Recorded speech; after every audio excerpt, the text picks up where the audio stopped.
A recent video from geopolitical. Yo, what up? Bonsai or Bunzai Kitty. Congratulations, you are first.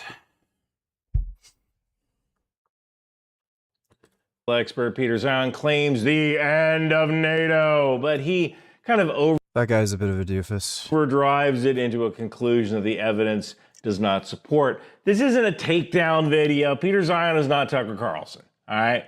Peter Zion is a world-renowned author, a former member of the diplomatic service, generally regarded as competent in the geopolitical consulting sphere, but he is not an intelligence analyst. He's not a weapons expert, though we do run in the same circles, and there is some overlap, like we've both been on Jordan Harbinger. Peter Zion's job is to tell a company the long-term consequences of, like, investing in a country that has a terrorism problem. My job... No, don't think I'll be getting zooted later. It's not the plan. ...is to find the terrorists so we can kill them. Now, before I get started, yes, I am in a hotel right now. I am headed to RIMPAC in Hawaii, the largest Pacific naval exercise. Hopefully, I'll be able to get on some ships, maybe even do a SYNC-X. And if you want to make sure you get all of my coverage, please make sure you're subscribed, hit the bell, because only 5% of you are actually subscribed.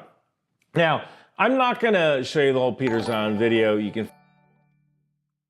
What would Gum Gum do?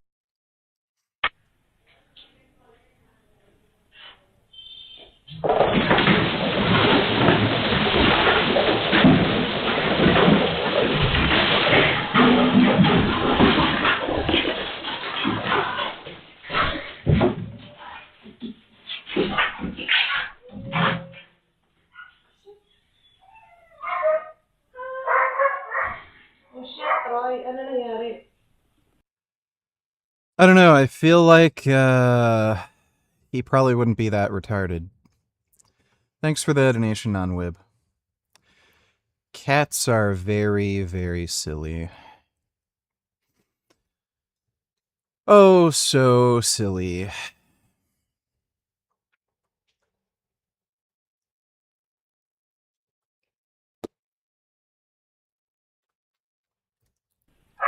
We have secured a... Find it below if you really want to watch it. But Peter Zion is right. NATO is changing. He's right that the United States is prioritizing China. He's right that Europe has leaned too heavily into U.S. strategic enablers for decades. But he's wrong to call this the end of NATO. This is not the end of NATO. This is the end of lazy NATO. The U.S. is shifting from America leads, Europe follows, toward Europe carries more of the conventional fight, while America remains a nuclear, strategic, and logistical high-end backstop. And that's a big deal, but it's not the same as abandonment. Zion's strongest point is that the U.S. is reducing some planned NATO force model contributions, and they want Europe to take more responsibility. U.S. allocations to NATO's force model were cut in several categories, including aircraft, tankers, drones. Kind Max protein bars.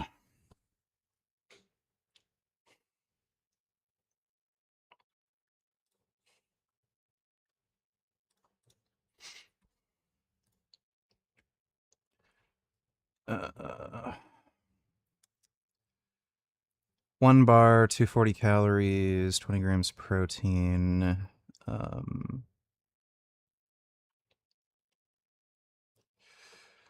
Yeah, they are still higher in fat, though. Like 13 grams of fat. That's where the majority of the calories are coming from. You're better off just eating protein powder if you need a protein source. And then if you need, like, extra energy, just eat, like, an apple or something. Destroyers, maritime patrol aircraft, and strategic bombers. But European allies filled out almost all of those resulting gaps, with strategic bombers being really the only thing they can't fill. And the last strategic bomber was owned by the UK in 1984. They got rid of the Vulcans. So the fair version of Peter's argument is NATO is being rebalanced around the European conventional defenses and U.S. global prioritization. That part's true. But what's not true is some of the other stuff he says in the video. Hegseth says that the United States wants to operate as if a war with China would happen at any time, and any assets that we might need to fight China can never be deployed anywhere else. There's like 12 of these things, and I'm going to go through them point by point. Number one. No carriers, no carrier aircraft, no precision munitions, no logistical supply, limited satellite support. Zion says that the U.S. will provide no carriers and no carrier aircraft to NATO in a crisis. I'm not quite sure where he got that one from. The real story is that no carriers are actually assigned to Europe. In fact, the Sixth Fleet, which is responsible for Europe, has no carriers assigned to it. It does have Destroyer Squadron 60, so whenever a carrier enters the Mediterranean, it becomes part of Task Force 60. So I'm not really sure where the no carriers line is coming from. Like, I can't even explain the whole no carriers thing because as far as I know, I can't remember the last time a carrier was like based in Europe. Second thing is that Zion says there'll be no precision munitions and no logistical supply. And there is no support for this as a public fact. There are reductions in certain force categories, fighters, drones, tankers, bombers, maritime patrol aircraft, but there's nothing to establish like no precision munitions, no logistics. And Europe has their own precision munitions, although we do provide a good portion of logistics. So the U.S. Officially specifies access to basing, overflight. Those are logistic enablers, and there's no evidence that logistics is disappearing. Third thing is that Zion says that the Trump administration made the political decision that Europe is on its own. The Trump administration has made the decision that Europe is on its own. And the official U.S. release actually says the opposite. It says that the review will not remove U.S. from NATO or its obligations, but we will posture that the U.S. is a partner rather than the primary leader of European conventional defense. And this came straight from the Department of War. Partner, not leader, is not the same as Europe is on its own. This isn't a divorce. This is the dad saying, hey, kids, you're adults now, you have to pay rent. You have 1 month to find jobs or you're on your asses. I will arrange interviews for Monday and you will go. Fourth thing here, Zion frames that the lack of certain U.S. assets is the end of NATO, but NATO's Article 5 doesn't say the United States must provide 2 aircraft carriers and bombers and X number of tankers. That's not what Article 5 says. Article 5 says an attack on one is an attack on all. And an ally can assist by taking action it deems necessary, including armed force.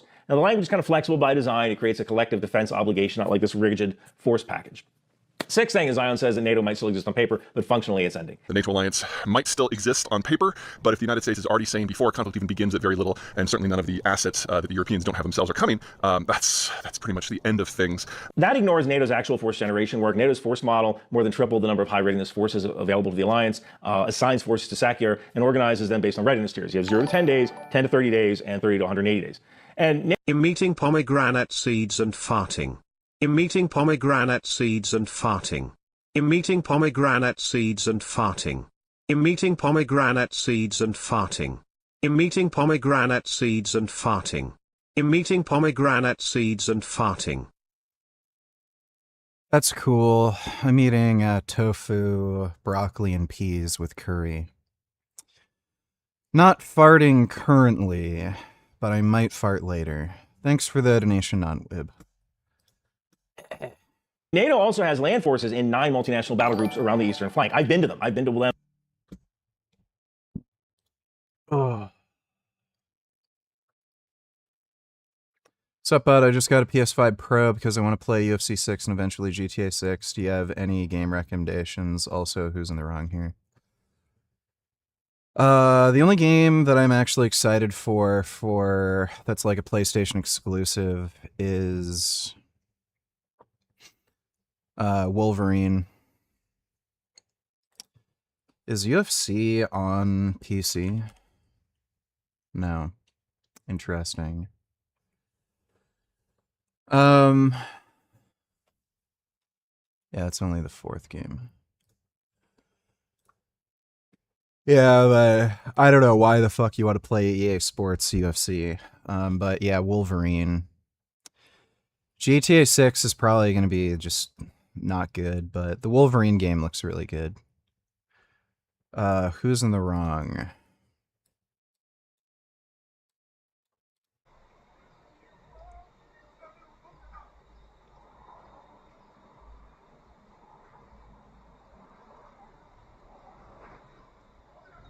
How would you ever put that shit right here? Watch out! Watch out! Your mother! I mean, give me a break. Just...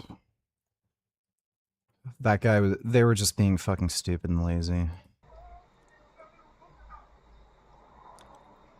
Like, the light literally turned green, and then they're fucking putting a barrier in front.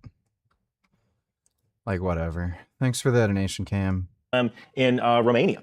NATO's force posture also includes pre-positioned stocks, rapid deployment, and air missile defenses, certain standing naval forces, and they also have major exercises.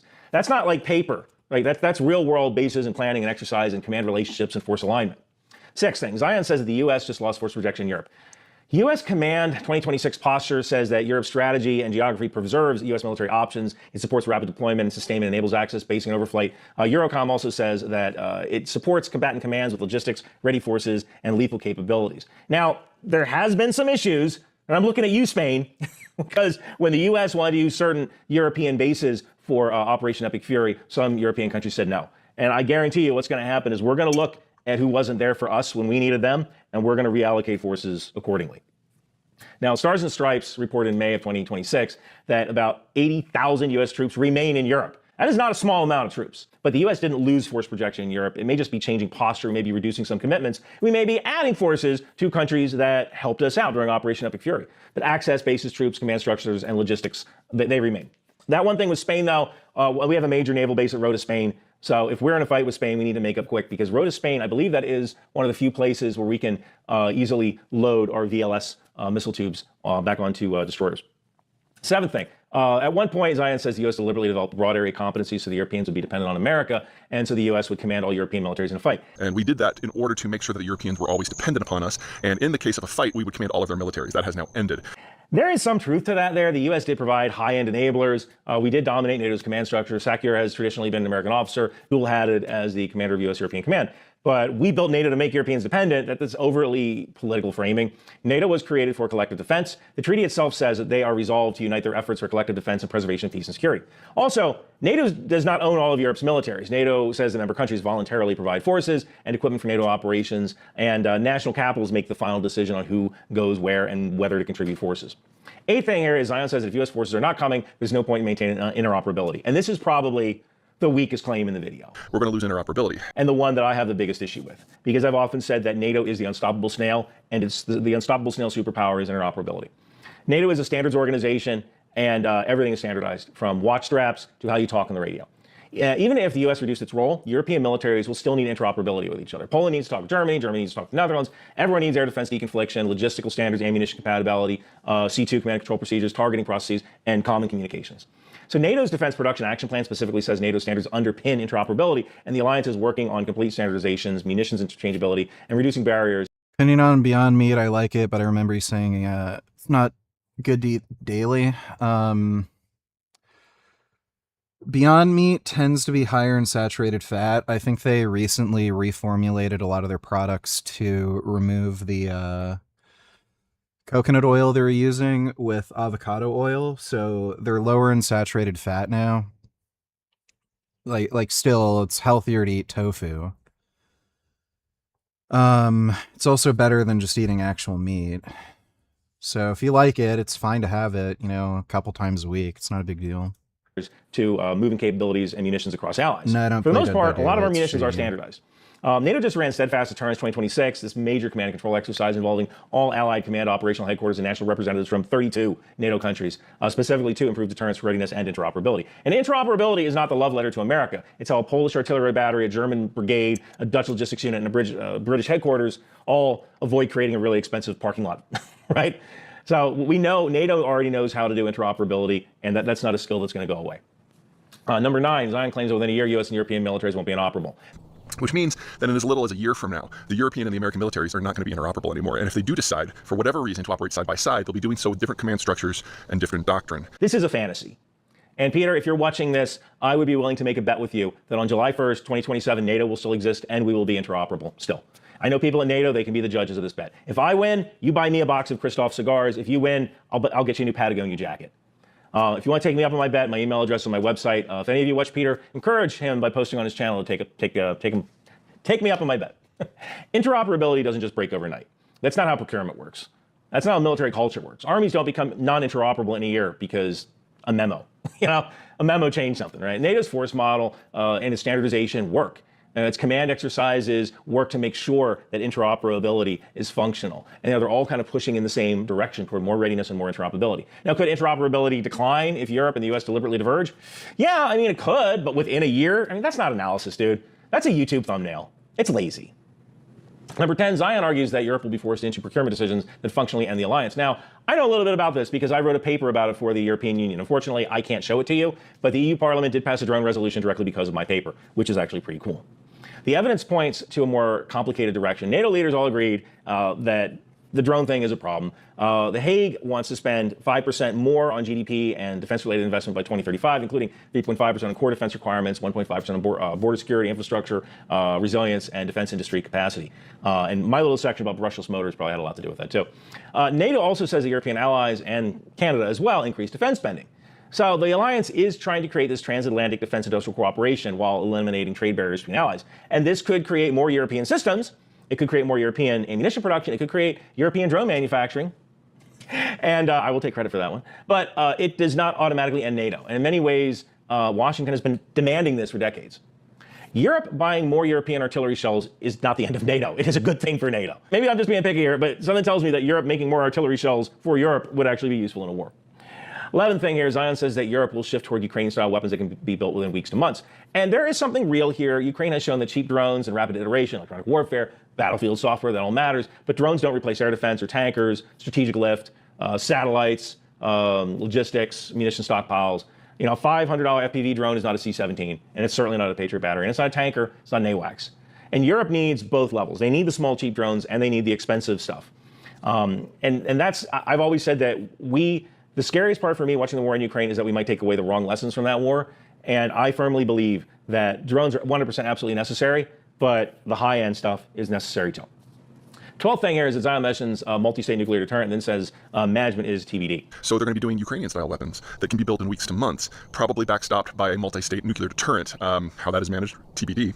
TBD is doing a lot of work with this one. And there's also some major logistical and technical constraints on partner nations in NATO using non-American nuclear weapons. Europe, they already have British and French nuclear forces, but NATO is still backed by U.S. extended nuclear deterrence. EUCOM's 2026 posture statement says the U.S. extended nuclear deterrence remains the supreme guarantee of the alliance. Now, that being said, the UK only has sea-launched nuclear weapons. France only has submarine-launched ballistic missiles and the air-launched cruise missile, the ASMPA.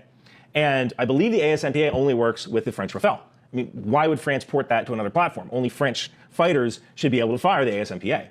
So the UK and France, they don't have gravity bombs like the American B-61, B-61 Mark 12, B-61 Mark 13. And NATO countries can already drop the B-61 in certain NATO fighter aircraft. So I think the Italians can use it, the Germans can use the B-61, they can drop the B-61 gravity bomb. But neither the UK nor France has any gravity bombs for Europe to drop. So how does this whole multi-state nuclear deterrent thing work? Is the UK going to give Germany a submarine? You know, it doesn't freaking work like that. And this kind of has to be, a lot of work has to get done before anyone could even use the French ASMPA, since it was never designed for anything else. These are nuclear freaking weapons. We're not splitting the ultimate trio at Applebee's here, all right? Integration of the ASMPA would take years. 13, Zion says that the Trump administration has put Europe and the U.S. on opposite sides. So NATO had a great run. We are now entering the great unknown of strategic breakdown and realignment. And the Trump administration has made sure that Europe and the United States are on opposite sides of that. This is overtly political. There are some real tensions, mainly with countries that did not assist us during Operation Epic Fury. And the Trump administration is clearly pressuring Europe, and the language is blunt. But the official U.S. statement says that the forces review is intended to strengthen NATO 3.0, not end NATO. So we want a different version of NATO, a NATO 3.0. If you consider the Cold War NATO 1.0, and you consider the interwar years, or at least during the global war on terror, NATO 2.0, what America is looking for is Europe's turn into NATO 3.0, which is a Europe that can take care of itself. And there's nothing wrong with that. So a fair criticism would be U.S. messaging may be destabilizing to allies. They may question American reliability. That's defensible. But opposite sides implies U.S. and Europe are now on adversarial camps, and the evidence does not support that. The most important missing context is that Europe appears to be filling most of the gaps that the U.S. left. I've been to exercises in Poland, Estonia, and Romania. We're fine. NATO's fine. If America reduces some commitments and Europe fills most of them, that's not NATO ending. That's NATO just becoming more European, which is literally what the administration has been asking for since Obama. This is not the end of NATO. It's the end of a version of NATO where America only does the hard parts. Bottom line here, Peter is not completely wrong. He is directionally right with that old NATO burden sharing model breaking, but he's certainly wrong with the scale, he's certainly wrong with the timeline, and he's certainly wrong with the certainty. NATO is not over.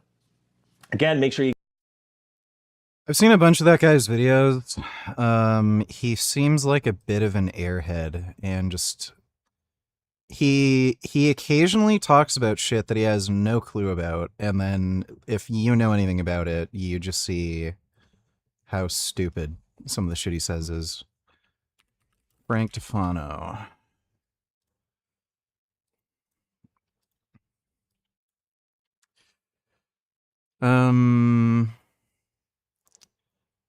Yeah, these look dumb. So I've talked about this guy Optimized Minerals product in the past. It's not formulated correctly. The ratios are wrong.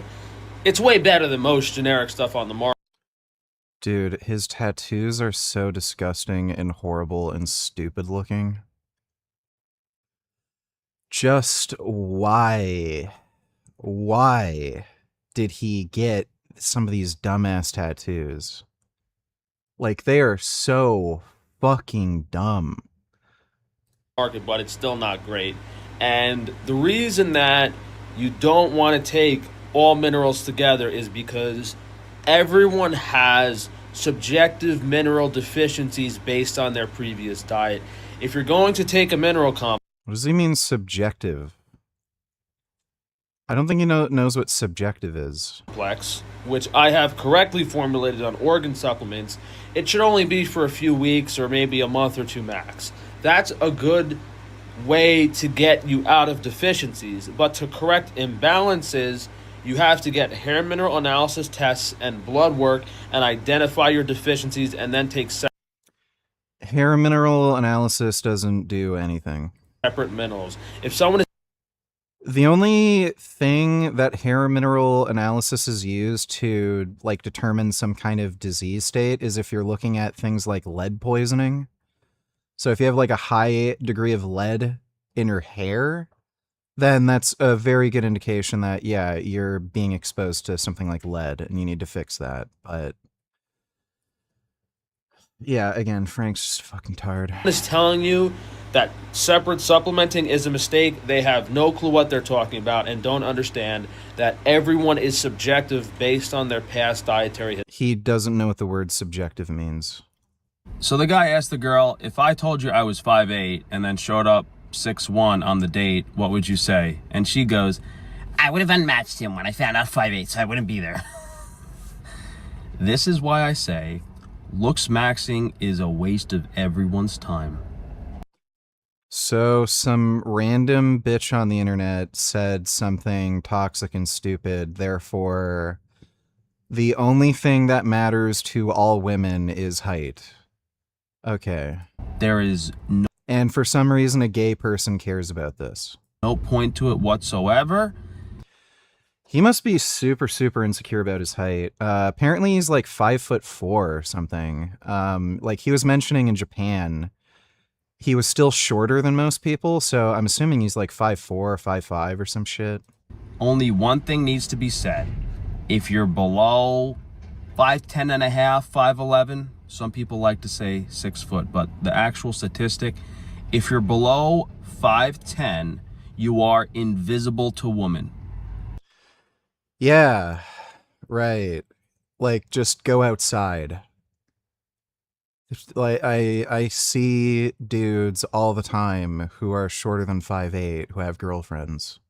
You are not And yeah, they're not gay like Frank. They're also not botched retards like Frank. So they got that going for them. No, doesn't matter How good your personality is. doesn't matter how handsome you are. Yeah, I love the guy who literally has narcissistic personality disorder and is like one of the most fucked up assholes you'll ever come across. He's telling you personality doesn't matter. It doesn't matter how muscular you are, doesn't matter how much money you have. She's gonna have some tall, ugly dude come over that night and break her bed frame. You're invisible to these women. You should treat them the same. As a short man, focus on other stuff. I don't know why he cares since he's gay. So I was looking forward Oh look, frog eyes. to this procedure to fix the wandering eye, maybe help with the migraines and the chronic pain, but New York State dropped my health insurance, so this appointment that we've been waiting months for. I'm assuming this has something to do with him not paying for health insurance. Not the insurance company just dropping his health insurance. We can't even go to. So now I'm broke, I'm out of money, I have no active health insurance that I can use for these New York doctors. So, guys, I mean, I'm telling you, please help me share the video, show what Dr. Taban has done to me, because right now, Google is still funneling him patients. Apparently he's making plenty of money. and he's refusing to pay or compensate me for what he did to my eyes and face. So I can't afford to pay for my... He literally said this could potentially be a side effect of the procedure. Sure enough, it happened. He warned you, and then you expect him to pay you for a side effect that he warned you about, and he even specifically advised against getting that orbital decompression procedure. Frank even admitted this. Like, this isn't even just like Taban's side of the story. Frank is so stupid, he literally uploaded a video admitting to it, and then later just started lying, even though he already admitted to it publicly. My own health insurance. I can't afford to get my eyes fixed. And, I mean, that's pretty upsetting now. I was looking forward to this. He also can't afford to pay off his credit card. He's getting sued by his credit card company because he has like $400K in credit card debt. Was Frank born gay, or did he become that way later in life after you violated him in your debates? Oh no, he was definitely gay before then. The Chatterbait stuff, that was long before I ever debated him, and he was even on YouTube. So yeah, he was just born gay and retarded. Thanks for the donation, Poopity Doop. This appointment on Monday, and now it looks like my health insurance is no longer active, and we won't be able to see the doctor. Do you think it matters if a multivitamin mineral is gendered? There's no such thing as gendered vitamins. New York. When you see a vitamin supplement that says for women or for men, all it really means generally is that if it's for women, it's higher in iron, and if it's for men, it's lower in iron, higher in zinc. That's usually the only big major difference.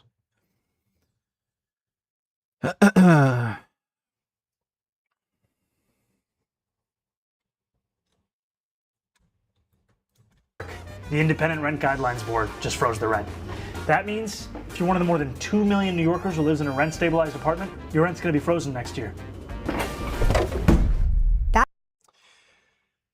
Yeah, and you soon will not have a place to live because your landlord is going to go bankrupt. And then I'm assuming Mom Donnie is going to have some like dumbass plan where the city will buy these apartments and we'll take care of everything. Now we're going to have socialized housing. And then they're going to be run way more fucking poorly. They're not going to generate enough fucking revenue to pay for themselves. And then he's going to have to raise taxes again in order to, you know, cover that. And then like, obviously he's not going to be able to raise enough taxes. He's going to get more business flight out of the fucking city.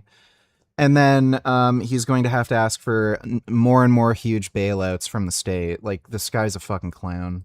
That's New York City Mayor Zohran Mamdani delivering on his campaign promise to freeze the rent. Starting October 1st, 2026, 1- and 2-year renewal leases on rent-stabilized apartments will be frozen, impacting 1 million units in the city. It's easy to understand why a lot of New Yorkers voted for this policy. Rent in NY. I was talking to my gym manager about steroids, and he said steroids increase risk of muscle tears by a lot and told me steroids are for professionals who only care about looks. Yeah, that's why steroid use is ubiquitous across literally all sports. Because athletes only care about looks.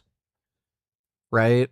Long distance marathon runners, sprinters, fucking like every sport, wrestlers, you name it. Every sport, there's steroids. So I guess they're just taking them for looks.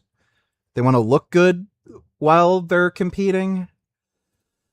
And steroids don't really increase risk of muscular or tendon tears. It's primarily just weight being lifted.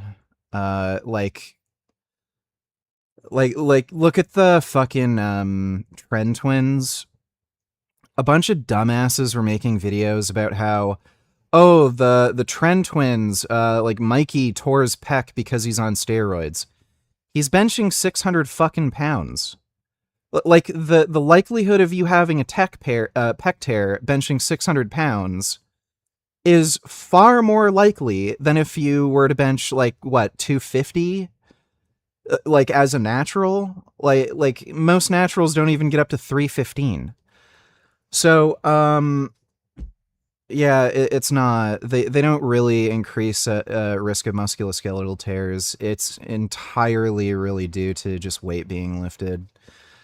Like, show me somebody on steroids who's relatively, like, physically unimpressive, who's, like, lifting natural numbers. You know, like, maybe their max bench is, like, 315, which is good for a natty. How many of those people do you see tearing their pecs? Like, nobody. So you start to see pec tears once you get to, like, around that area of 400 pounds. Like I would say like really after 350 is when the risk starts to really ramp up. So all these people saying steroids cause like fucking tears and shit, they're just fucking retarded. You're just dealing with much heavier loads. And just the heavier load is increasing risk of musculoskeletal tears. There are certain compounds like Winstrol that really negatively impact collagen synthesis, and those certainly increase risk of musculoskeletal tears. But nobody fucking takes Winstrol for anything. So who the fuck cares? NYC is notoriously unaffordable. The implication is that landlords are to blame. They're evil capitalists sitting on piles of cash, exploiting their vulnerable tenants. But the truth is much more complex. This March, I visited Jose Tor, a 31-year-old Cuban-American who's a landlord of a building in Washington Heights. He complicates this simple oppressor versus oppressed narrative Mamdani's team would like us to believe. Jose's grandfather, Jose Antonio Tor, came to America after escaping the Cuban Revolution. At 50 years old in 1979, he started over. He was doing a side job painting around the neighborhood, and a lady told him, hey, listen, you should stop by and take a look at this building because they're giving it away, essentially. Wow. He met with the owner and was able to finance the building. He eventually put down a $25,000 down payment and dedicated his life to these buildings. This is my grandfather and I, and we're replacing a large marble step here. This was about in 1999, so he would always tell me, you know, never do anything unless you do it with love and you really, really care about it. And he loved the work, but it was led by his passion. His grandfather was eventually able to buy another building across the street with 45 units, which is what Jose now runs. What year is this building? This is 1915. 1915. Yeah, so 100 years old. Jose is weighing whether he should stay and continue his grandfather's legacy or sell and get out, because he says years of oppressive housing policies, of which Mamdani's rent freeze is just the latest and most extreme, are— He's gonna go bankrupt. Like a lot of fucking landlords in the city are just gonna go bankrupt. Like New Yorkers are clearly fucking retarded, so even if things go fairly poorly, I suspect, because like you can just look at the results in the election. Mamdani won because there's a huge turnout of dumb college-age women. So if that group of, and wealthy college-age women too, which makes it even more annoying. So like that group isn't going away, and they're ideological and retarded, and they don't have to deal with any of the fucking bullshit that Mamdani's doing because they're fucking rich. It doesn't matter if they have to pay more for rent or anything, because they're probably living with their fucking parents, or their parents are just paying for whatever fucking rent they have anywhere else. So more retards like Mamdani are probably going to win, because you have these like psychotic fucking college-age women and like gay retards voting for this stupid fucking horseshit because they're just ideological morons. And the city is just going to go more and more to fucking shit. So yeah, if you're a landlord, just sell, get the fuck out, have some idiot buy your fucking property and have them lose all the money. Are pricing him out of the family business. In 2019, for example, a tenant protection law passed in New York State, capping the amount landlords can raise rents on rent-stabilized apartments at 2%. Today, the tenants will win. Thank God. Yeah. Fuentes reacts to Sneeko being a performative male and fake crying on stream. Okay, here. Check this out. Look, this is Sneeko in the cut corner. Check this out. You need. Why is this scaled so fucking weird? To watch this. You have to watch this. Don't look away. Serious hat on. Serious hat on? You need to watch this nigga cry. This nigga crying will make you say fuck having borders and shit. And for all the people that are saying Iran does worse, we can't ally with the... Listen. He's really fake crying. Wow, this dude's fucking pathetic. Dude, like this whole alpha male shtick, and he's doing the manipulative bitch thing, fake crying for sympathy. Oh look, this guy's fake crying too. Look at the bitch in the back. She's like literally smiling. This is a skit. She literally can't hold back her smile. And this guy's acting like a fucking doofus, and she's laughing at it. And then this fucking dork is fake crying too. Dude.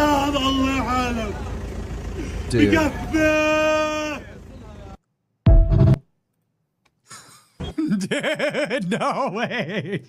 Bro. The fake cry is actually insane.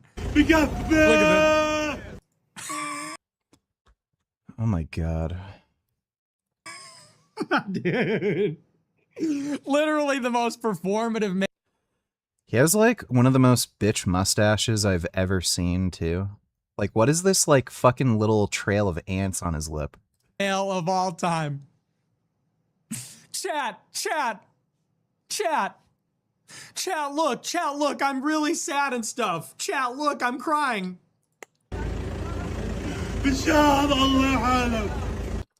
Like, you know this is fake, because you could just see this chick in the back, laughing. This is entirely a skit and made up, and nobody has a fucking problem here.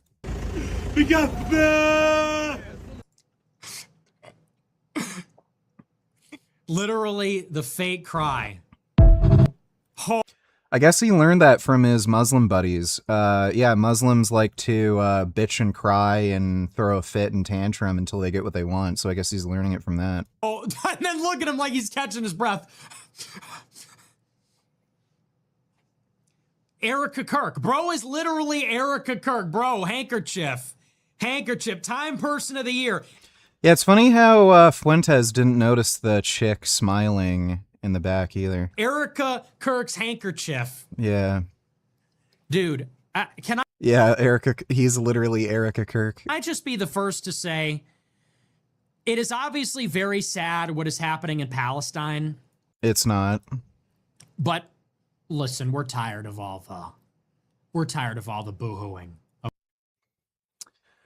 Fair enough. They've been doing a lot of boo-hooing when they're the ones who started the fucking problem in the first place. Let's see. JP donated $2.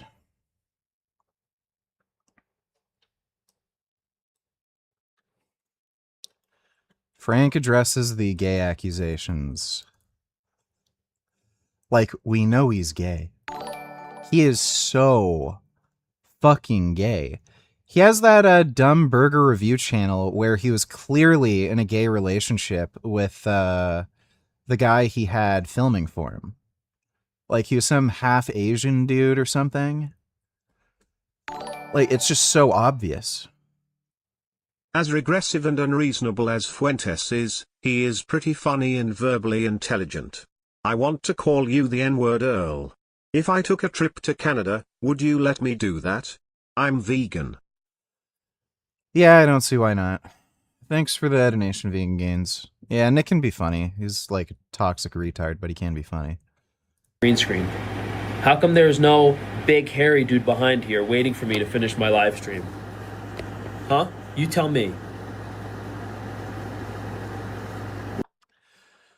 Maybe it's because you're an intolerable asshole that nobody likes, so...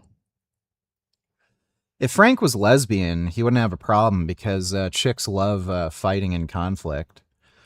Like, you can just look at the rates of intimate partner violence between lesbians. Lesbians have, well, women just, period, they have a really high tolerance for just fighting and violence and crap. Like, that's why there's so many chicks who stay in these, you know, abusive relationships where they're getting beaten by their partner.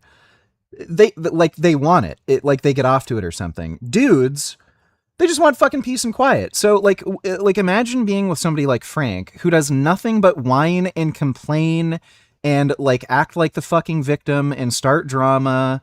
Like, there's no fucking gay dude on the fucking planet who'd want to put up with this horse shit, because dudes just, they just don't want to fucking deal with that crap in a relationship. They just want peace, quiet, get along with each other. Women, like, they love, you know, fucking, like, fighting, yelling, screaming, drama. Like, they love that shit.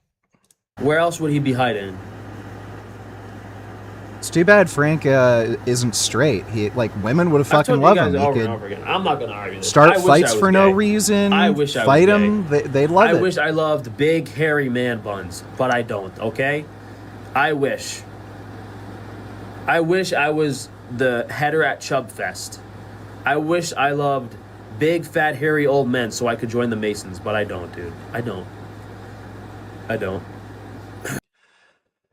Yeah, so him not liking big, hairy dudes doesn't mean he's not gay. I'm pretty sure he has a preference for, like, more feminine-looking men who, like, they don't look like cross-dressers or anything, but, you know, little to no body hair, slender build, you know, that sort of thing. And his, like, weird obsession with, like, femboys and shit a while ago, where he was talking about, like, soy and corn feminizing men, like, I think that gives it away too. But yeah, he's gay as shit. Like, I don't know if he's been with a woman ever.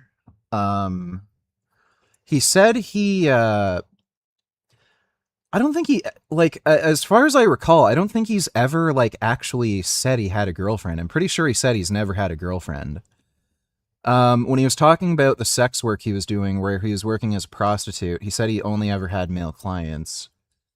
I'm pretty sure this guy has literally never been with a woman. Like, maybe once in high school or something, because he wasn't sure if he was gay or not. Like, you know, something like that. But I'm pretty sure this guy is, like, you know, full gay. Like, maybe 99% gay or something, but, like, damn near full gay. You guys are gonna give me a stroke. Tired of making these jokes.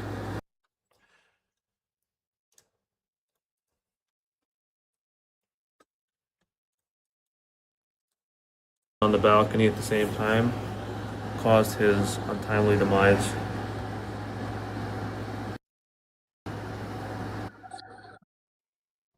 Yeah, what's up?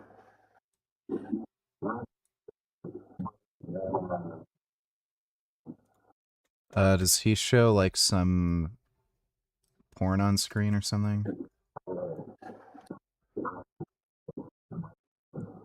Yeah.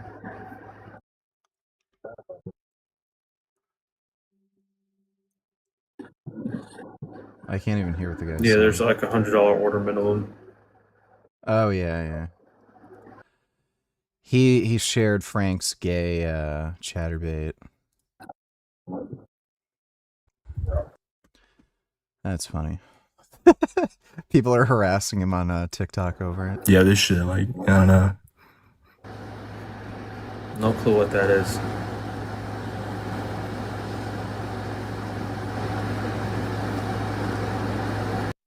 Yeah.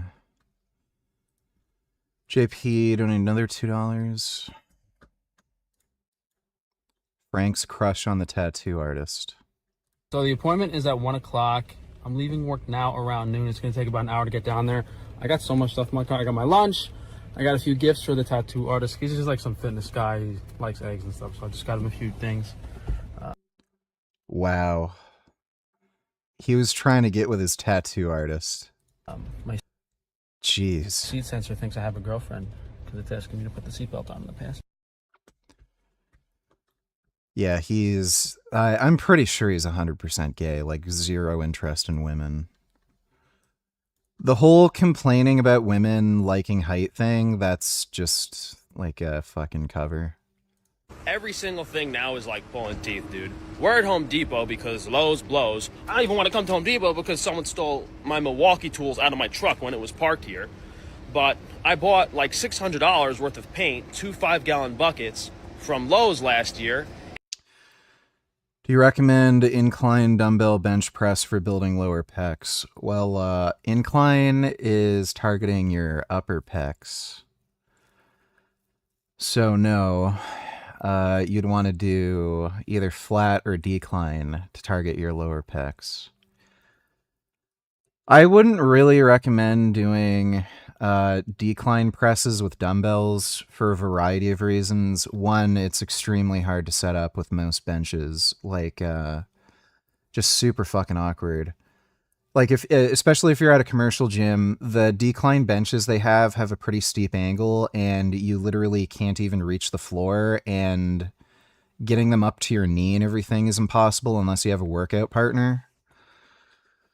So like there's no point in using dumbbells. Dumbbells also don't have a great range of motion, especially on decline. Like not only your chest, but your arms are going to get in the way. So, like, you know, if you're using 10 pounds like a little girl, like, yeah, sure, the range of motion isn't a problem. But if you're strong and you're using like 100-pound dumbbells, the dumbbells become quite large. And when you're doing something like decline, the range of motion just ends up becoming garbage too. So I would do like flat presses or incline presses with dumbbells. That's fine, but like decline doesn't make any sense. Just do barbell decline. Flat benching also works your lower pecs. Like there's only 2 parts of your pectoral muscle. It's the pec major and the clavicular pec. So the clavicular pec is like the small portion up here, and then the rest is just all one muscle. So when you're benching flat, you're working your entire pec. Even incline pressing, you're still working your entire pec. It's just that there might be more of a bias, you know, towards your upper pec. It sat in my living room at normal temperature, and the paint went bad. It somehow separated. I don't know if they're not getting legitimate product, but every single bucket... Yeah, decline flies are a good movement, but I don't think decline presses make any sense with dumbbells. ...of paint I bought from Lowe's last year and this year, every single one of them has issues for some reason. Never had problems with paint before in my life, from Home Depot, from anywhere else. For some reason, all the paint I buy from Lowe's, it like separates or has issues months after I buy it, staying at 50, 60 degrees. So I go into Lowe's, I go to customer service, they say 90 days, okay, that's fine, I understand, you guys can't return it. They take it to the paint mixing guy, and he tries to mix it up, says, one of them's good, one of them's bad. I say, okay, can you at least print the receipt out, maybe Valspar will give me a refund. He says, no, you gotta go to customer service, get the receipt. I'm like, all right, that's... The best piece of advice Fuentes ever gave was when he said no e-girls, not even once. Look at what happened to Destiny.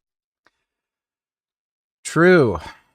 Yeah, that definitely turned out to be good advice that Destiny did not heed. Anybody who date these dumb bitch e-girls is like just, you can tell they're just fucking stupid. Women in general are like kind of a problem. You know, like there's so many fucking crazy women. But then you're literally selecting the most fucking crazy out of the bunch that have the most toxic, like feminine qualities. Grifting liars who do everything possible for fucking attention and clout. Yeah, that's what you need, right? Look at all these fucking e-thots who are making up these like crazy, retarded, like abuse and sexual assault allegations against dudes, like that dumb bitch Imaru chick with what's his name, like, and then Destiny's going through it too. Really, you're surprised some dumb bitch e-girl whose like fucking job it is to like get attention and clout through whatever means fucking possible is doing this shit to you? Whoa, what a surprise! So yeah, thanks for the donation, poop-de-doop. That's fine. But then, there's an open bucket of paint that, I don't want to get my hands covered in paint. It's going to leak all over the floor. He's like, oh, I got a bum shoulder. I can't lift it. I was like, can you dispose of the paint? And they're like, oh, no, we can't dispose of it. You got to take it back. I'm like, can you give me like a rag and some gloves or something, plastic bag, so I can move it? Just every single thing was like pulling teeth, dude. And then I go to the customer service desk and I ask her, can you give me a receipt? It's some African lady, doesn't speak English that well, doesn't want to do her job. And she's like asking the other customer service lady to... This is the content he uploads. Like, literally every day, this guy has some stupid shit to fucking complain about. To help her. I had to go on the screen, find my receipt from last year, print it out, and she didn't even click the right print button because then she gives me the receipt. It's like 10 pages long. Instead of like a regular thermal receipt, she printed it out like on the printer paper. So I'm looking through these 15 pages of the receipt trying to find the paint, and it's not there. All while I'm standing there at the customer service counter, looking through the receipt to find the paint, and she's helping customers like behind me while she's still in the middle of helping me. And there wasn't a big line. He was the only guy behind me. So she's helping him. And then after she walks over for 2 minutes, helps this other guy while I'm looking through the receipt. I still don't find the paint on the receipt, so I'm like, hey, can you check this because I don't see the paint on the receipt? And she's like, no, you have to look through it. And I'm like, I looked through it. Can you check it? And then she says, no, you got to look through it, sir. Stand aside. And she goes to help another guy behind me that just walked up to the counter. I was like, I don't have the patience for this. I just left both the buckets of paint there and walked out. I'm never going to Lowe's again, never doing business with them. How do people like that even have a job, dude? Like, no common sense, no customer service skills. It's absurd. What a tragedy. Apparently that was so traumatic, he had to make a video about it. Dodo donated $3. Let me see. When people are given continuous platforms to come with their Mehdi Hassan, he's basically repeating Hamas propaganda, doing it in English and adapting it to a Western audience. And you have Anna Kasparian, and you have Cenk, and you have all other matters of people who have come here. And what about all the pro-Israeli guests I've had? Not just you, but Alan Dershowitz and a string of others who've come on to argue and debate with all those people you're talking about. Things got a little spicy on Piers Morgan Uncensored. Okay, look, this whole thing of, oh, I get everybody of all sorts of dissenting opinions on. Look, when somebody is so blatantly a fucking disingenuous, grifting, anti-Semitic, racist, like lying fucking sleazeball, what does it fucking matter if you like give like a dissenting voice and an ability to debate these people? Like, you know, there is going to be a proportion of your audience who are either too stupid to know better and like be able to track the debate, who are going to be more emotionally swayed or something, or are just prone to having some preference one way or the other, or having some kind of bias. Why would you platform a piece of shit? Like, would Piers, what would it do for Piers to like literally have somebody on who's saying, we should like kill all minorities and gas the Jews and like keep women locked indoors? Like, does that do anything valuable for fucking public discourse? Like, what value is there in bringing on somebody like Jank or Anna, who are just like, and we know they're grifters. They don't believe a single thing they're fucking saying. You can look back in their video catalog from a few years ago where they were saying, yeah, Iran should never have a nuke. If they ever like attack a fucking Israel or a US ally, they should absolutely be struck back. You know, now when it's profitable to hate on the Jews, oh, total fucking flip. Like, again, how is this valuable to public discourse? Giving them an even bigger platform to spew their fucking bullshit? Doesn't matter if you get like some pro-IDF person on there, pro-Israel person on there who can debunk their horseshit. I just don't see what it does like for like improving discourse and like general knowledge or information. Back back onto his program, Jonathan Conricus, a former IDF soldier, former IDF spokesman who now works for the Federation for the Defense of Democracies, FDD, if you're not familiar with them. It's part of the Israel lobby, basically, here in the United States, just loathsome organization. But anyway, Conricus seems to have a massive problem with Piers Morgan having guests on who speak the truth about Israel. And in fact, literally everything they say is a complete and utter lie, and they can't support a single claim they have with facts. And all they do, when they get backed into a corner, they just start screaming and yelling and moralizing.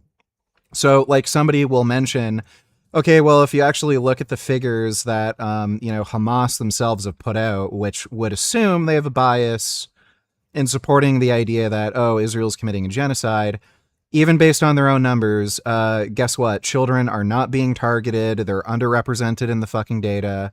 There's a, normal amount of civilian deaths given the type of urban warfare that's occurring.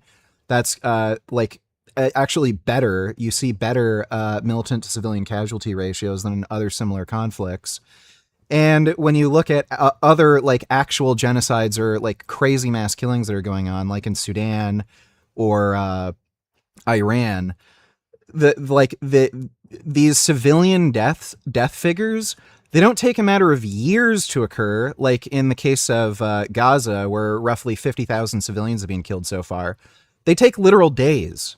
About 45,000 Iranians were fucking murdered over the course of a fucking weekend when those fucking protests were going on. Yep, just like the very conservatives they hate. Yes, thanks for the donation, Dodo. And then, as soon as you bring the shit up, oh, so you're saying it's okay to commit a genocide? You're saying any of these deaths are okay? Look at the amount of children that have died. Oh, this guy's saying only 10,000 children have died. Only 10,000? You think it's okay for any kids to die? That's what they do. Piers Morgan has consistently invited Conricus on. He's a regular, has been nothing but fair and kind to him. And Conricus goes... Yeah, no shit. It's just annoying when you hear the correct side of the story, but then you keep bringing on fucking crazy wackos. It's kind of like Joe Rogan, where he brought on an infectious disease and vaccine expert, but then he just brings on a string of fucking crazy wackos. And then it's like, oh, well, Joe Rogan had, a fucking infectious disease doctor on that was pro-vaccine. Yeah, and then he brought on 10 other fucking people who are just insane fucking anti-vax fucktards. No shit. When you tell Piers Morgan and his audience that, look, it's not a genocide and all you people are fucking spreading nonsense propaganda, but he keeps bringing these people on over and over and over again, and they're contributing absolutely nothing to the discourse, just moralizing over and over again and repeating the same fucking lies. No shit, that would be frustrating. Anna's just fucking idiot. They're all fucking idiots. The problem is that most rent-stabilized apartments have the same tenant for decades and are in need of serious repair. This is how he left the apartment, yep. Which we cleaned it up a little bit, Yeah. but you could see how terrible of a tenant the guy was. Well, no appliances. Did you have to take them out after he left? Were they destroyed or? They were destroyed. JP donated $2. Great, fucking TikTok. Yep, yeah, that's TikTok, all right.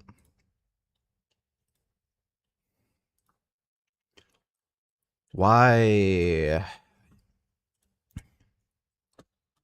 Holy fuck, finally, Jesus. Why does it start I'm muted? posting a Jonas because I'm tired of these raw primal dieters posting about this pathological lying cult leader. What IQ do you have to believe a word that comes out of this guy of Jonas's mouth? The guy is clearly a delusional, deranged liar. He's talking about eating maggots, like a maggot-infested salmon out of the dumpster of a fish market. He was talking about literally communicating with coyotes at night after not eating for a week. Goes to show that famous quote, It's easier to fool someone than to convince them they've been fooled. I'm way better off just telling people to buy raw milk from me to continue taking raw milk baths, as opposed to try to explain to them that putting raw milk in a body of water does nothing if you take a bath in it. Like, that's literally what it is. Just accept that there's people like below 80 IQ that will accept a Jonas von der Planets as their cult leader, and then the other people are just going to realize the truth. You can see that divide in the comments and whenever anyone talks. If you came up to me and said, Frank, we're not giving you any money, how many 18-year-old girls would you be happy with? Probably 6 or 7, at least.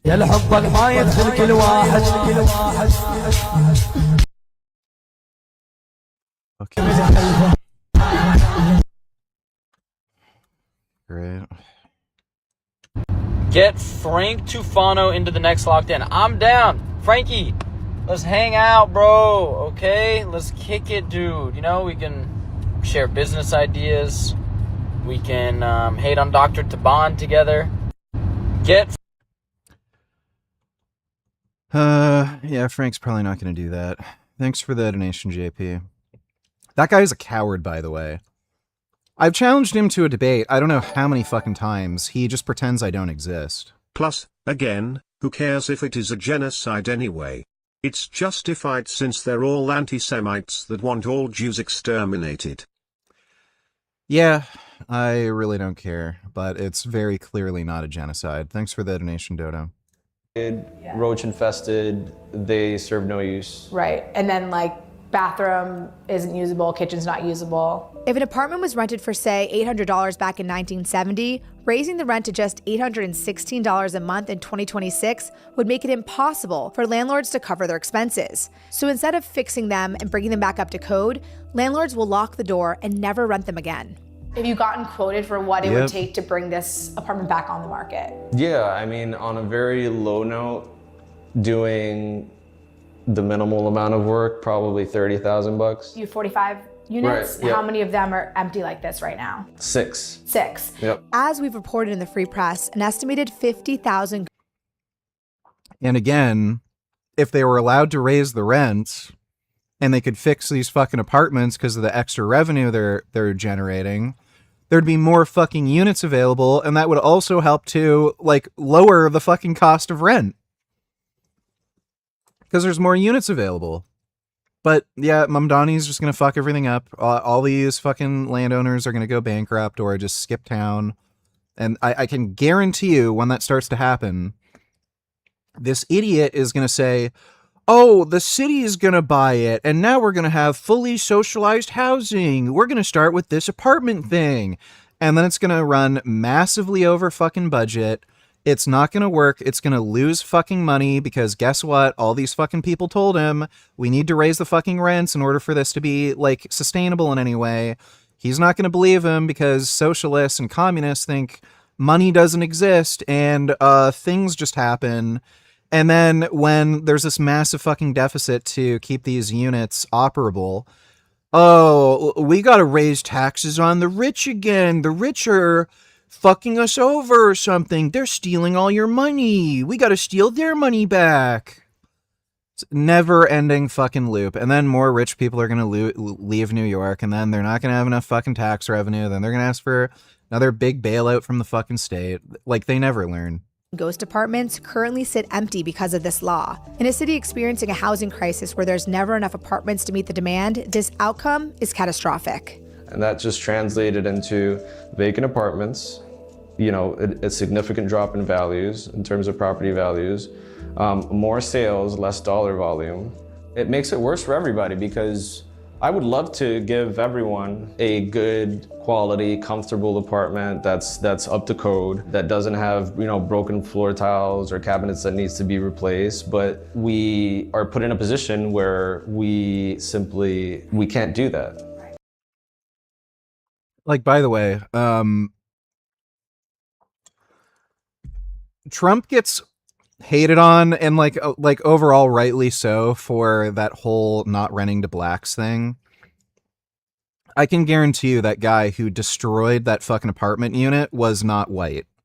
That was probably some fucking guy who immigrated to the United States like 7 years ago, and he's from like some shithole bumfuck nowhere in Africa or something.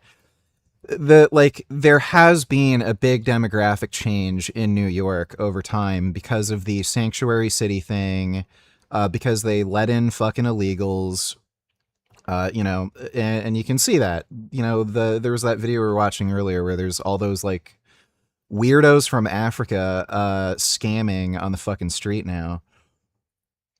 These these people are just degenerate assholes who don't respect the fact that somebody else owns this and they need to respect other people's property. Like, it just doesn't cross their mind, and they're just deranged, dysfunctional idiots.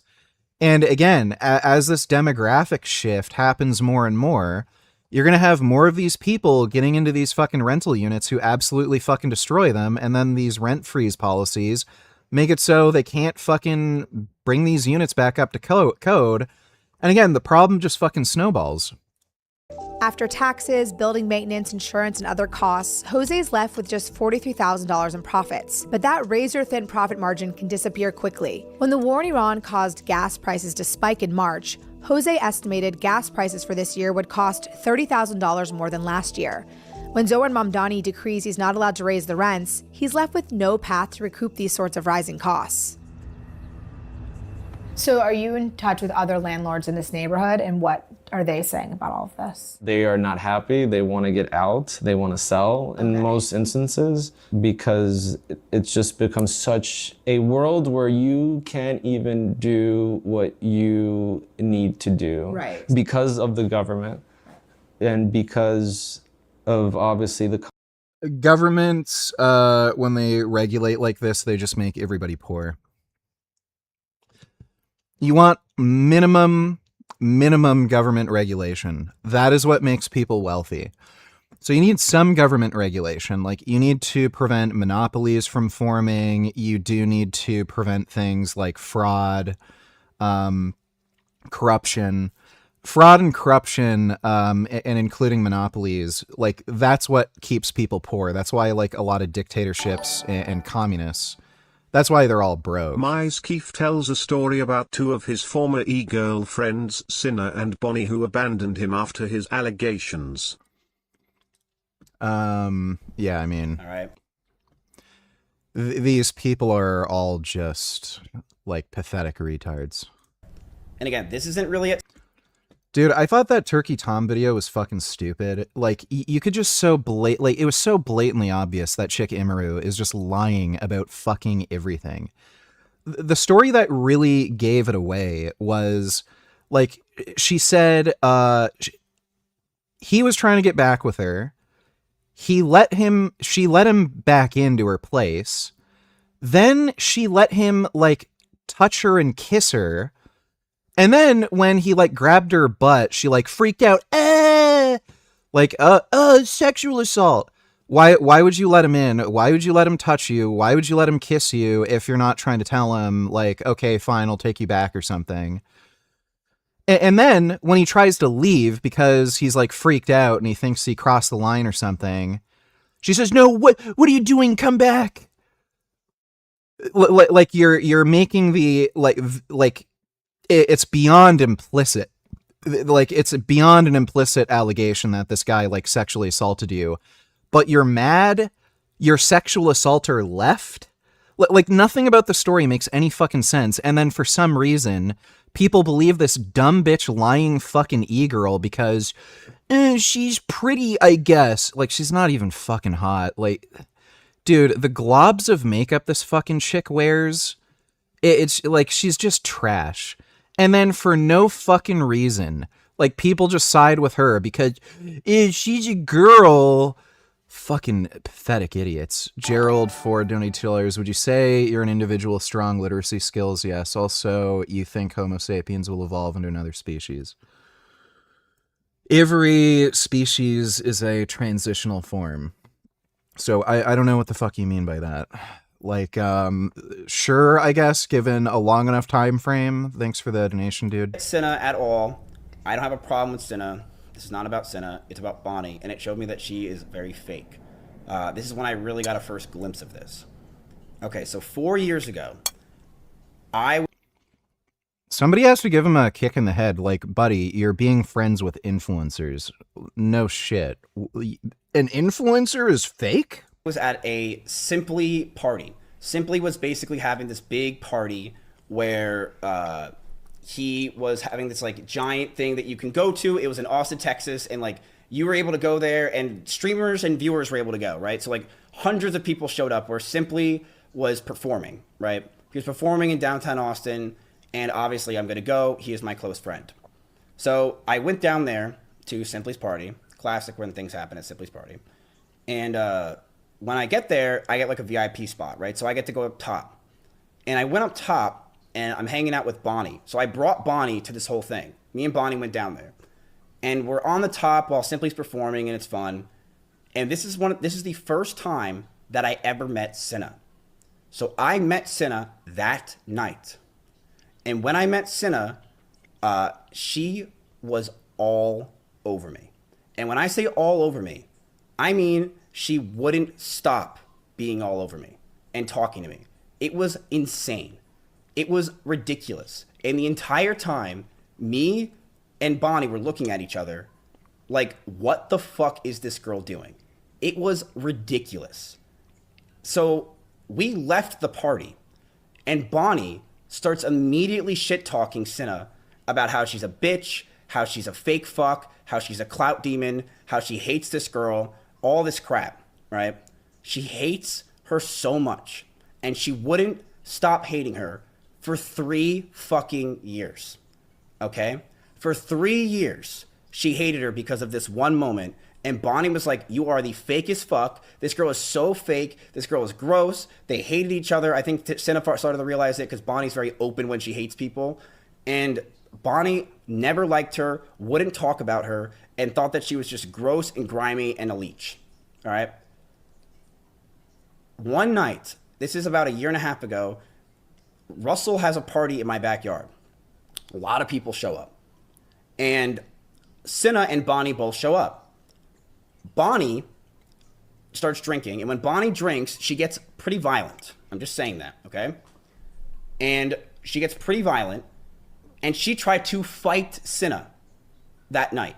She tried to fight Cinna at my pool. Here's the proof. This is me messaging Emmy. Sorry, Cinna and Bonnie just got into a fight. Bonnie basically tried attacking Cinna. OMG, what the fuck? Yeah, people came over and Bonnie ended people over for her. So I'm just like texting shit. I'll tell you when I'm free, right? So I'm literally telling Emmy that Cinna and Bonnie are into a fight. A fist fight. Bonnie tried to straight up fight Cinna at my pool party because she hated her so much from 3 years ago and thought she was a clout, leech, fake fucking bitch who came into Austin, Texas and grinded on me and was basically from the get-go a fucking freak. That ended, right? I talked to Cinna. Cinna like really wasn't doing anything, and Bonnie was just trying I think he has to stop being friends with degenerate fucking streamers. Kid Boot only $2. Let me see.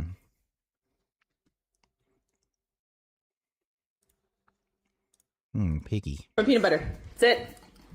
That's like too much peanut butter. Good boy. Well, pigs also like peanut butter, I see.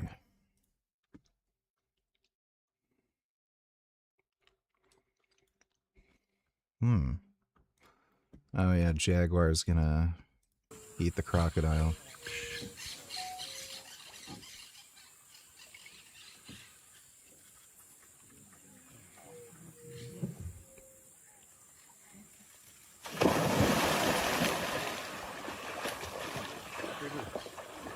That's pretty crazy that crocodiles have to watch out for cats. Oti, para do senhor aqui, nossa senhora. Yeah, jaguars absolutely fuck up crocodiles. Valeu a pena, batatinha. Olha. Olha já. A natureza. Puxa vida, não respira, não. Segurando com a mão.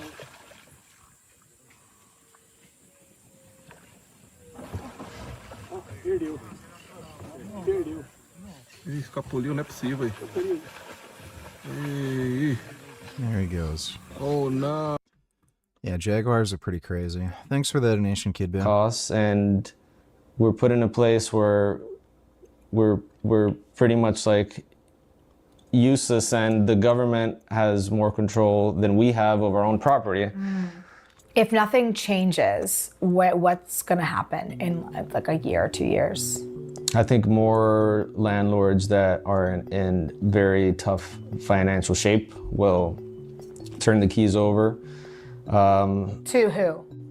Back to the lenders. Okay. Buildings will continue to fall into disrepair. Mold gets all over. It has to be eliminated and abated by not anyone, but an EPA registered contractor that costs 3-4 times what someone else would pay to do it. And then you have violations that follow with that. So then you're being fined because you're not completing the violations, and it just spirals out of control where that landlord is just pushed up against the wall, and they don't have the means to do it, even if they wanted to. Even if they were good landlords, they would have no other choice but to hand it over.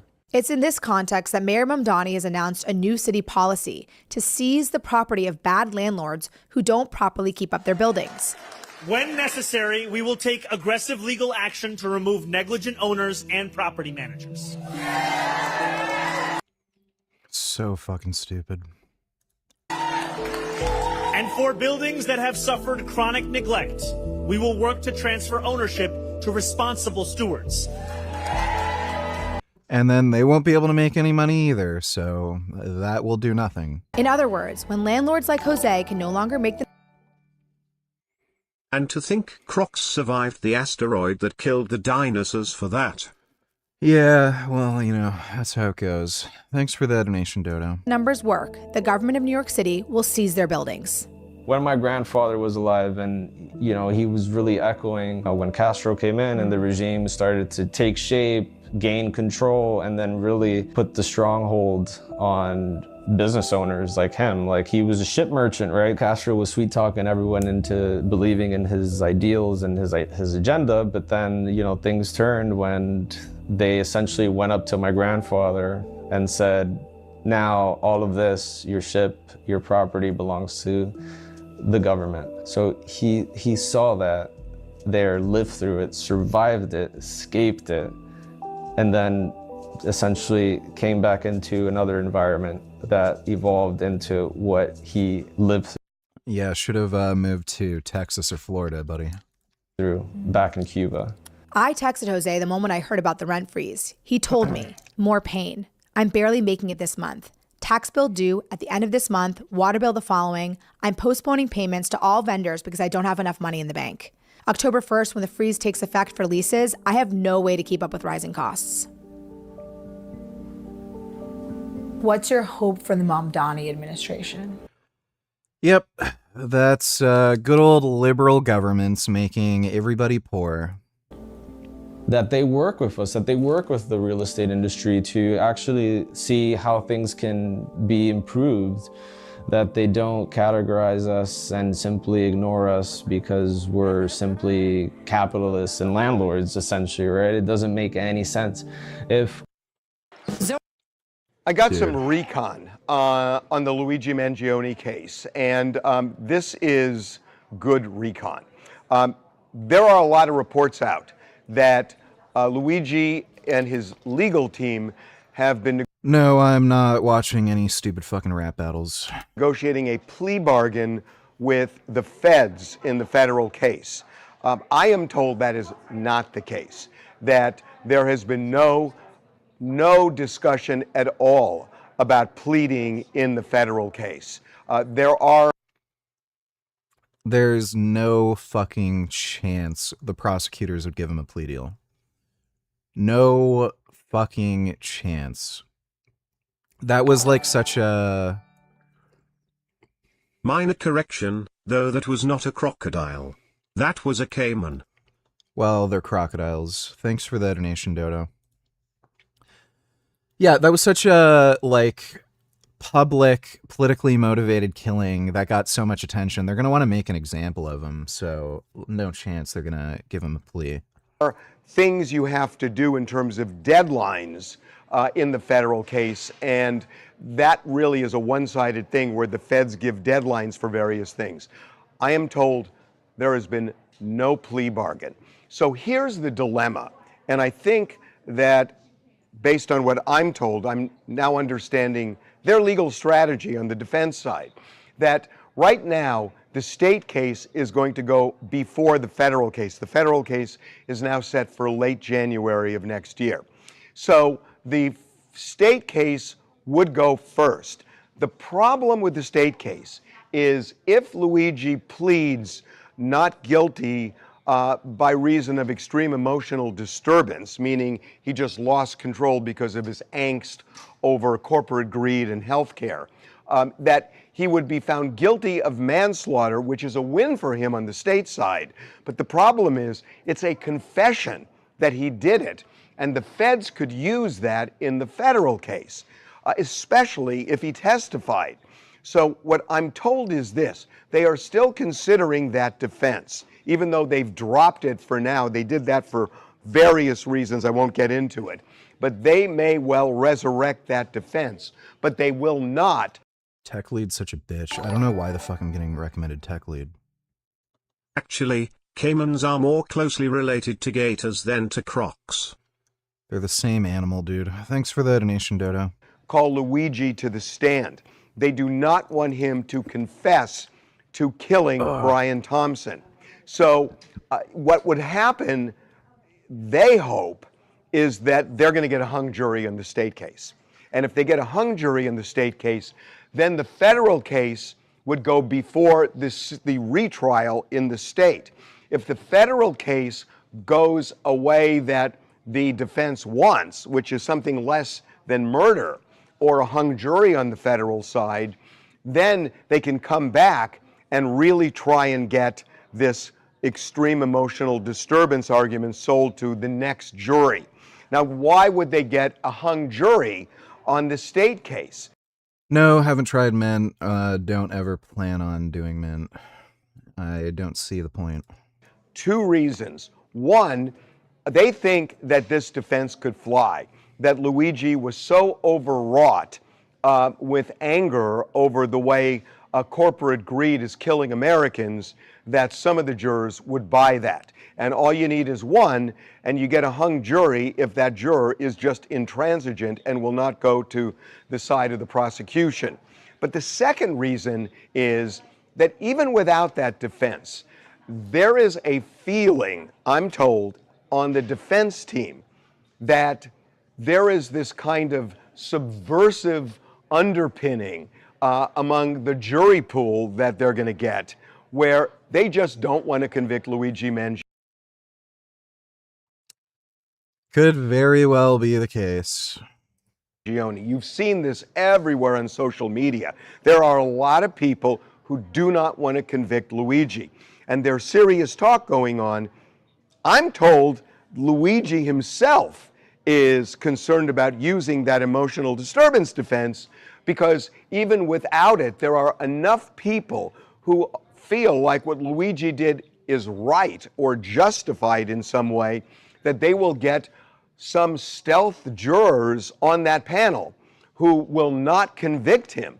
And as long as you get a hung jury on the state side, then you can really go full bore on the federal side, try to get a not guilty verdict. Again, I think that's going to be really hard to do, but they're in a tough position right now. And that what they want that federal trial before state resolution. You allowed the public to feel sorry for you when you used me as a punch bag. The words of the police officer who was left beaten and battered after a brawl at Manchester airport. Today, Mohammed. Does pine pollen work like TRT? No, it's pine pollen. I've never even fucking heard of that before. Broadly donate tellers between anti-vaxxers, flat earthers, climate change hoaxers, and creationists, which science deniers are the most insufferable? Hmm.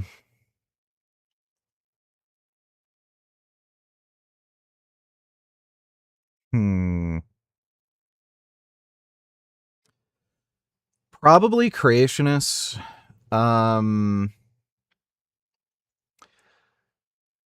The flat earthers, one, like, especially when you're talking about influencers, like, a lot of them don't actually believe the earth is flat. Like, Wits It Gets It is probably the LeBron James of faking about believing flat earth thing exists so that he can just get Patreon money from a bunch of fucking idiots.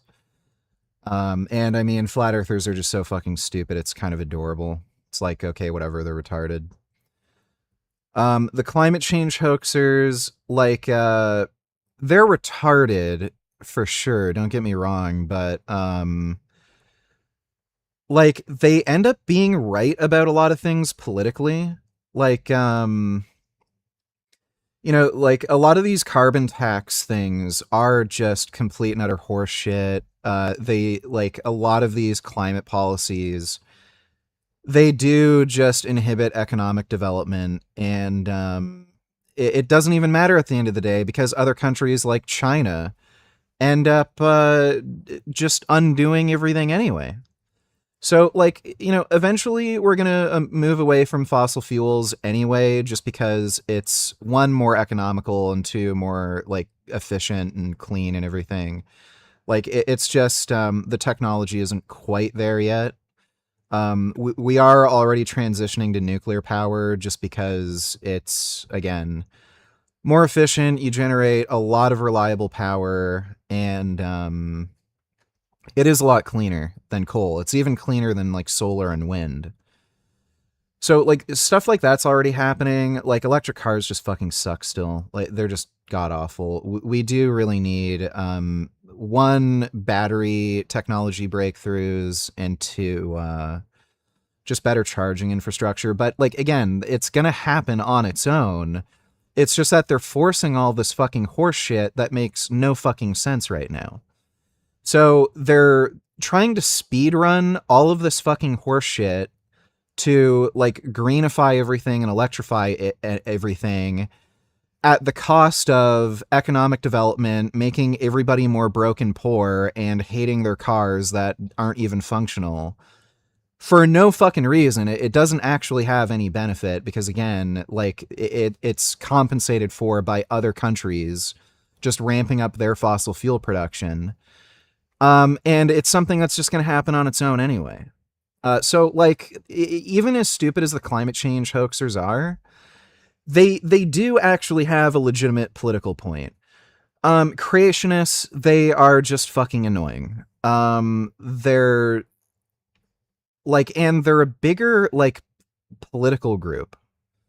So, like, a lot of these Christian nationalists and shit, they're actually a big, dangerous political group. So, yeah, creationists for sure.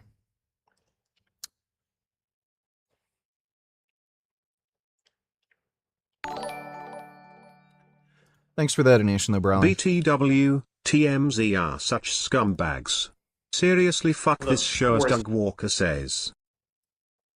Humanity has ever put on in the history of the human race. So terrible that I hate getting a clip to show you because I feel like getting the footage is giving them a fraction of support, and that makes me feel like the devil. That fucking bad. And yet people... Nostalgia Critic is a fucking annoying retard. It's hilarious how he's like a movie and video game critic, and he has, like, the most garbage, like, you know, movie and game preferences you can imagine. Like, he likes dumb trash. It's kind of funny that he's, like, complaining about TMZ when he actually likes trash content. I called the FBI. Thanks for the donation, Dodo. Fahir Amaz was sentenced to 3.5 years following the attack that was caught on camera. A court heard how officers PCLE. Oh, dude, especially in countries like the UK where they're talking about net zero. It's such a tiny fucking nation. They contribute like 1% to total greenhouse gas emissions. Why the fuck do you care? Yeah, let's make everyone broke and poor so that we make no difference. Like Europe is just stupid, dude.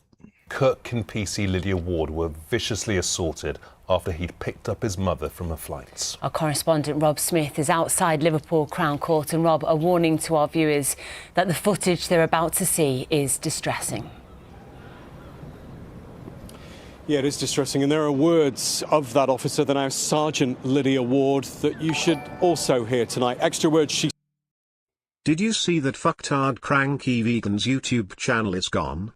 That is genuinely hilarious. I wonder what happened. Maybe he finally realized nobody gave a fuck about his armchair elitist shit takes, or he realized YouTube activism wasn't profitable. Or it could be both. Yeah, I have no idea, but that guy's political views were really gay and retarded. So yeah. Am I thinking of the right guy?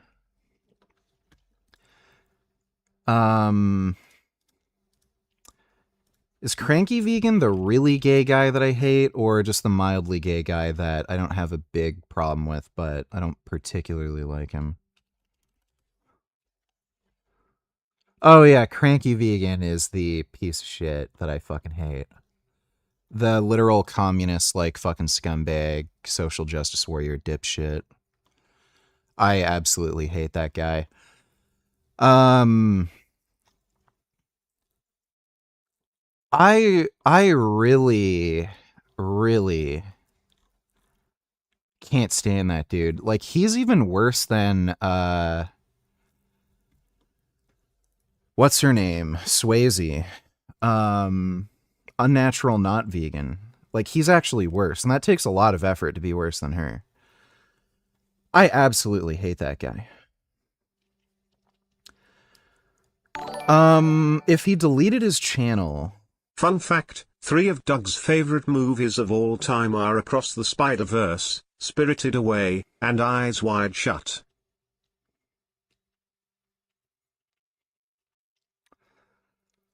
Those are terrible picks.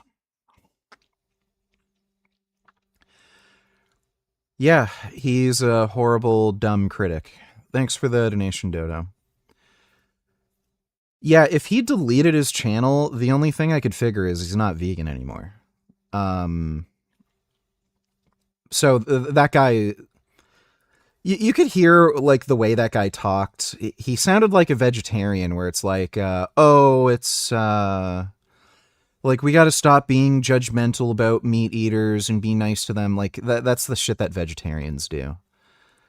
I would bet more than likely, given he deleted his channel and just, you know, rather than just stopped uploading, he's just not vegan.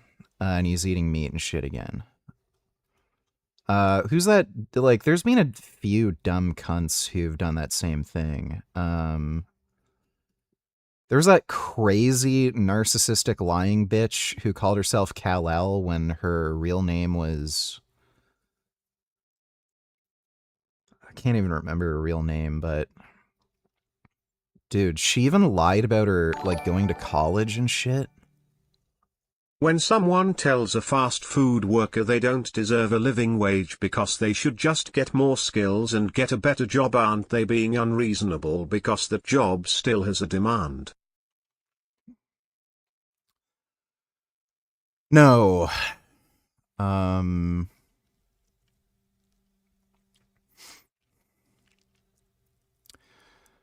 No.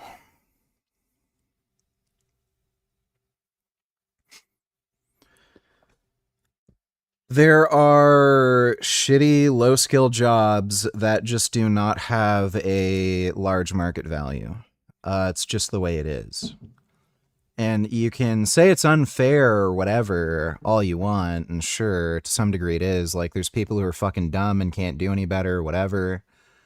But what's the alternative? Like, are we just going to force businesses to pay people a certain amount of money, even though it's completely uneconomical? So that's just the best system we have right now. And people also massively fucking understate how robust social services are, even in the United States. You can go on food stamps. You can get like rent assistance. There's unemployment. Like, there's so many different fucking things. Also, what about anti-vaxxers? Why are creationists worse? Yeah, anti-vaxxers are pretty bad. They might be worse. Yeah, well, actually, I would say they're worse than creationists. Thanks for the donation, Dodo. What was I saying?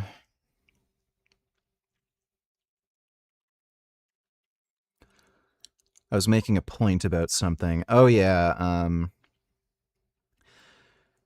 There's plenty of social services that will prevent you from like going homeless or like, you know, being a pigeon person where the only way to get food is to like beg for money on the street when you're not working. Like the people that you see that are homeless on the street, 99% of the time it's not because life is too hard and like they tried as hard as they could, but it wasn't good enough. Like, no, they're all drug addicts.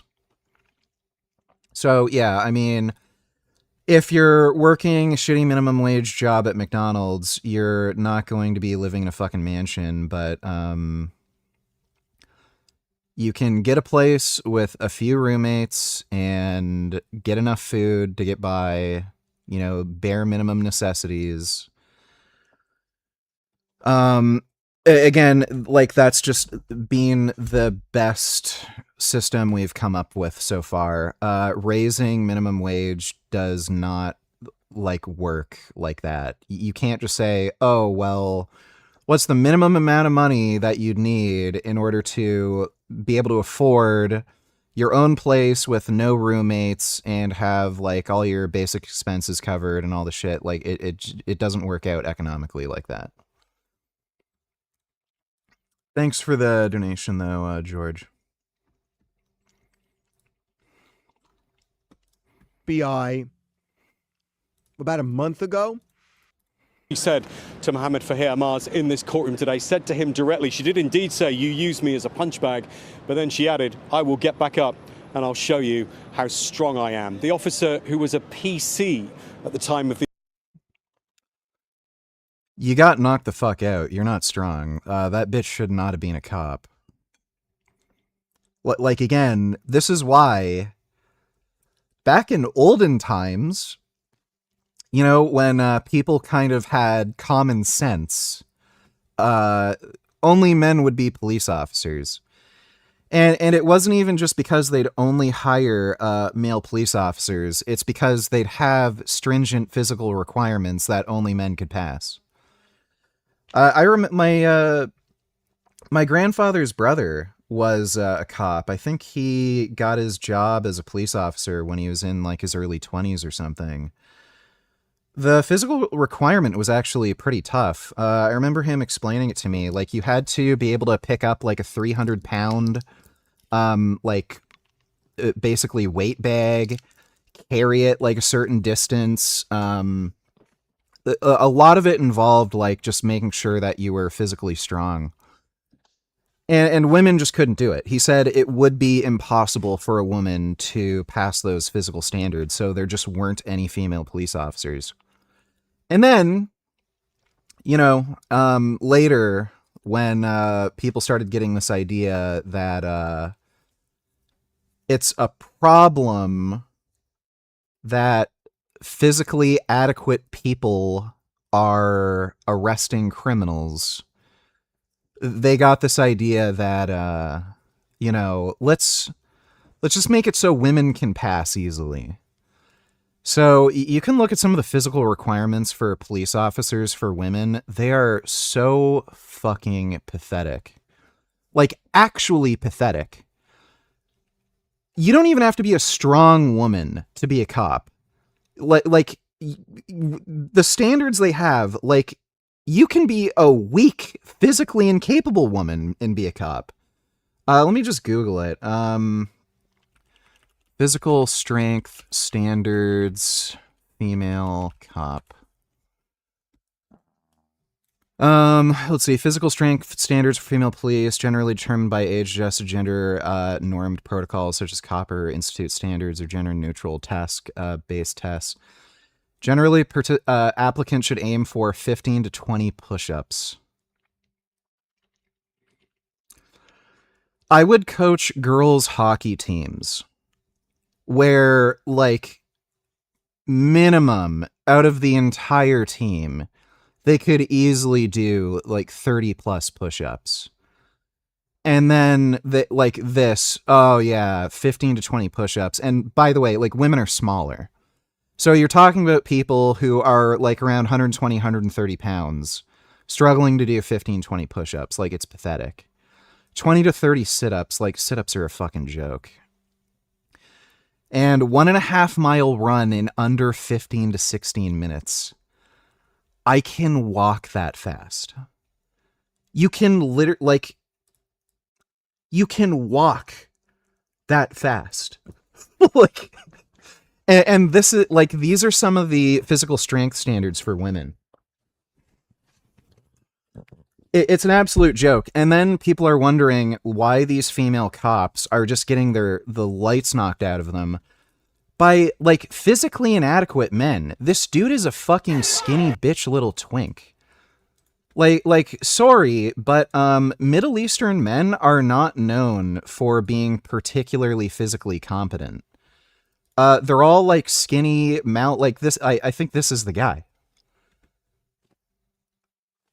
So yeah, when you have a chick who struggles to do 15 fucking push-ups, like, what the fuck do you expect? The attack at Manchester Airport in July 2024 said that she had never seen anyone so violent as Amaz. You'll likely remember that distressing footage that was all over social media, all over every news outlet back then. Sergeant Ward said she remembered Amaz looking her directly in the eyes before he hit her. She was struck to the floor. Why do you have this job? I mean, give me a fucking break. So there's 3 cops here. For whatever fucking reason, the one male cop is doing something else back here.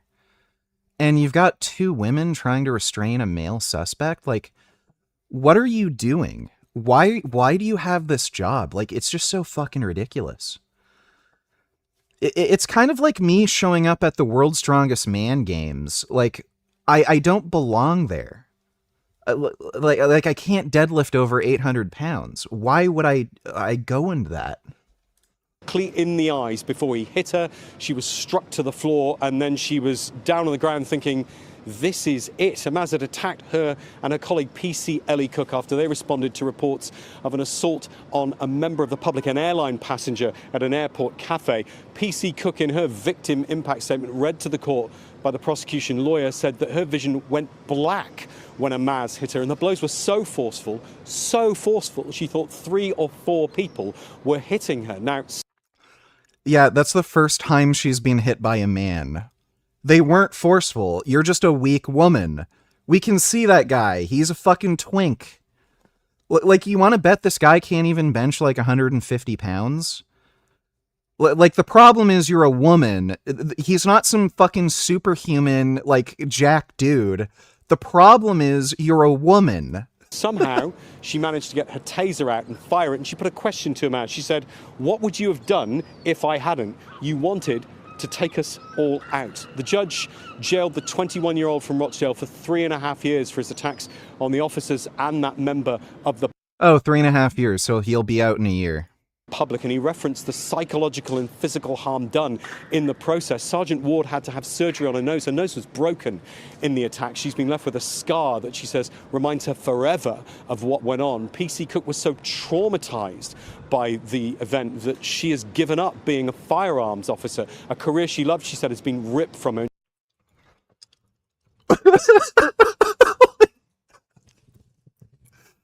Oh my god, that is the most pathetic cowardly fucking thing you could possibly say.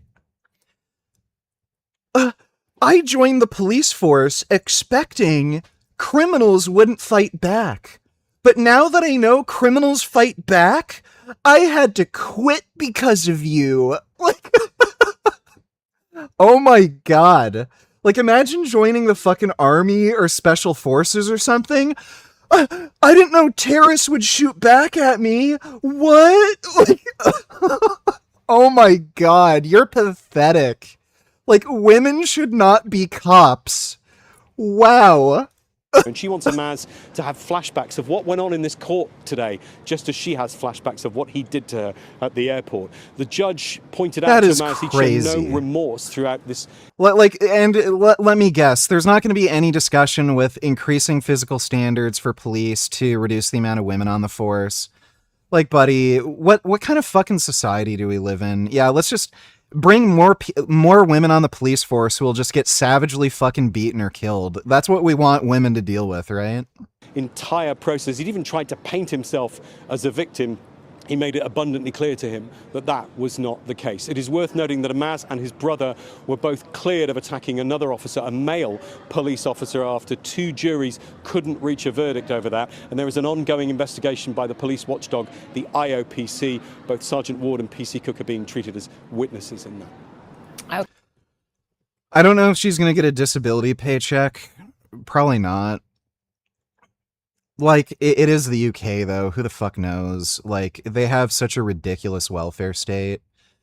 It wouldn't surprise me if she claims she has, like, PTSD and can't work, and then she gets, like, a bunch of money from the government. Who the fuck knows? Okay, Rob in Liverpool tonight. Many thanks. That is the most insane fucking thing I've ever fucking heard. Like, people listen to this and don't laugh. Like, she became a fucking cop with the idea that criminals don't fight back? Like, it's just so fucking retarded. If you're female, you would have to be Wonder Woman to take down this kind of criminal, and she's not even human technically speaking.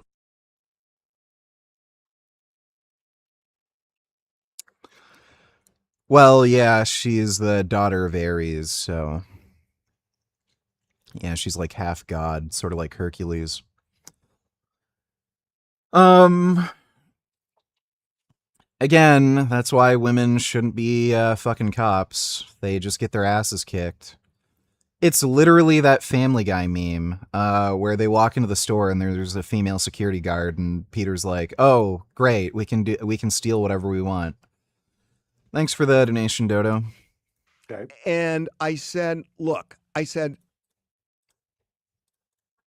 I may be really naive here, and I don't know, but I keep asking you guys, is this guy a kook? Is he a fraudster? And you tell me you don't know, but you also say you're really trying to track him down. And, it's like you're not dismissing it. And I just got this feeling it might be true. So what if we do a documentary and we actually pay the Bitcoin into the account to trigger this and follow where it leads us? And obviously we'll work with you. So this was about a month ago. And the first reaction I got was, well, that's kind of interesting. Let us run it up the flagpole. And I called them back a couple of days later, and they said, we're still talking about it. And then I kind of got ghosted for almost a month.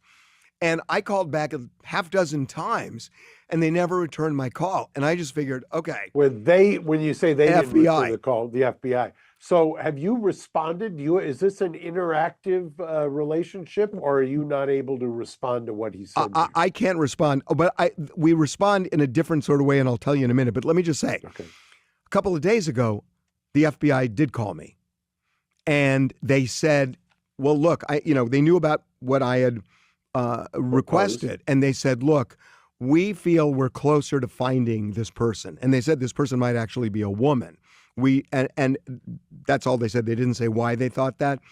But that's interesting they said that, because if I was gonna ask you if there was any indicia that this was a female. He's using he uses a man's name. Yeah, but that doesn't mean anything. No, I know. Right. But then they said on the documentary thing to stand down, that they were working on it. And I said, fine.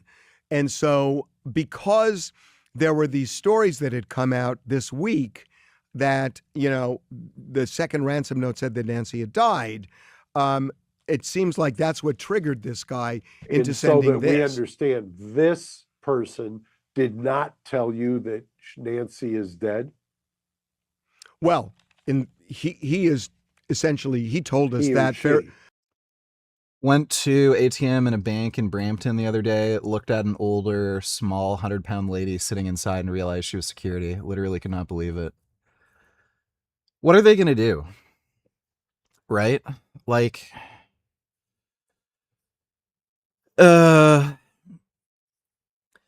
what's funny too is this shit works when you have a society that's civilized.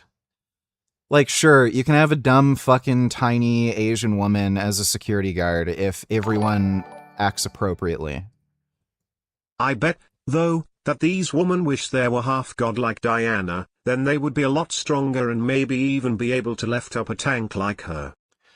Yes, who wouldn't? Thanks for the donation, Dodo. Like, maybe worst case scenario, again, if you live in a civilized society where everyone acts appropriately, like maybe you have a guy who has a bad day, starts kind of yelling, and then the security guard comes and says, sir, calm down, and then he's like, oh yeah, you're right, I overreacted. When you have a bunch of fucking immigrants coming in like you have in the UK, and again, like a lot of these people are coming from absolute fucking shitholes like Afghanistan, Syria, Pakistan, a lot of parts of Northern Africa, where it's normal for these people to just fucking fight, be aggressive. They don't respect women. A lot of them come from like a lot of war-torn countries where they're kind of used to seeing conflict as well. What do you expect? Like, you're just going to have more of these fucking situations where people just act fucking unhinged and will take it there where they start fucking swinging. And then, like, they have all these fucking women. Like, what do you think's going to happen? And like, they don't change. They keep letting in the immigrants, and they keep with these DEI policies. Like, when is it going to get to a point where people are like, okay, that's enough. Let's like hire men for this job. Let's stop letting in the crazy immigrants. I'm going to call him he just because that's what we've he told us this early on. At one point he said essentially time is of the essence, and then in a follow-up email said time is no longer of the essence. And how early or how long after a week disappearance? A week. Okay. And so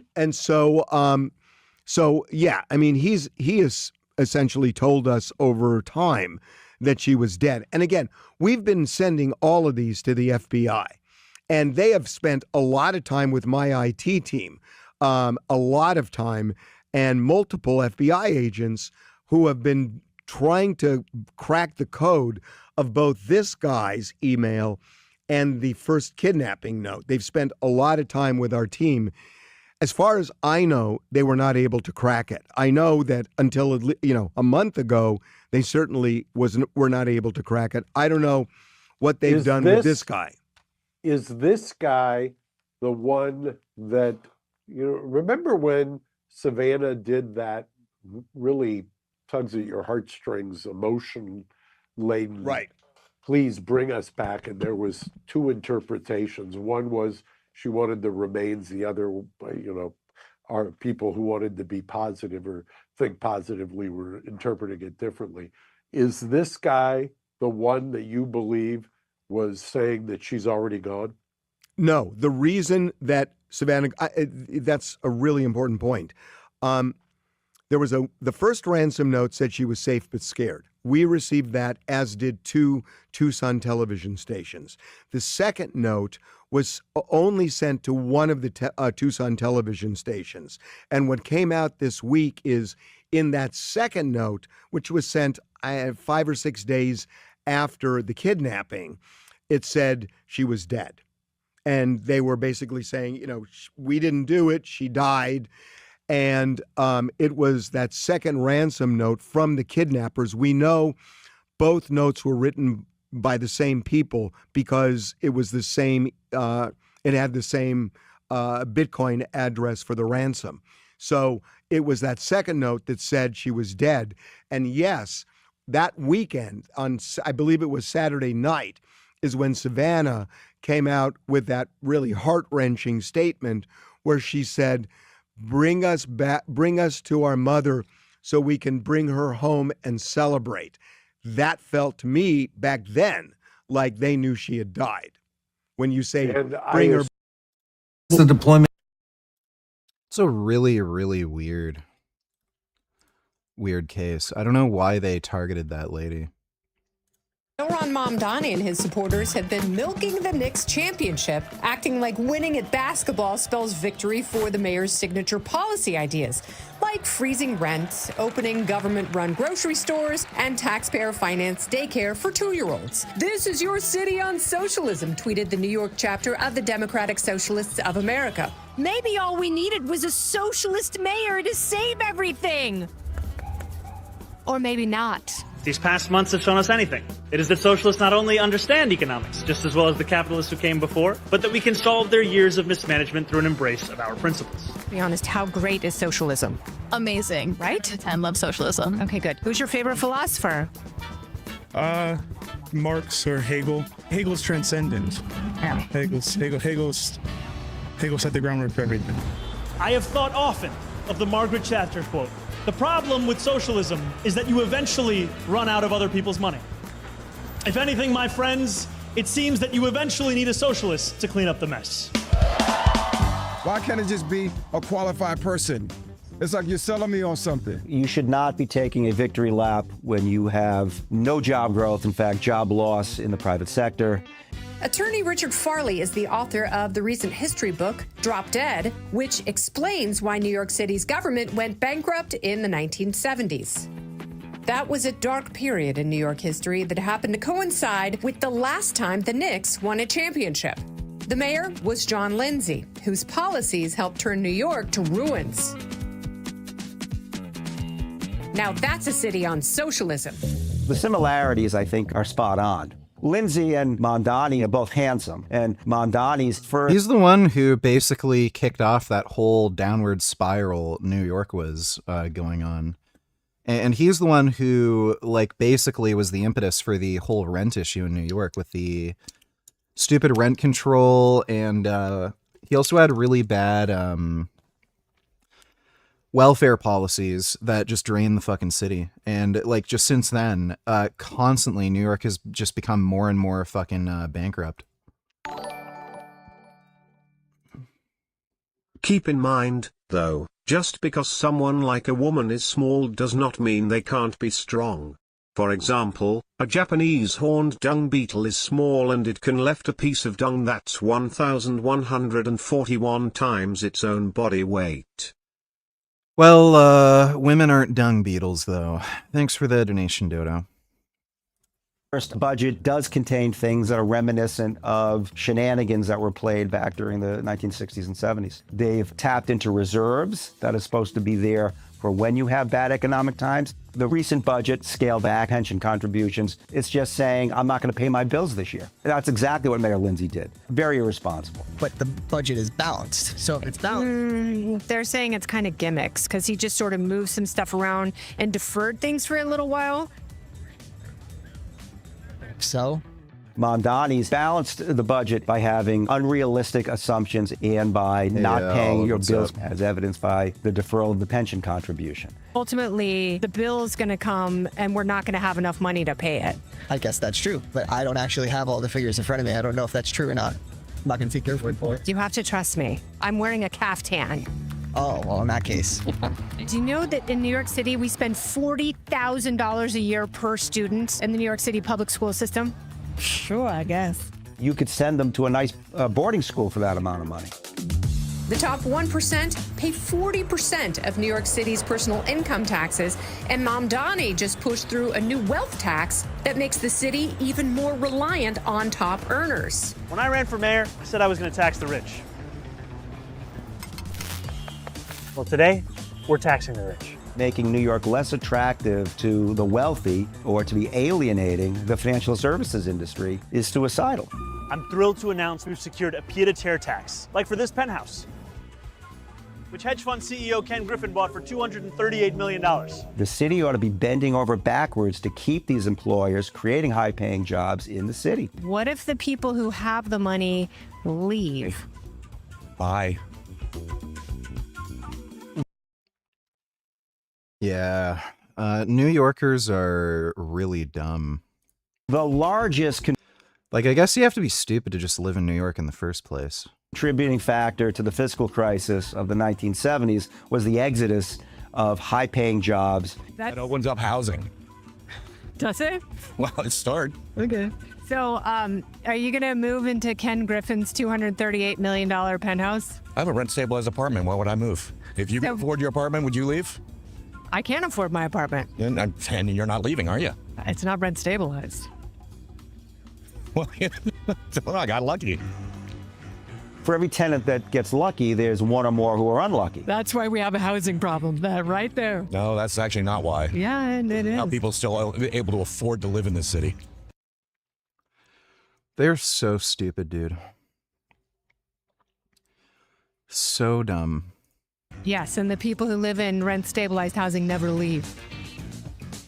If you're one of the more than 2 million New Yorkers who lives in a rent-stabilized apartment, your rent's going to be frozen next year.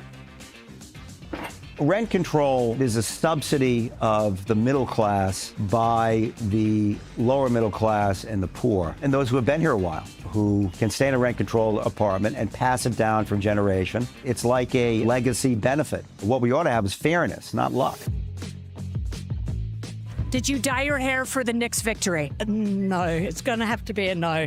Where are you from? Australia. I love Australia. If Zoran Mamdani is the new John Lindsay, does that mean it'll all work out in the end?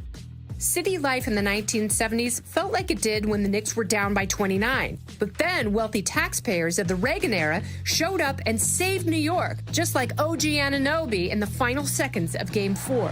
Watch as the ball float from the top of the arc and start running toward the basket, fingers reaching towards the heavens. We find a way. We win.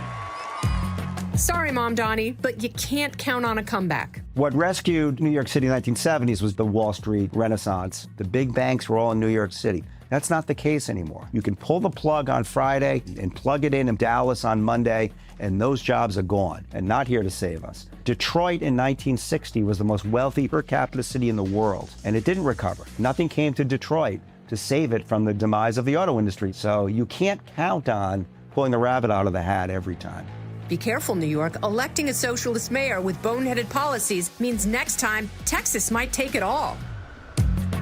For Reason, I'm Kennedy.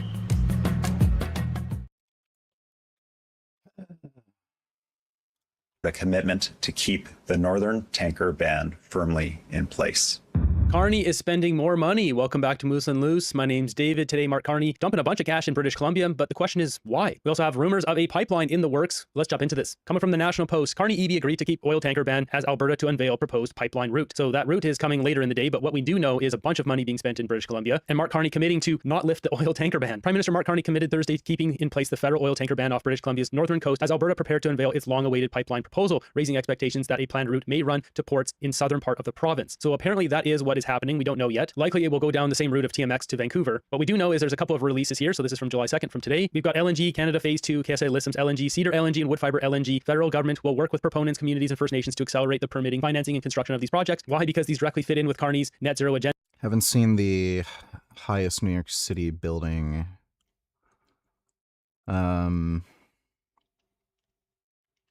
Yeah, I haven't seen that. We're going to get to that here in a second. There's some pretty big bombshells here that nobody's really talking about in the media. We've got, look at this, another rampant conflict of interest, the Red Chris mine expansion. We will invest $500 million to expand the Red Chris mine, which will increase Canada's annual copper production by more than 15% to support critical minerals and demand for clean energy, manufacturing, and reduce greenhouse gas emissions by over 70% once operational. This is another net zero thing. It just mentions it right here, greenhouse gas emissions. This will generate carbon credits. Now, Mark Carney has already announced the Red Chris mine as a major project from his major projects office, which we have here. It was in the first tranche. Yeah, it's in the first tranche. It was number 6 here, Red Chris mine expansion. And when you look at that, Newmont, the company owns 70% of the Red Chris mine, which we see right on Newmont's own website here. Red Chris is a golden triangle of British Columbia. Newmont has 70% interest in and operates the Red Chris mine and surrounding tenements in a joint venture with Imperial Metals Corporation, 30%. They say it right on their own website. If you've been following the channel for a while, you know that. In Mark Carney's disclosed assets here, if we look down at N, it's right there, Newmont Corp. Mark Carney's invested in a project that he's actively dumping money in. This is against the law. This is not. Yeah, this is literally everything Carney is doing. All of these infrastructure and investment projects he's greenlighting, they all involve companies that he has a stake in. So he's just a fucking scammer. He's more corrupt than Donald Trump, honestly. Not getting around conflict of interest law where he talks in general terms of an industry. He's pushing taxpayer money, $500 million, into a project that he's invested in. I don't know why he's not being hauled off to the slammer for breaking the law, but here we are. Canada is corrupt. This is not the first time. This is an increase of $500 million. The second time he's bringing up Red Chris, this time with $500 million investment. And then also North Coast Transmission Line here. We'll provide $3.9 billion through various tools towards total capital costs, phase 1, phase 2, reliable energy, etc. This falls within Brookfield's net zero agenda, them cornering this market, creating carbon credits. All this points towards carbon credits. I mean, look at all these projects. KSI Listums, LNG, Cedar, wood fiber, all these LNG will create carbon credits. Red Chris Mine, it mentions it right here, reducing greenhouse gas emissions by over 70%. They'll create carbon credits. Same with North Coast Transmission Line. There'll be companies that will use this that will create carbon credits. Companies that Brookfield owns, like all of these hydro dams. So we've got North Coast Transmission Line there, and then right next to it have all these hydro dams here. Brookfield has a bunch of these. These will all create carbon credits. The federal government will work with private sector proponents, communities, and First Nations to accelerate the permitting, the financing, and the construction of major LNG projects in BC. These include LNG Canada, Listums, Prince Rupert Gas Transmission Project, Cedar, and Wood Fiber LNG. These projects collectively will more than triple our production over the next decade, reach new markets in Asia as well as Europe, and all of them built with low emissions and in full partnership with First Nations. Secondly, we will support the development of the power, the mining, and the trade infrastructure needed to unlock northern British Columbia's full economic potential in an environmentally sustainable way. The reason why he's doing this with First Nations is he's future-proofing profits for Brookfield in the case of a conservative prime minister like Pierre Poilievre coming in and not being able to reverse a lot of this stuff. Because if it's on federal land, Poilievre's got control. Wrapping up these deals with First Nations, it can't be undone. That's why he's trying to bring in this carbon market with First Nations, trying to make it as hard as possible to keep these Brookfield profits rolling in year after he's gone. And then there's other announcements here. So they're transforming the Port of Vancouver, Roberts Bank Trade Corridor. Project will unlock over $100 billion. We've got George Massey Tunnel. This thing's been going forever. They keep making plans for it. It's not getting built. This should have been built 10 years ago. It says they'll provide up to $3 billion to replace the aging 4-lane transit tunnel. And then there's a Prince of Rupert and Port of Stewart. Canada will work with the port authorities and First Nations to maximize potential of these ports to serve as a vital trade corridor. Not really offering anything to these ports, really. But the most important thing from this announcement is none of this stuff. It's right here. Today's agreement is underpinned by a series of historic commitments to protect and preserve Canada's land and waters. To that end, Canada and British Columbia will establish a new national carbon credit framework to build carbon markets that work. Ones that work for Brookfield. And what do? They bring in the whales. People don't want anything to happen to whales. We all love whales. I am very proud to say that through our discussions and negotiations with the federal government, we have secured a commitment to keep the northern tanker ban firmly in place, protecting British Columbia's pristine northern coast and the $2 billion plus economy that relies on it. This agreement recognizes the role that BC will play in building a stronger, more independent nation. We will reinforce existing protections for Canada's whales, including the southern resident killer whale habitat along British Columbia's coast. You know what? Having a tanker ban doesn't stop the American tankers going up and down the exact same waters. It just punishes Canada's prosperity. And they're tugging on people's heartstrings with the killer whales because they look cute and fun and nobody wants anything to happen to whales. David Eby posting this on his X account here. We've signed a landmark multi-billion-dollar agreement with the federal government to set BC on a generational path to prosperity. This guy destroyed prosperity in British Columbia. Now he's signing an agreement to bring it back. Yeah, right. And there it is. The whales. It's all about the whales. These guys are manipulators. They manipulate people's emotions. They're not saving whales, they're enriching themselves. There's more details on this website here. So this one breaks down the Canada-British Columbia Cooperative Prosperity Agreement. And further down in here, you can see there's more detail on everything, including the carbon markets. The transition to low carbon economy creates new categories of economic value. To Brookfield. In protected forests, restored watersheds, clean energy systems, and nature-based solutions. This sounds exactly like the far-off ripoff segments. If you've been watching my channel here for a year and a half, I've been bringing those up. This is exactly what this sounds like. That stores carbon at scale. The commitments in this section reflect both parties' shared interest in developing the carbon market infrastructure needed to unlock the value and attract private sector investment in climate action. You notice in protected forests, Mark Carney announced a big protecting of forests across Canada. They want to take our green spaces and turn them into carbon credits that Brookfield can then manage and make money off of. And he's invested in the company doing all this. This should be all against the law what he's doing. It says National Carbon Credit Framework. British Columbia and Canada will work with other provinces and territories to explore options for developing a national carbon credit framework, including the use of credits generated through consumer sustainability choices such as retrofits and EVs and nature-based solutions. That's right. So if you buy an EV now, you can get a carbon credit, a little savings off of Carney's new tax, the carbon credit. And then carbon pricing. British Columbia made significant and good faith adjustments to align its carbon pricing system with the federal benchmark. As the federal government calibrates that benchmark, Canada commits to working with BC to quantify the fiscal impact of the revised benchmark and to negotiating a funding agreement that fairly compensates BC accordingly. Mark Carney is working with David Eby to bring out this carbon credit market. They're bailing out big condo developers. David Eby just got back from China. Yep. Carney's also making sure the tanker ban doesn't go anywhere. So what does Danielle Smith get out of this? Another line along the TMX? That's it? So she has to bring an entire carbon market just to get one extension on the TMX? It seems like Danielle Smith in Alberta is getting duped. British Columbians are getting duped. And well, all Canadians are going to get duped because this carbon market is going to be flushed across Canada. We'll have another tax that will essentially make Brookfield and Mark Carney rich. For anyone new to the channel, what this would be is a slow rollout of carbon market and eventually maybe a full rollout. So Dude, some of these carbon taxes are fucking insane. Like it gets fucking cold as shit here. Like ridiculous. Last winter, we had 2 straight weeks where it was negative 50 degrees. Brutal. I had to make sure the electric heater was on in the garage at all times, or else the oil in my bikes would freeze. So, you know what they fucking do? This house runs off of a propane heating system. They fucking tax your propane heat with this carbon thing. What am I supposed to do? Freeze to death? Like, what the fuck? It's crazy. And my heating bill can be fucking crazy. It's like sometimes it's over $200 in a single month. And like a good $30 or $40 of that is the fucking carbon tax. Like, fuck you dipshit. And it's like, and like the propane heats everything. So like if you want hot water, like for a shower or something, you need the propane. So like, do they expect me to live like a fucking caveman? It's just retarded.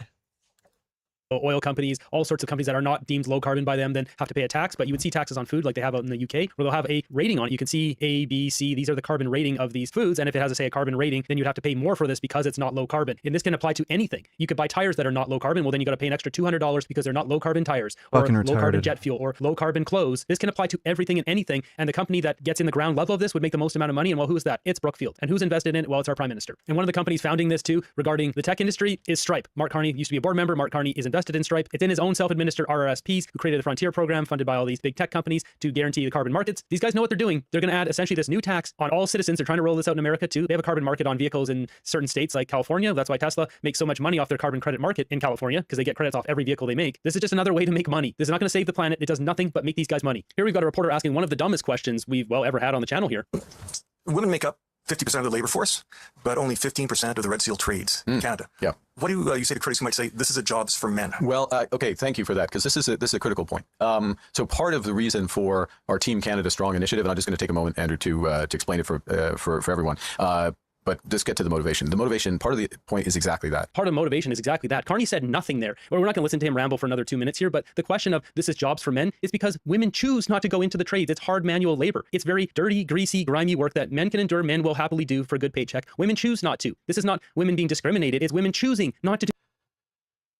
Ideally, you want as little women as possible working in areas where you really need people to work. So like, you know, a doctor would be an example of that. We have a shortage of doctors to begin with, and they have to do a lot of work. Well, what happens when women are fucking doctors?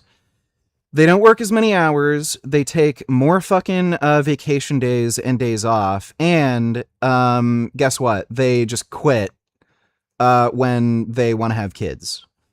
So, like, when you have, you know, when you're trying to industrialize and build things, and then you try to bring more women into like these trades, you're just going to have less productive labor where it takes more fucking time. People like these women aren't going to work as long or as hard. They're more likely to get injured. They're more likely to quit, and they're probably just not even going to do that job anymore as soon as they decide to have kids. So like, what's the fucking point? Just let people do whatever the fuck they want.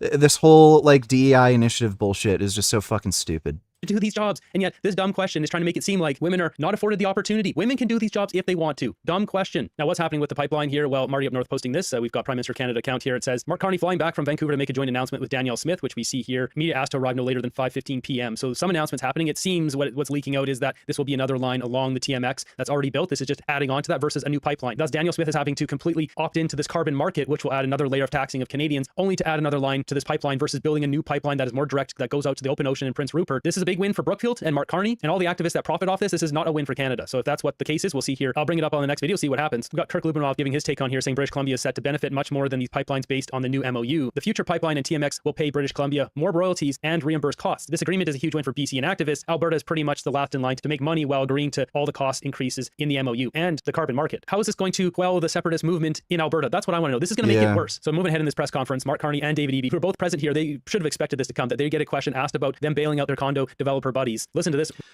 Dude, what's super fucked too, the Liberal Party is the most like antagonistic and divisive. They deliberately go out of their way to politically persecute conservatives. There's that whole issue with American trade and the USMCA going on right now.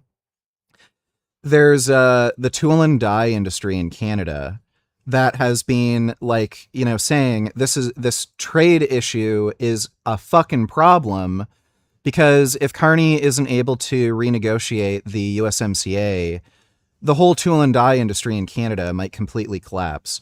Well, guess what? Most of the tool and die industry is in conservative districts. So Carney is just not doing shit.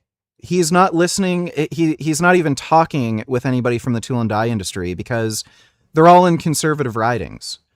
This whole gun ban thing, it's to politically persecute conservatives. A lot of the firearms laws in Canada are just political persecution. There's some shit that I guess on some level you could argue makes sense. Like if you're transporting your firearm to a shooting range, they say it has to be locked in a case. Sure, whatever. Guess what they did? This was fairly recently, I think in the last decade. They changed the law where it needs to be locked in a case to it needs 2 locks. You need 2 locks on your gun case when you're transporting it to a range. So what do you think happens?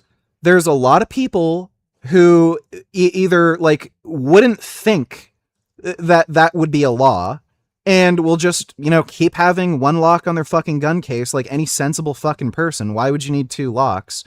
And then if they ever get stopped by the police for whatever reason, jail time. Or some people could just forget because again, it's not something you'd naturally think of where I'm going to meet my buddy at 9 a.m. for the range before we have to go to work or something. And then you're kind of tired, you're a little forgetful, you're rushing, you only put 1 lock on, then you go out and then you get stopped by the cop for whatever reason, and then, jail time for literally nothing. So this is just what they do. They try to politically persecute people who don't agree with their fucking nonsense. Ramble of nonsense. A lot of people, politicians and pundits from across the political spectrum have labeled this a condo bailout.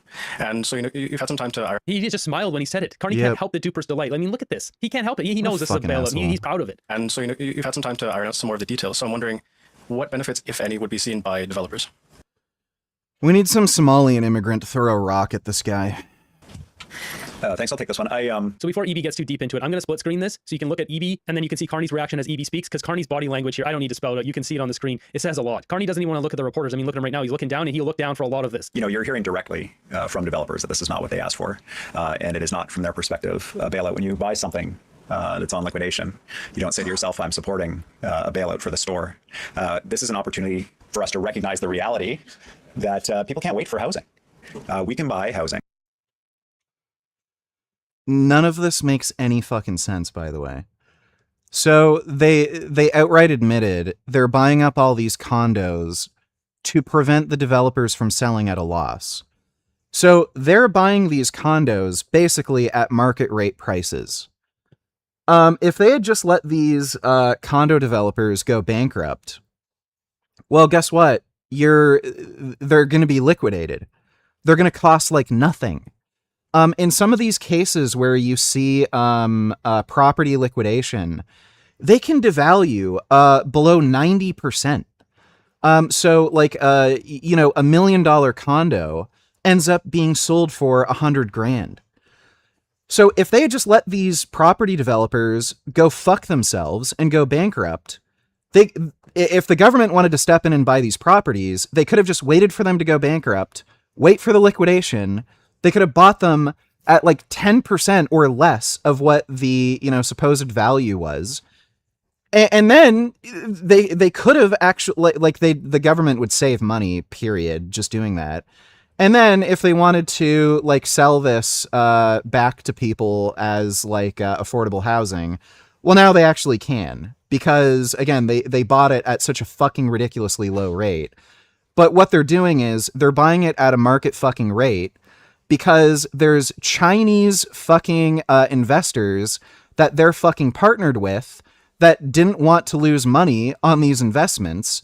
And they're trying to appease their Chinese business partners, and they're trying to keep the price floor as high as fucking possible on these fucking properties. It's the exact opposite of affordable housing. Like, nothing they're saying makes any fucking sense.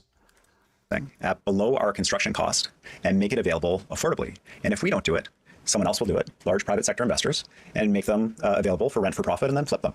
These condos will be purchased.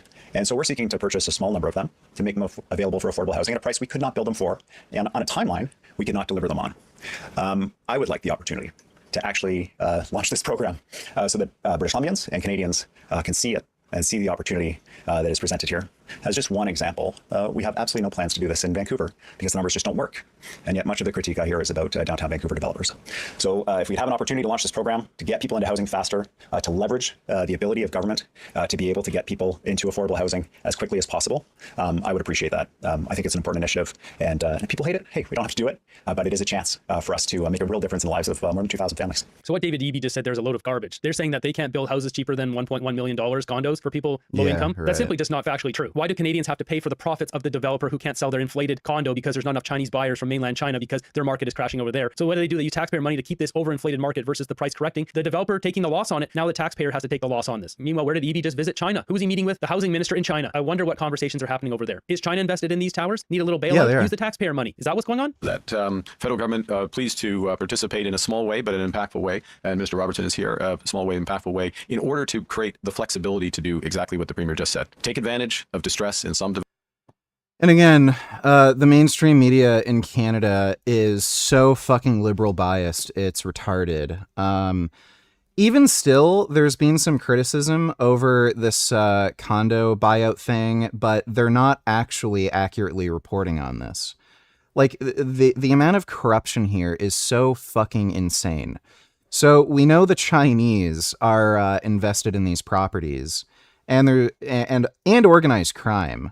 And where does he go to talk with? He goes to China right after this happens to talk with the Chinese investors that were involved with these fucking condos. Like, it's just crazy. Developers take advantage for the purposes of affordable housing for families in this province, and affordable housing, including with potential rent-to-own model. And in the end, this is the proof of the pudding is in the eating.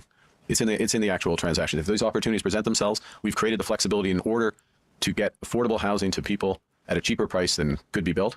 We'll do it. If the market shifts, if the opportunity doesn't present itself, then it won't happen. But this is a smart way to do it. And last thing I'll just reemphasize: what happens in real estate over time is a bad development becomes a good development on the second or third owner.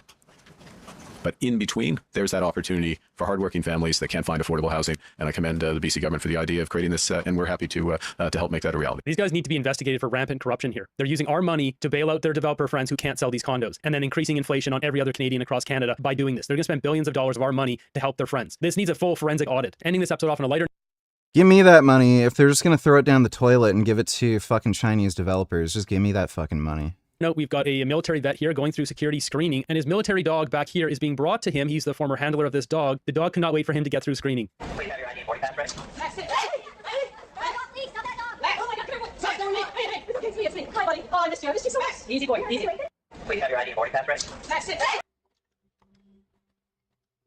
Make you go and work with sex. It was.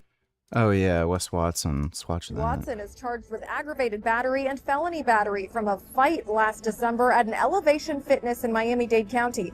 In this incident, arrest. Hell's Angels and CCC run the streets, but the Triads literally own 70% of North Vancouver real estate. Not even a conspiracy. Literally Google it. Oh yeah. Everybody fucking knows, dude. So there's a very high likelihood that this condo bailout thing is directly funding organized crime. And again, people voted for this fucking asshole on the basis of, oh, he's going to help the economy. He's going to lower housing. What did I fucking tell everybody? The liberal government has no interest in lowering fucking housing. And I told everyone, because Carney has all these fucking investments and business connections, he's just going to line his own pockets and his business partners' pockets. That's the only reason he fucking ran for prime minister. And I love how fucking Destiny, his stupid fucking orbiters, tried to argue, oh, the conservatives don't have any economic plan. Oh, really? So the liberals' economic plan that's working out so fucking well is line the pockets of Chinese developers that are very likely, working with organized crime. Okay, yeah, great. Fucking idiots. I hate Destiny and his fucking community. They're so fucking stupid. Documents say Watson told responding officers he was working out when the victim approached him saying he wanted to fight. Documents say Watson was caught on CCTV beating the victim with his weightlifting. A day or two ago you were reacting to Paul regarding microplastics. No one is claiming hard plastics just disintegrate. Microplastics get into bottled water and food from the plastic container manufacturing process. You fucking retard.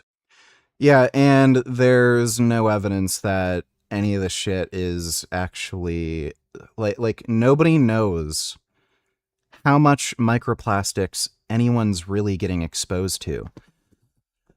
So, again, it just came out. Well, and by the way, Paul does make that argument.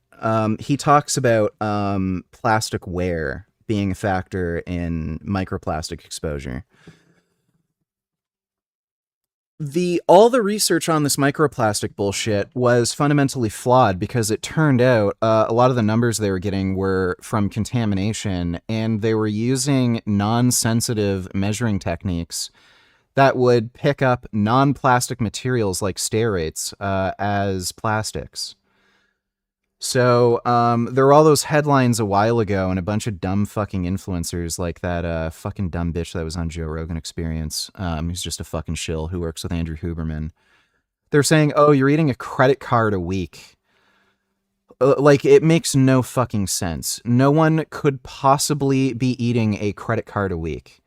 The only fucking situation where maybe I could kind of fucking buy that, even then, that's too high of an estimate, is those weird plastic burning fucking sheds that they make tofu in Indonesia, where rather than burning wood or coal or something, they literally find plastic garbage and burn it to generate heat. Something a situation like that, sure, I can buy. There's a ridiculously high amount of plastic exposure. But when you're talking about, America, Canada, Europe, this idea that we're getting a ridiculous amount of microplastic exposure, I'm very skeptical. The fucking, especially the claim, the credit card a week, that was such a fucking ridiculous load of horse shit. Thanks for the donation, cuck. Lifting belt.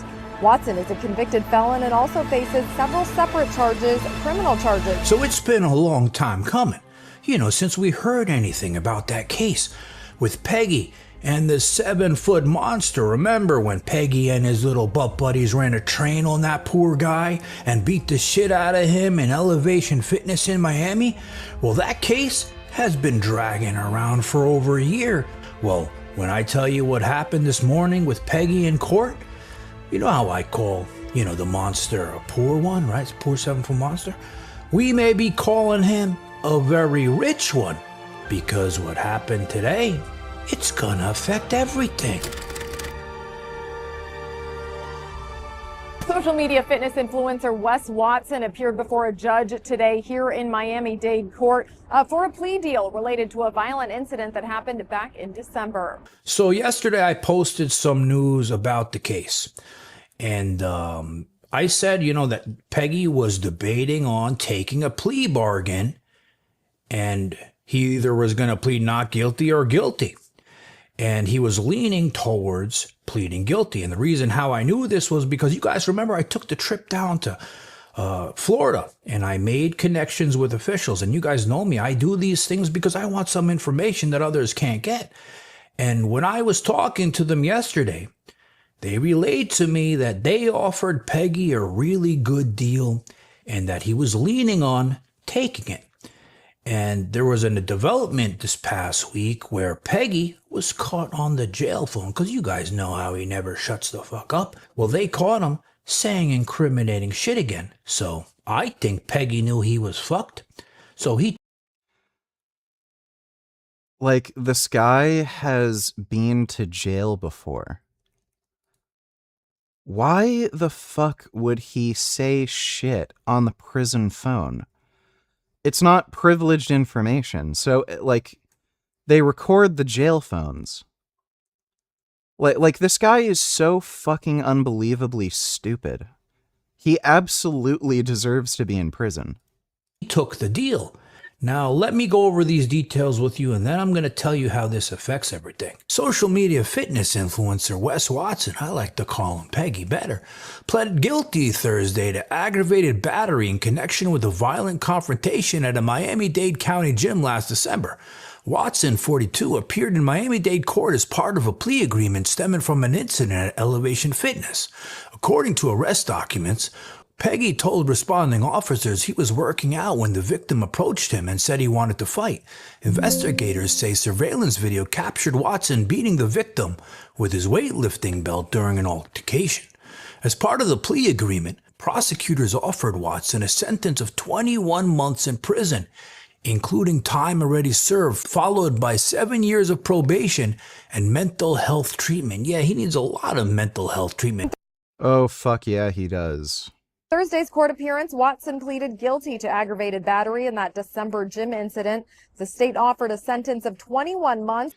Like, this guy can't be fucking happy with the stupid shit he's doing. Like, he seems completely miserable. Like his only relationships for the last while have been desperate single mothers. He has a small penis, apparently. He accidentally showed his wee-wee on Instagram. And, of course, he took the fucking video down and, all that crap. And people were making fun of him. The whole flexing thing where he has to, like, show how much wealth he has when he really doesn't, he's not as rich as he makes himself seem. Like, that's also something, like, miserable-ass fucking people do. And you can just see the way the guy acts. Like, he's starting fights with people for no reason, like, challenging people to come to his gym and fight him. Why would you want to do that? Like, he just seems really angry, agitated, anxious, unhinged. It's just bizarre to me when people have enough money to help themselves and they don't. Like, I hated being depressed. Like, why the fuck wouldn't, like, I went out of my way to try to not be depressed anymore. Like, I tried medication, I tried, like, magic mushrooms and shit. Like, working out and everything and, like, trying every strategy I could to kind of resolve it. Like, what is wrong with this fucking... Like, I guess when you're that stupid, you don't know how to help yourself, but... Why wouldn't this guy be getting mental health counseling to fucking begin with? Including time served and 7 years probation and mental health treatment. He's lucky he got a 21-month offer. At first, they were offering him 3 to 5 years. And He's lucky they offered him this 21-month shit, especially after they caught his ass flapping his mouth on the prison phones. During Thursday's hearing, Watson's attorney argued the circumstances leading up to the fight were unusual.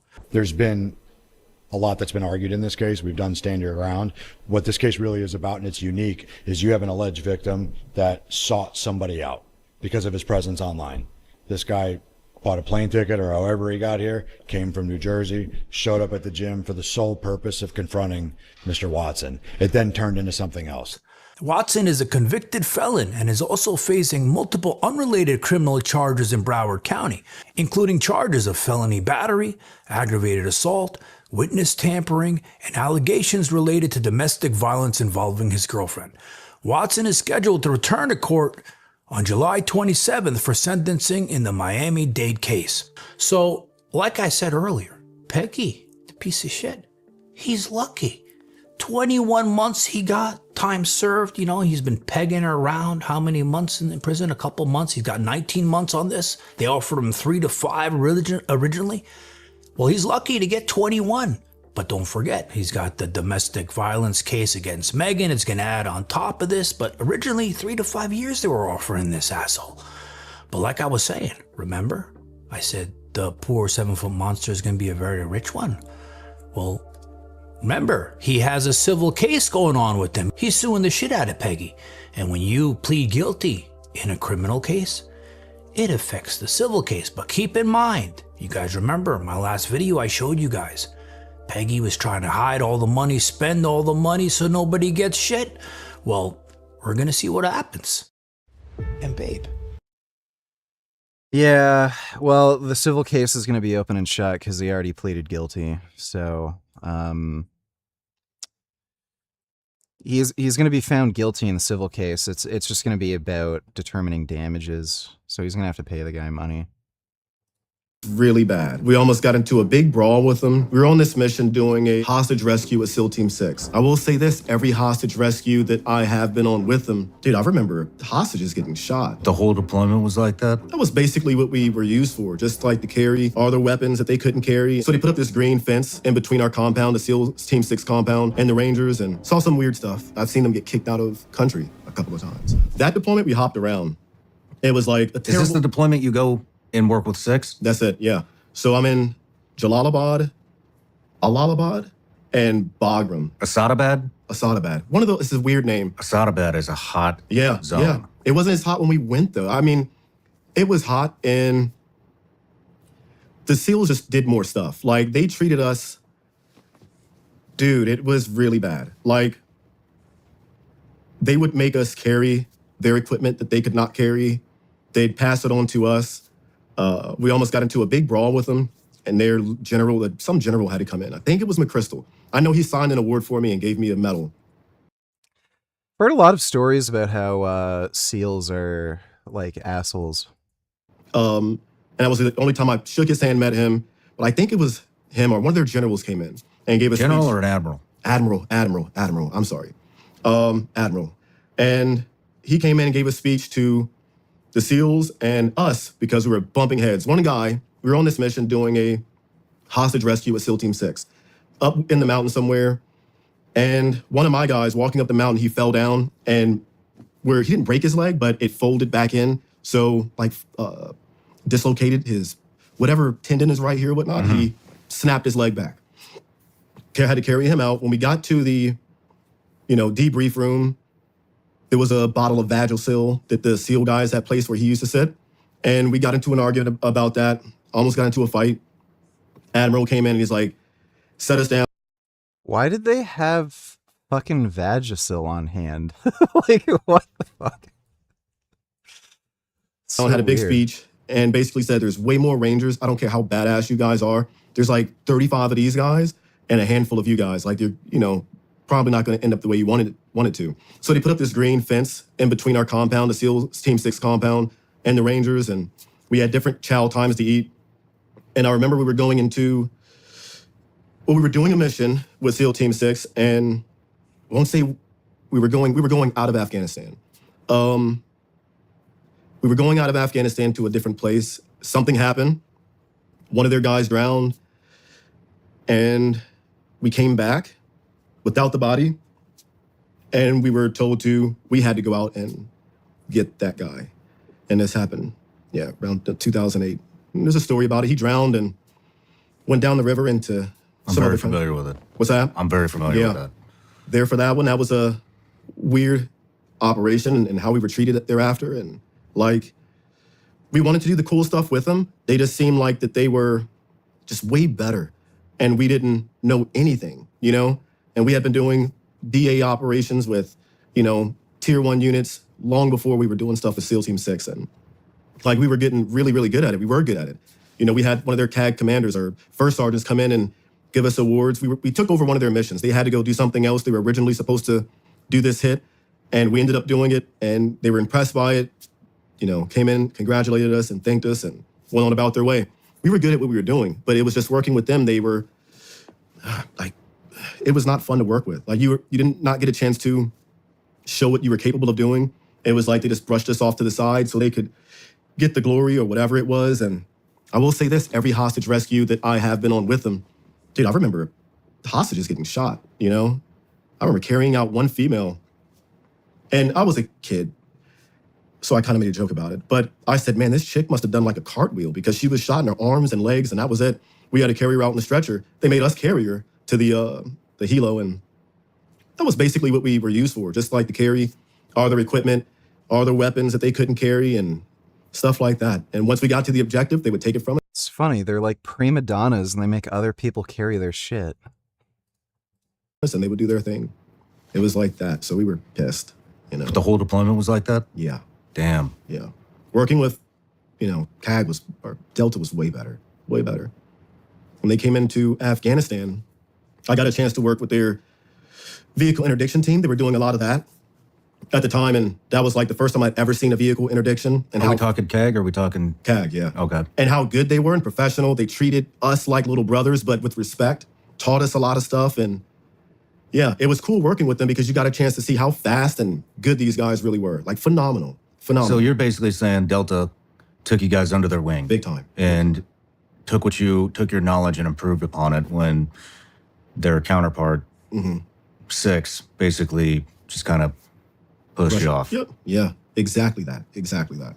Most of the guys in CAG, come from regiment. I knew a lot of guys who went to CAG.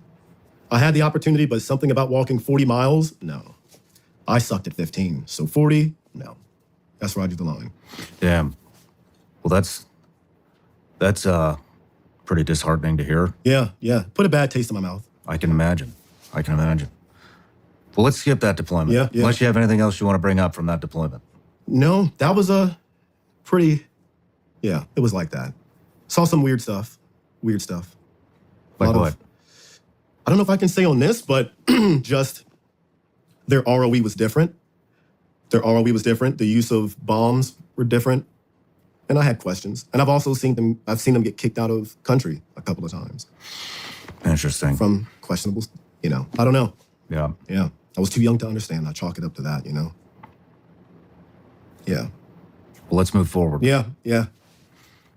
How was the next It was. I actually do have some questions. So you come home from that. What's your leadership telling you after a deployment like that? I mean, that could discourage a lot of guys into getting out, and I could imagine a very disgruntled team. Yeah, we never wanted to work with them again. Not necessarily get out. It was just never, ever wanting to work with them again. You do such a big train up. Most of the guys at that point, they've had 3, 4, 5 deployments, and. Do you use Bitcoin? I do, and I've been interested in it for. Yeah, Bitcoin's becoming worthless now. For a while now. And honestly, it sounds way more complicated than it actually needs to be. And I think that's what keeps people from even trying to understand it. But the part that interests me. Dude, that is a hilarious sponsor spot. Yeah,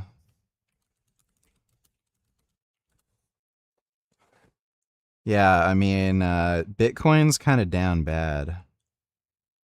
Like, especially, what is it? Yeah, like, just...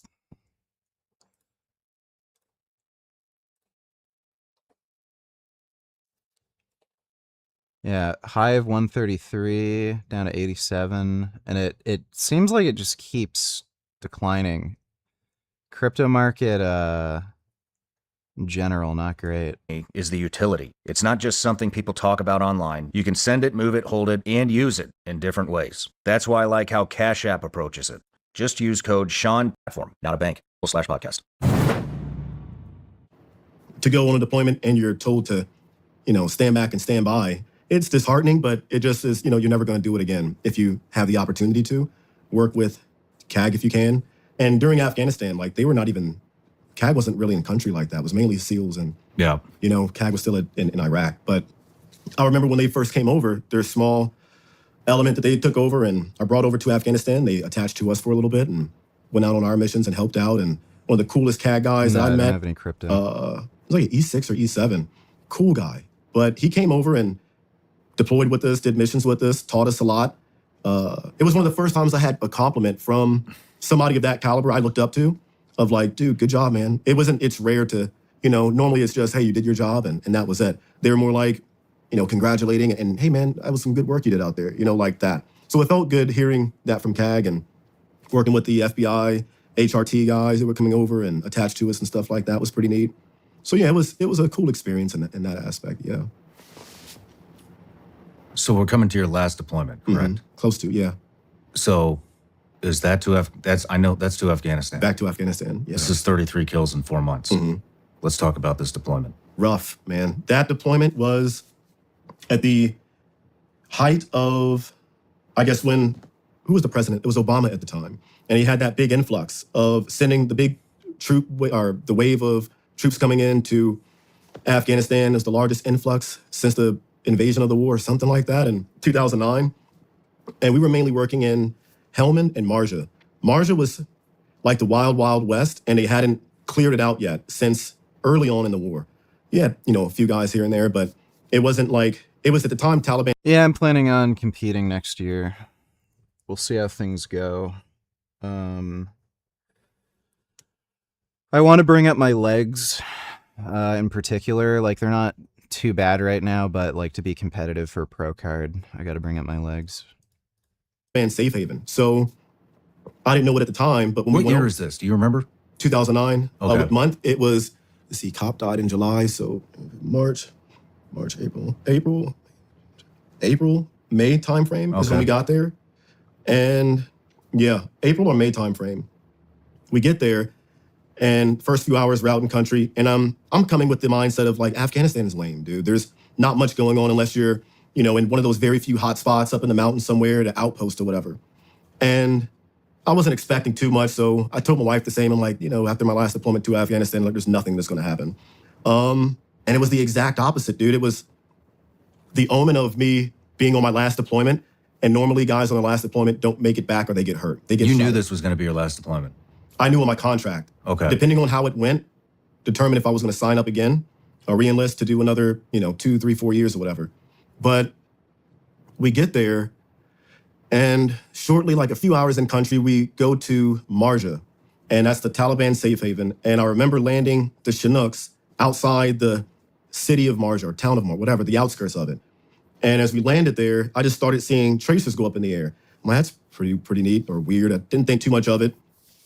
And it was their early warning system. So as we literally, when we step foot in the city and start walking through the homes and little huts or whatnot, we get ambushed. Our first mission out, and I remember, the first mission is where we didn't get ambushed. I killed 3 guys in a tree line. They were countering to cut off our avenue to our extraction area, and I plucked 3 guys, me and my spotter.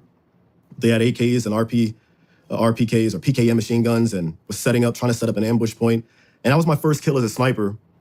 And how did that feel for you? What was the distance?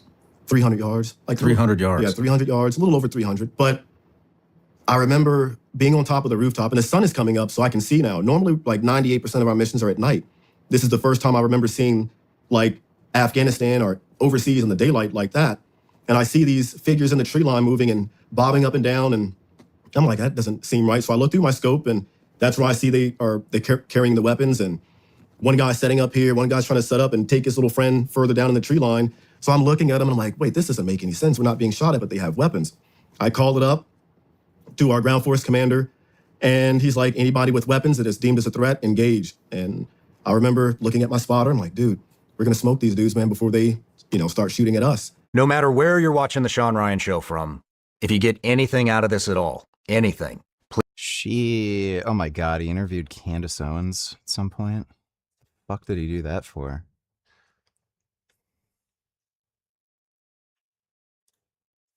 They didn't keep going. He sits down with papers that have already passed peer review, already been printed in the biggest journals in the world, and then he goes looking for mistakes that everyone else has missed, and he's really good at it. Last December, a major cancer institute in Boston paid out $15 million to settle a case built on data problems, and his share as the whistleblower was $2.6 million.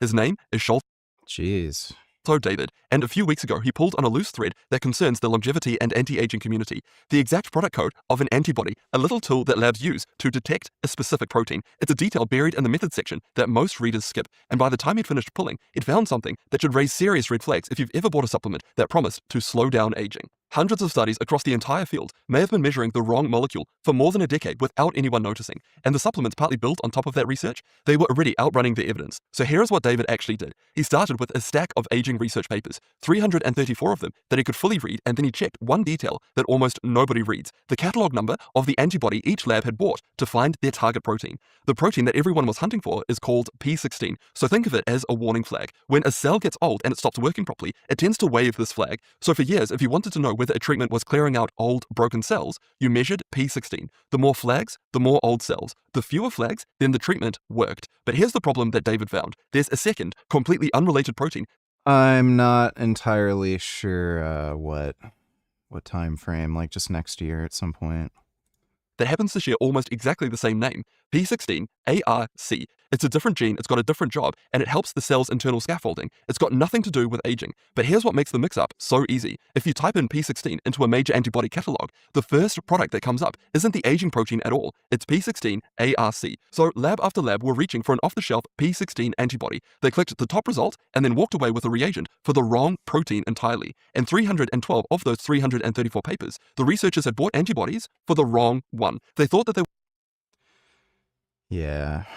were measuring the aging flag, but they were actually measuring the scaffolding protein instead. And this error didn't just hide in obscure journals. It showed up in Nature, Nature Medicine, Cancer Cell, and others, some of the most prestigious publications in science for over a decade. David's own read is that in many of these cases, it looks more like an honest mistake rather than fraud. But a few of these papers reported results that would only make sense if you'd used the right antibody, which raises uncomfortable questions about how the wrong one ended up in the methods sections in the first place. One cancer biologist put it bluntly: this is an indictment of the ability of people to conjure stories based on flawed data. Now, here's why P16 matters so much. In 1961, a scientist named Leonard Hayflick was growing human cells in dishes, and he noticed something that no one expected. The cells divided a few dozen times, but then they just stopped. They didn't die, they didn't keep going, they just sat there, alive but frozen, refusing to divide again. This was heresy. At the time, the entire establishment believed that normal cells could divide forever, given the right conditions, and that belief rested on one of the most famous cell experiments of its time. So Alexis Carrel's chicken heart cells at the Rockefeller Institute, they kept alive and they kept dividing supposedly for over 30 years, and that was seen at the time that aging wasn't driven by something that was happening within the cells. So Hayflick was picking a fight with a legend, and he lost for a while. The journal that first received his paper rejected it outright, but Hayflick was right. Cells do have a limit, and Carroll's immortal culture, kept alive at the Rockefeller Institute for more than 34 years, has never been fully explained. And decades later, a researcher named Judith Campisi showed that those retired cells that Hayflick first discovered, they aren't just sitting there quietly. They pump out a steady stream of inflammatory signals that irritate and damage the surrounding tissue around them. Informally, these senescent cells that became known as zombie cells, cells that wouldn't divide, haven't died, and quietly poison their neighbors. And the suspicion grew that these zombie cells weren't just a feature of aging, they might be one of its causes. So now you can see why P16 matters so much.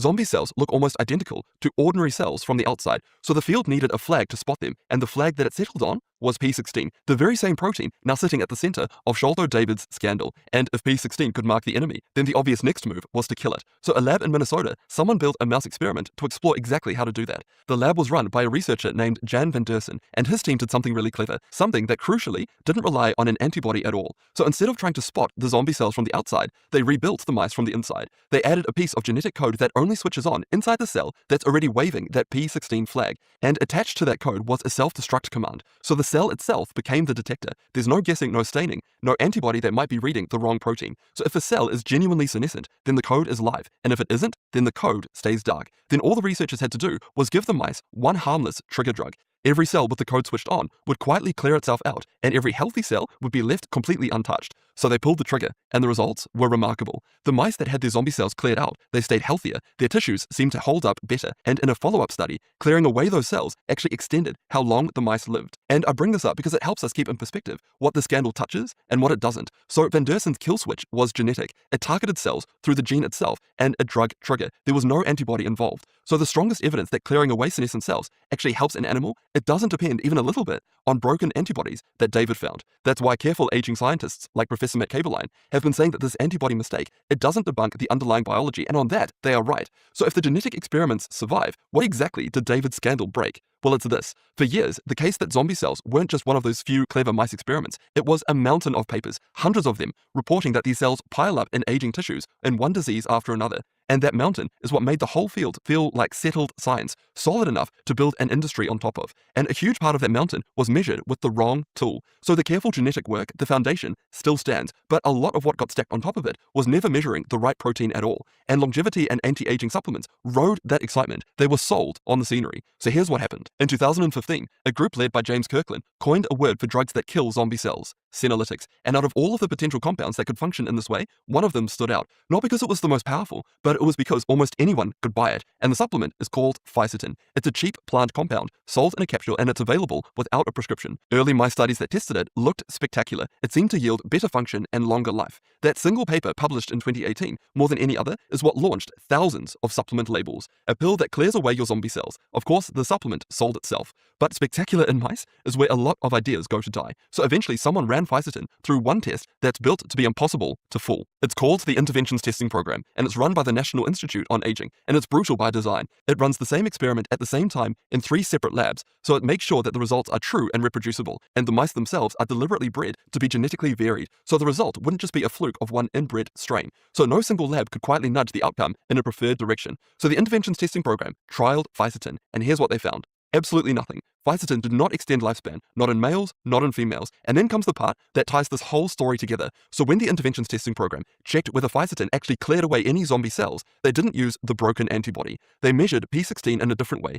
They did it by counting a gene's activity directly using a method called qPCR, one approach that sidesteps David's entire scandal. And again, the results were negative. Fisetin made no measurable difference. So it's no wonder then that the human trials so far have been disappointing. There have been a number of small, single-arm pilot studies, but when they finally ran a randomized, double-blind, placebo-controlled trial testing fisetin, they tested it in 74 people with knee arthritis using the same intermittent senolytic dosing that the mouse studies used. So this was fisetin's best shot at proving itself in people under the proper conditions. The results? There was no meaningful improvement in pain, function, or the joint itself compared to the placebo pill. So notice the pattern here. The pilot studies, they only ever checked whether something is safe enough to keep going. And the one time that fisetin got a proper randomized placebo-controlled trial, it came up empty. So after years of headlines, there is still not a single trial showing that any of these supplements deliver real human health benefits. And this is what's all too common today when a field's marketing gets way ahead of both its measurement and its evidence at the time. There is, though, one intervention that's been tested far more rigorously than any senolytic, and is completely free, and it even appears to have positive impacts on cellular senescence, which is what we've been talking about in this video. Of course, I'm talking about exercise, and in this next video here, I explore the diverse ways that exercise combats aging, and detail what kinds of exercise have the biggest impact.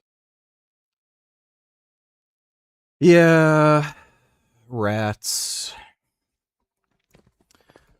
What was that dumb fucking drug that Brian Johnson was taking that actually accelerated his aging and was like making him sick? This jackass did some dumb, yeah, rapamycin. He did some dumb fucking pilot study on it, and he like he crowdfunded, you know, for the research. It's such a dumb idea. He basically gave rapamycin to elderly people and had them ride a exercise bike to see if they build muscle or something. And what a surprise. Not only did it not help build muscle or improve their physicality in any way, it actually made them perform worse than the people who didn't receive any treatment. he crowdfunded nearly $1 million for this. Steroids exist, by the way. They're very fucking cheap and very effective. There's a reason why, like, every professional athlete takes them. And then he had this dumb idea to spend $1 million to see if rapamycin will make you, like, more jacked. Like, what the fuck? What's funny, too, is a lot of the people in this dumb study that he had, they're really elderly. So you're talking about people who are, like, 70 plus years old. If you're worried about steroids, like, shortening your life expectancy, like, how much longer do you think somebody who's 70 plus years old is going to live anyway? Like, if you're elderly and unfit and you can barely fucking move and shit, and your life sucks, just give them fucking steroids so they can, like, get a bit stronger and move around more. Like, they're not gonna live much longer anyway, so I don't know what anybody's fucking worried about. And, like, again, testosterone at a low dose just isn't gonna fucking do anything to anybody. Miracle? The ultimate beauty peptide? Or too good to be true? Are you sure? Yeah. Making sense of the fuss about pep. This is becoming a big fucking thing for some reason. Like, again, it's so bizarre to me that all these, you know, mainstream media outlets are fear-mongering and clutching their pearls about all these peptides coming from China when you can buy cigarettes and alcohol. Like, we know exactly how bad cigarettes and alcohol are. And we also know they have absolutely zero medicinal benefit.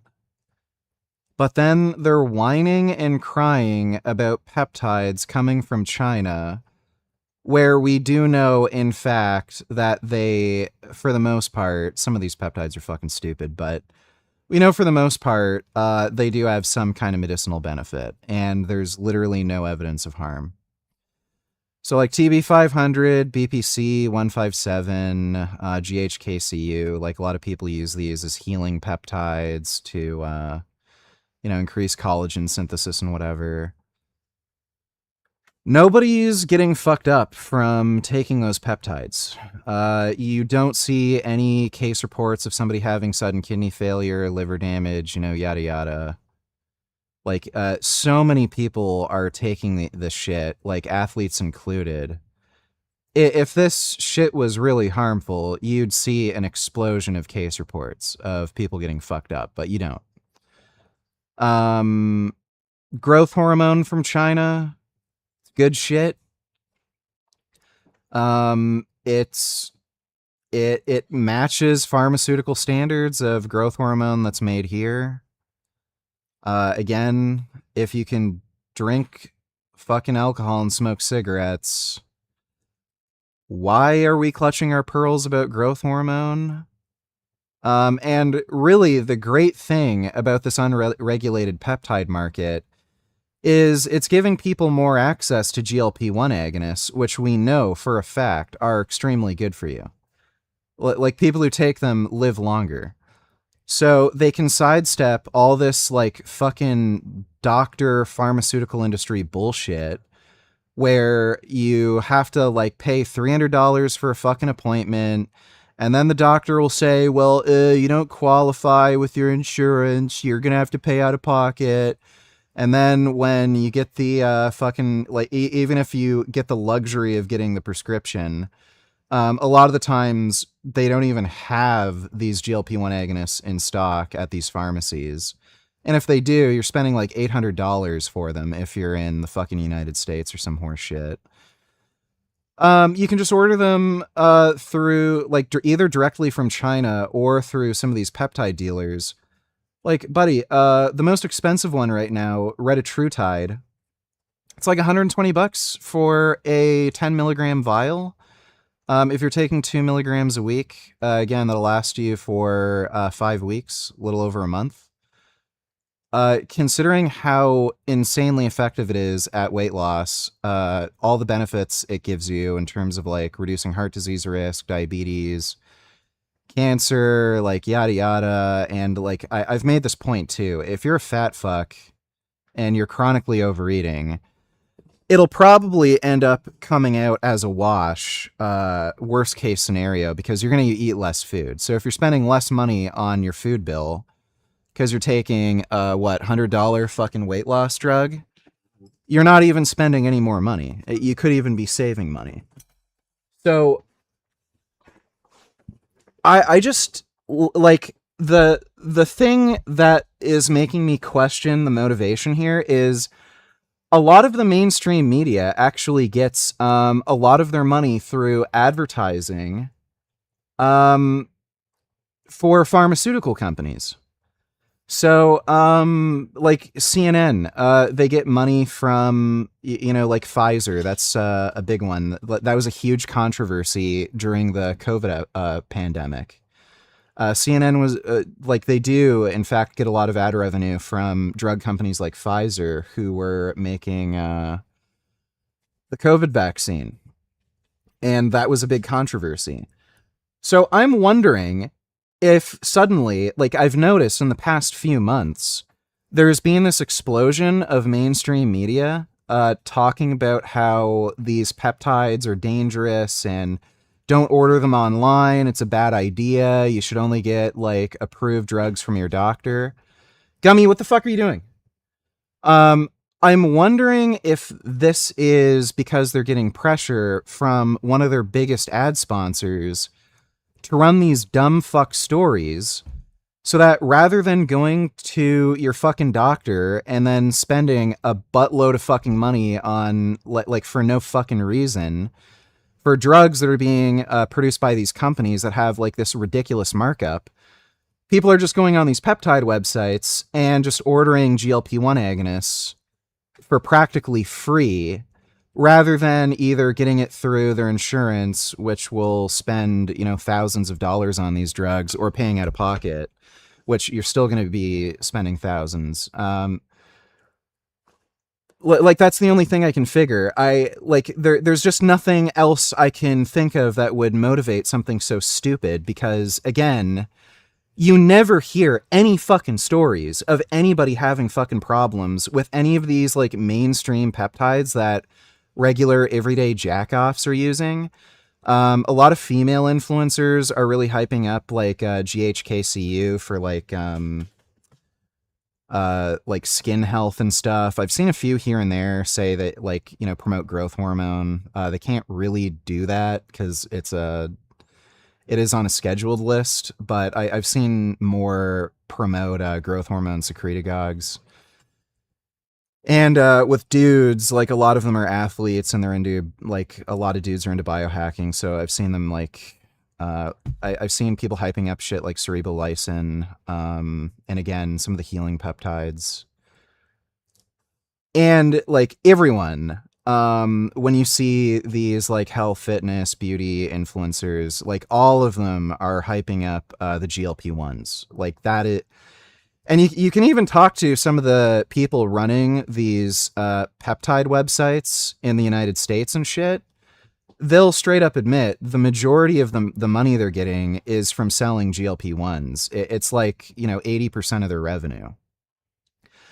So I have to figure, since like there's no reason to have any of this moral panic. There's never been any cases of people like suddenly having like, massive kidney failure from using any of this shit,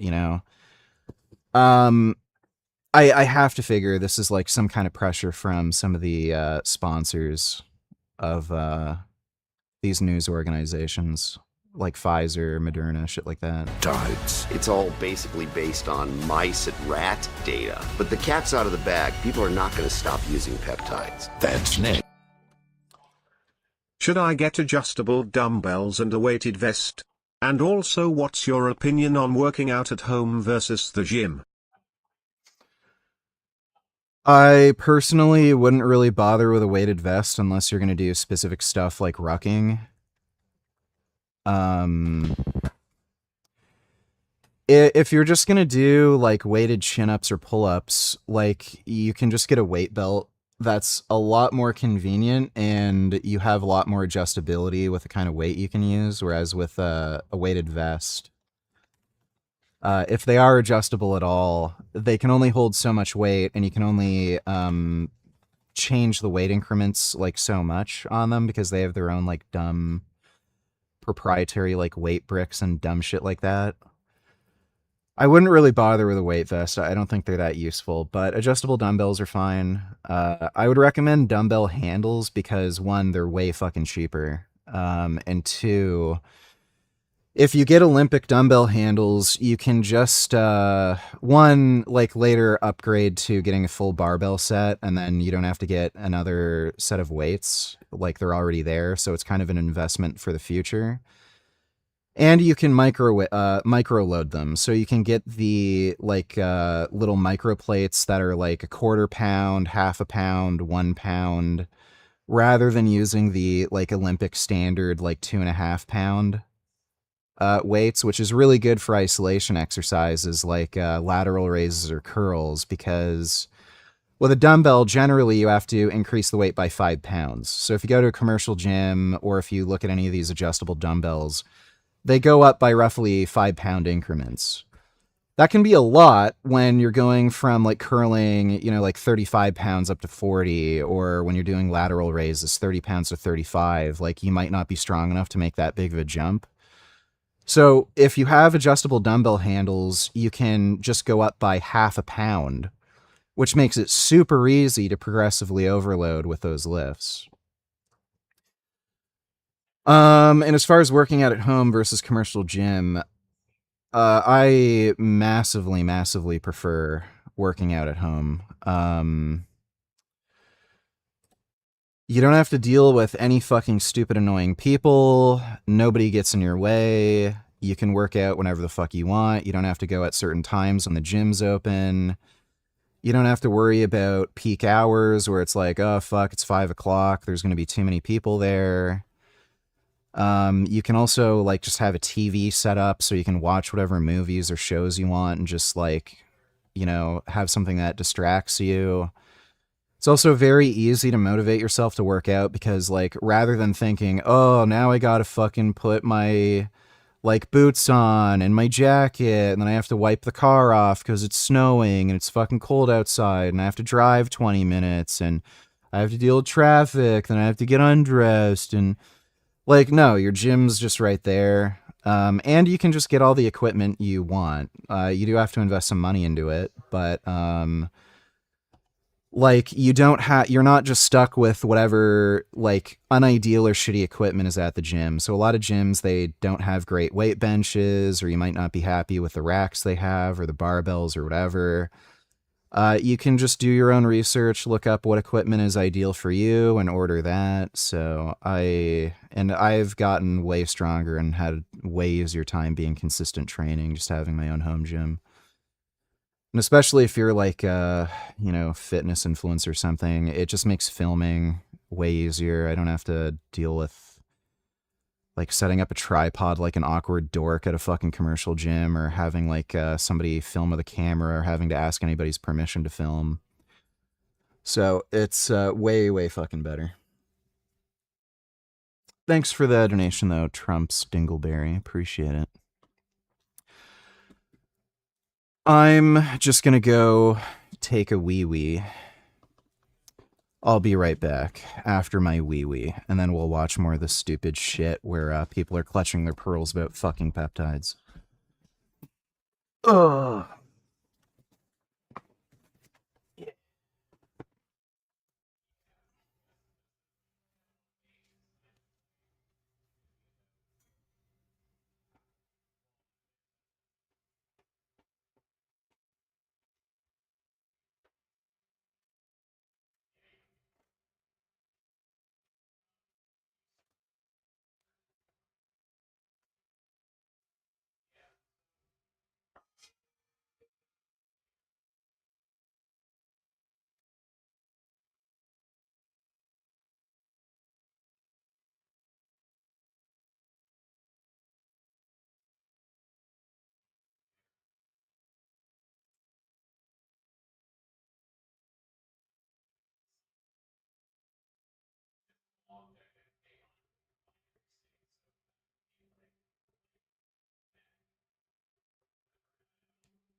Yeah, home gym is just fucking based. I don't know why I didn't do that earlier. Like, I really should have. When I first started working out, I actually had a little home gym when I was in high school. But, yeah, I just went down the route of paying for a gym. Like, I met some nice people at the gym, you know, like, crap like that, but I really should have just stuck to upgrading home gym equipment. Aging process. Again, take a peptide. An injection of truth. Yeah, here we go. It's the same if you want to heal faster from injuries, get shinier hair, or even a better tan. There are some serious Here we go. They're going to talk about melanotan. This is going to be really fucking dumb. caveats though. Most peptides in Australia are illegal and only available on the black market. As well, many... Yeah, you know what else is illegal in Australia? Nerf guns.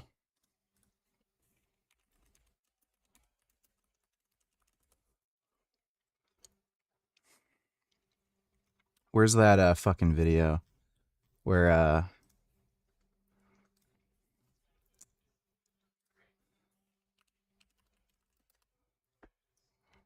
yeah. What they do not understand. So, I'll show you just how stupid Australia is. For Nerf guns as registered firearms. I asked SAPOL whether I'd have to register it, and they said yes, I would. Police are... They make you register Nerf guns with the police in Australia. So if you order a fucking Nerf gun, you have to go into the police station. They'll write down a serial number in marker on the Nerf gun and have it in some firearms registry. I'm not even fucking kidding you. They also outright banned airsoft guns. So, you know, I'm sure you all know what a fucking airsoft gun is, but, like, I mean... So I don't know how, like, what point are they making? Oh, they're illegal in Australia. Yeah, so are fucking, like, little kids' toys. So who fucking cares? What does that have to do with anything? Like, again, they'll ban fucking airsoft guns. They'll make you register a fucking Nerf gun at the police station. They'll ban fucking peptides that have no evidence of fucking harm. But you want to buy cigarettes? Oh, go ahead. You want to get drunk on fucking alcohol? Oh, sure, that's great. Like, fuck you. Doctors and scientists warn not enough research has been done on them yet. But if you think that's... Yeah, so how much research has been done on cigarettes and alcohol and how harmful they are? So do you think any of these peptides are anywhere near as harmful as cigarettes and alcohol, but yet those are still legal? So how about we let adults be adults and make their own fucking decisions? slowing down their uptake, this story is both an intriguing and frightening injection of truth. Yep, lean forward. I'm pretty sure paintball guns are either illegal or they have to be, again, registered with the police. I think they cover it here. Yeah, well,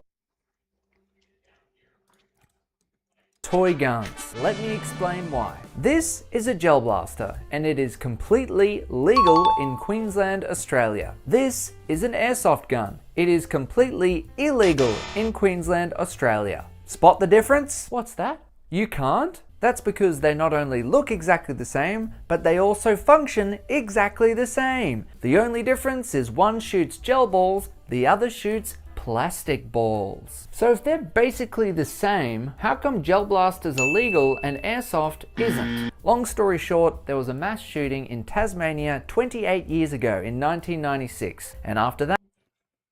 And like, keep in mind, fucking Tasmania. Not even on the fucking mainland. Fucking Tasmania. Just retarded.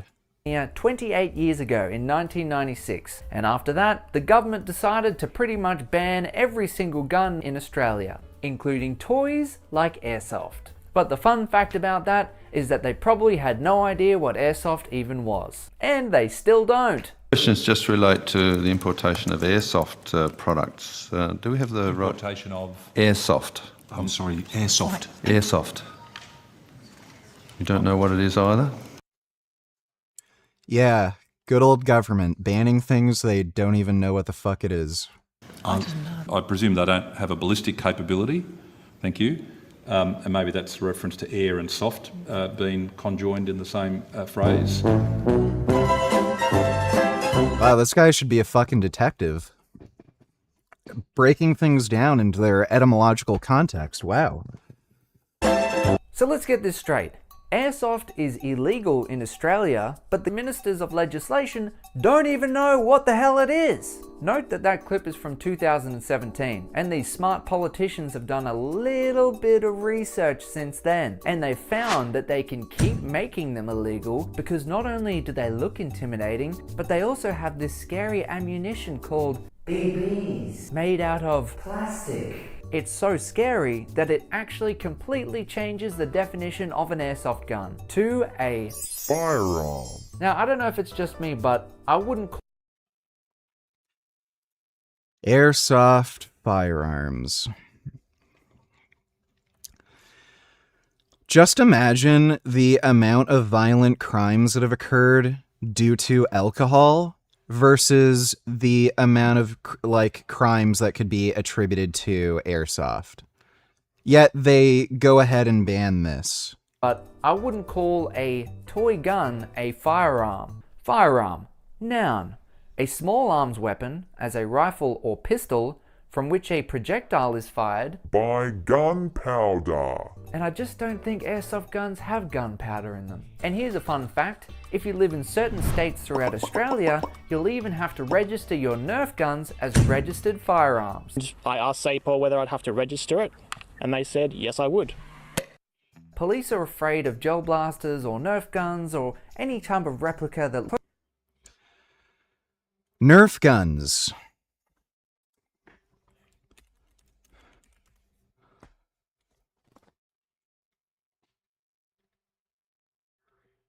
They consider this a firearm that needs to be registered in Australia.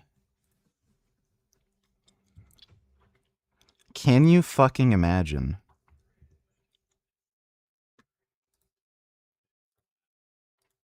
Can you imagine? Closely resembles a real firearm. So that's why if you own a gel blaster that looks like a penis, you'll also have to get that registered at the local police station. So to get this to me here in South Australia, I had to get them to post it to a firearms dealer. So this guy literally ordered a joke gel blaster toy that is like basically a dildo. It's a penis that shoots out gel BBs. And he had to get that registered through a firearms dealer. The firearms dealer charged me $50 to submit the paperwork. I then go and collect the gel blaster with its serial number engraved, I take it to a police station who then charge me $40 to register it. People fear what they do not understand. Heck, the Western Australian police. It has nothing to do with fear. It's ideological. Politicians in Australia are extremely left-wing in all political parties, and they just have an ideological hatred of anything that's even remotely, like, masculine. So, like, guns, oh, scary, loud noise. I saw big, strong Arnold Schwarzenegger shoot gun in Commando, bad. You know, and then they just want to ban it. Again, why would they ban Nerf guns and force you to register them with the police? Nerf guns. Like, it's ideological. They don't even want kids to have the idea that, like, guns in any fucking form, in any context, are okay. So they just want to raise a population of dumb, fucking gay, like, weak beta males who just won't question anything. Police minister thought a gel blaster could be converted into a real firearm. We are aware that many of the components of gel blasters are interchangeable with other parts and can be ultimately converted to a real firearm. They'll never actually show that they can do that. I've heard that bullshit so many times. Gel blasters, metal or plastic, are not designed to withstand the pressure from a bullet. So converting a gel blaster into a real firearm is just a big load of Now you're probably wondering how gel blasters flew under the radar. In 2017, they started getting imported under a loophole in the law because the ammunition wasn't these dangerous plastic BBs that they're so afraid of, but in fact, nice soft gel balls, also known as Orbeez, things that you water your garden with. But after a few years and a very small minority of people misusing them, they thought, I can't be bothered with this extra paperwork, let's just ban them outright. Who cares about the businesses that they destroyed, the families that... Well, dude, by the way, whoopee fucking diddly do. Like, I can understand with, like, a BB gun that shoots, like, the fucking hard lead BBs or even airsoft guns. If you're doing drive-bys, you can actually take somebody's eye out and hurt them pretty badly. With these fucking gel blasters, they're completely and utterly harmless. You cannot hurt somebody with a gel blaster. They're literally designed to be completely and utterly perfectly harmless. So if you have some dumb kids, like, who are given a fucking children's toy that looks like a gun and is completely and utterly harmless, well, what are they going to do? We can do, like, a shootout, a drive-by. It's harmless. Who fucking cares? It's just what kids do. And then they make a big fucking deal out of it. Like, when I was a kid, we used to do shit like that. We'd get, like, Nerf guns, like, fucking play outside, shoot each other. There's some, like, really cheap, shitty airsoft guns that, like, wouldn't fucking shoot shit, and you had to, like, cock them back manually. We'd fuck around with those outside. Nobody cared. But, like, society's become so fucking gay and retarded. Like, again, it's this ideological fucking, like, conditioning that they want to, like, you know, get kids into, where there's no context ever where guns are okay, so that they can have this, like, suppressed, docile public. That they ruined the livelihoods that were completely wiped off the map because they thought, we don't really like guns here in Australia. The snap ban has also devastated the industry. More than 50 local suppliers have been forced to close. Hundreds have lost their jobs. We've had people who are still paying rent on empty shops, people who are living in camper trailers because they can no longer afford to live. Authorities are making no apologies for their tough stance on gel blaster regulations. And now they're putting... How many people have died due to gel blasters? I'm gonna suspect that the figure is 0. How many people have died due to alcohol and alcohol-related incidences? Like drunk driving, fights... You know, bar fights, spousal abuse. I'm going to assume it's more than 0. Significantly more than 0. Let's ban gel blasters. They look like a gun. innocent people in jail for a crime that shouldn't even be a crime. And the state's gun laws after a prison guard spent 2 months behind bars for possessing toy firearms. Just nothing short of a disgrace. If you want to make these things illegal, be clear in the legislation. The judge found Adam Smith guilty, but only because he had to, by law. Now, I know I've done a lot of this.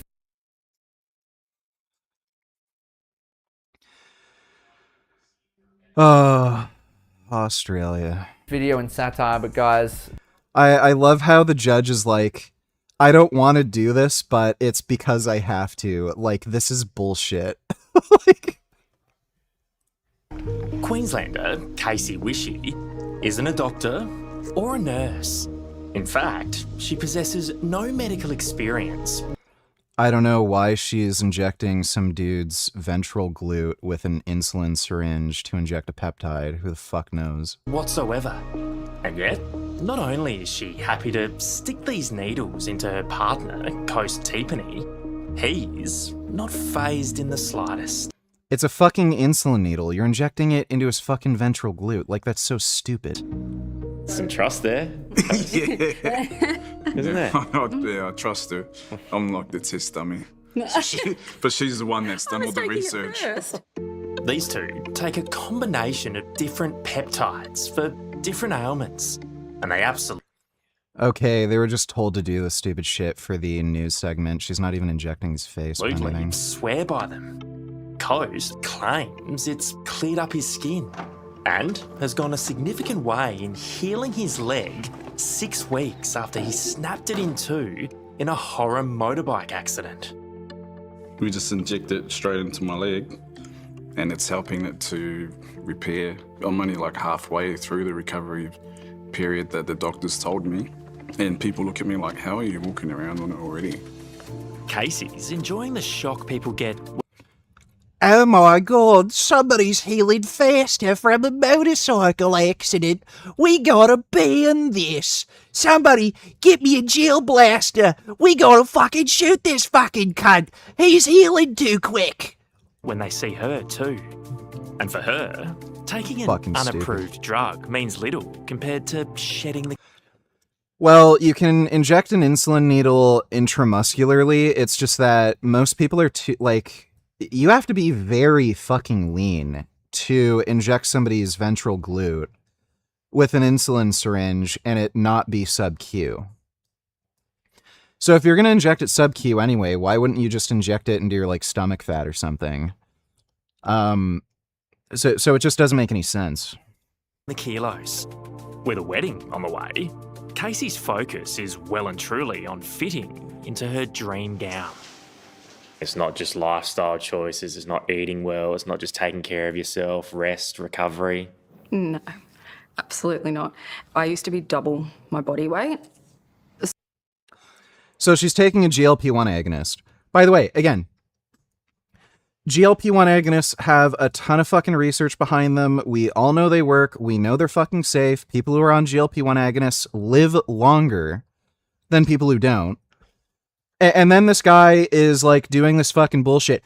Are you sure it wasn't just from getting better sleep? Like, yeah, they're a fucking drug that works, you fucking dickhead. So I've tried prescription weight loss meds and they made me really unwell. And I was like, you know what? I need to lose this weight. I want to lose this weight. This is making me sick. I'm going to try this. So this is it, this is what arrives, eh? Yeah. Reaping the results of peptides, though, requires taking some risk. It's really quite confronting to watch how Casey Wishy does it. I always start with alcohol wipes. Casey mixes the raw ingredients herself. By the way, this is normal. Anybody who's prescribed these GLP-1 agonists, there's some other drugs too. Growth hormone. So if you have HIV/AIDS and you're prescribed growth hormone for treatment for HIV/AIDS, or if you're like a child with stunted growth and you're prescribed growth hormone, those peptides you normally reconstitute. That's just a normal thing. And patients do this. because a lot of people are fucking like retarded dumbasses, you can find pre-constituted GLP-1 agonists that are in like a pen. Ideally, you don't want to do that because they can degrade a lot faster and they're more likely to go bad, and then you can get an infection. But this is a normal thing. Some of these like GLP-1 pens that you'll get from like prescribed by a doctor, you have to like turn the thing, which like cracks open the bacteriostatic water and it mixes on its own. Same with growth hormone. I don't think there's any growth hormone at this point that's distributed in the United States that's pre-constituted. That all comes in a pen where, again, you crack the thing and then it mixes the water with it automatically. So, like, this guy's like, you have to mix the materials yourself? You have to get a fucking needle and get the fucking water in the needle and then put the water in the other fucking vial? Like, any fucking retard can do this. Why why is this, like, something that people are, like, again, clutching their pearls to? You can go outside of any, like, fucking public area, anywhere, and see people puffing on fucking cigarettes and inhaling cancerous tar, and then you're clutching your pearls at somebody, putting water into another fucking little bottle? So how many of these are you doing? 3. Right. Suffice to say, it doesn't come with instructions. That looks like methylene blue. You don't sit here with... It doesn't come with instructions. Oh. How do I put water in the fucking thing? I have to put this water into another fucking vial? What? I need instructions for this. Syringes and vials of powder arriving in the post and think, oh dear, am I doing the right thing to myself? No. Are you sure? Yeah, no, I don't, because of how I... Buddy, you're a weak, pathetic fucking beta male pussy. Like, no shit. Like this is a country that banned fucking Nerf guns. And then he's acting like a little fucking bitch about, like, fucking powder and water, and you mix the powder and the fucking water. Like, give me a fucking break. And again, this is a country where cigarettes and alcohol are legal.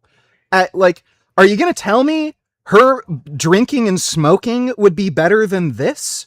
So why is this banned? Why is this regulated in any fucking way? Casey's clearly hooked, but authorities are far from convinced. Most peptides are illegal here because no one can say for sure what's in them or what all the risks may be. Oh, really? Let me guess. The risks are lower than drinking and smoking. So if they're lower than drinking and smoking, and those are fine, then why would this be an issue? So, Australians are resorting to online black markets, and the surprising ease in which they're doing it is concerning. How many options are there? Look at them all. There's a lot. Countless websites like this one illegally sell and import peptides into Australia. Can you list for me, each of you, every single thing you take? So I take... I think she just said retatrutide. Motzi, I can read her lips. And I take the stack. Me, I'm just the... What one's that? I take... Yeah, that was definitely retatrutide. Motzi. And I take the stack. Me, I'm... Oh, Wolverine stack. Okay, so she's taking TB500, BPC, and I think it might be one other thing. Yeah. Might be like GHKCU.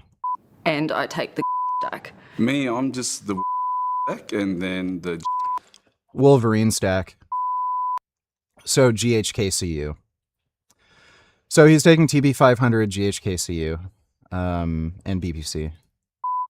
They have peculiar names, which we're not allowed to promote. It's obvious this is not mainstream medicine.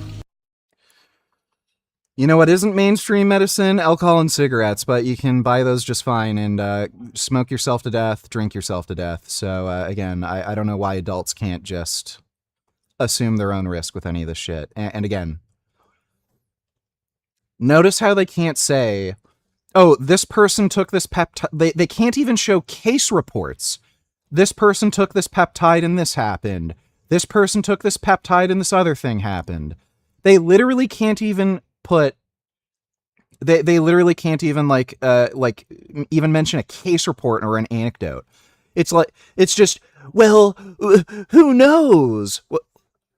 So it could be the case that these are extremely healthy and beneficial. It could be the case, well, it couldn't be, because again, at this point with the amount of people using, you would have case reports showing these are dangerous. So either they do nothing or they're beneficial. But again, still, scary. There's water in a bottle.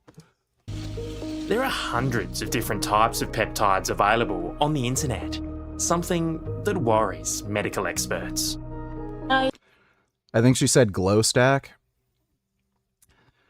Maybe. That looked more like a W to me, though.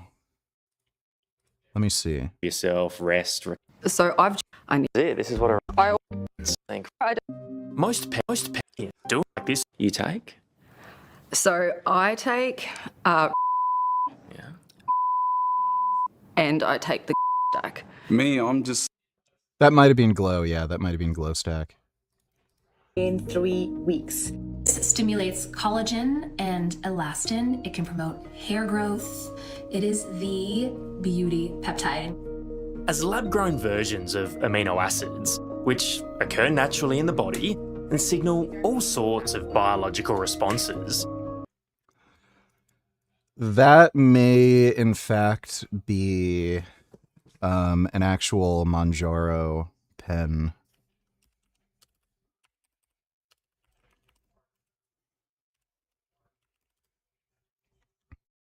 Let me see.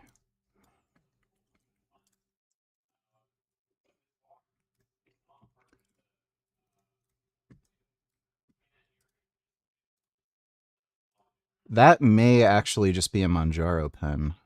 Which occur naturally in the body. Okay, no, it's something different. That one's purple.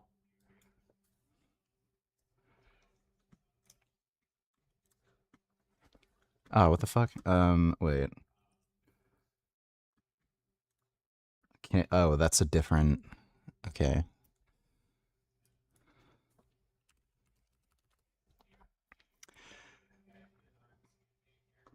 Okay, that may be a black market pen. It's... So, in Canada and the United States, with... These aren't regulated. So... It's gray market, not black market, because of the unregulation. With the gray market websites, you don't see them sell pens because there's a patent on the delivery mechanism for the peptide, which is the pen. It's really weird. So with gray market websites, you only see the vials that you have to reconstitute. With black market websites that also sell steroids, that's where you see those pens. So I don't know if that's actually a black market pen or if it's actually something this chick got prescribed from a doctor. It looked like a Manjaro pen, but it has a different color. And signal all sorts of biological responses. Influencers injecting peptides promise everything from healing and weight loss to healthier skin and hair, even a better tan. It sounds too good to be true. I'm really looking forward to him mentioning melanotan because the argument against using melanotan is so fucking stupid. And if you ask Dr. Mark Putland, it is. He's the head of emergency medicine at the Royal Melbourne Hospital and knows the harm peptides can cause when they're either used incorrectly or a bad batch. They are awful. They're vomiting, terrible abdominal and chest pain, sometimes really relentless vomiting, dehydration, sometimes diarrhea with that as well. What are the worst complications?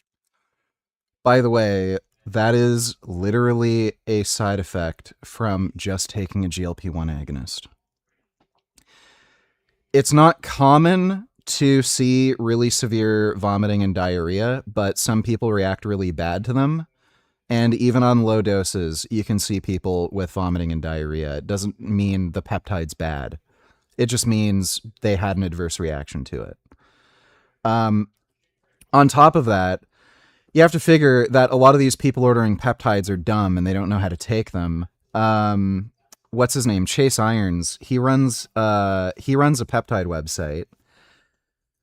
He got a fucking email from a woman who took one of the weight loss peptides he was selling. I can't remember if it was a GLP-1 or like Retta. But she didn't understand that it was a multi-use vial. So she drew out the entire 10 milligram bottle and injected it all at once. I think it was actually like Ozempic, GLP-1. Semaglutide.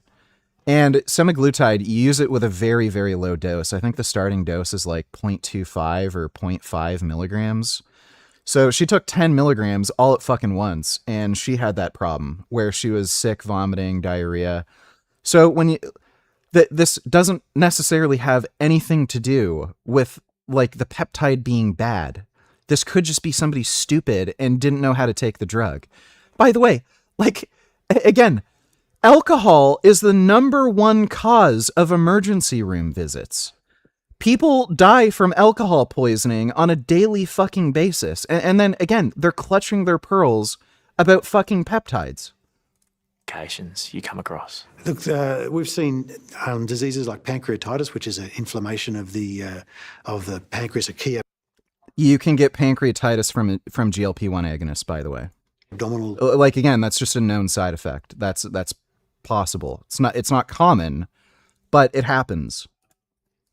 Digestive organ that can actually be fatal when it gets out of control. We've seen patients with cardiac arrhythmias or heart arrhythmias. Again, that can happen with GLP-1 agonists. They raise your heart rate. Retatrutide raises your heart rate more than any others, and that is a potential side effect. That has nothing to do with the peptide inherently being dangerous. It's just a known side effect. And if these people were to go through their doctor and get a prescription for any of this shit, they would presumably have the exact same fucking side effect.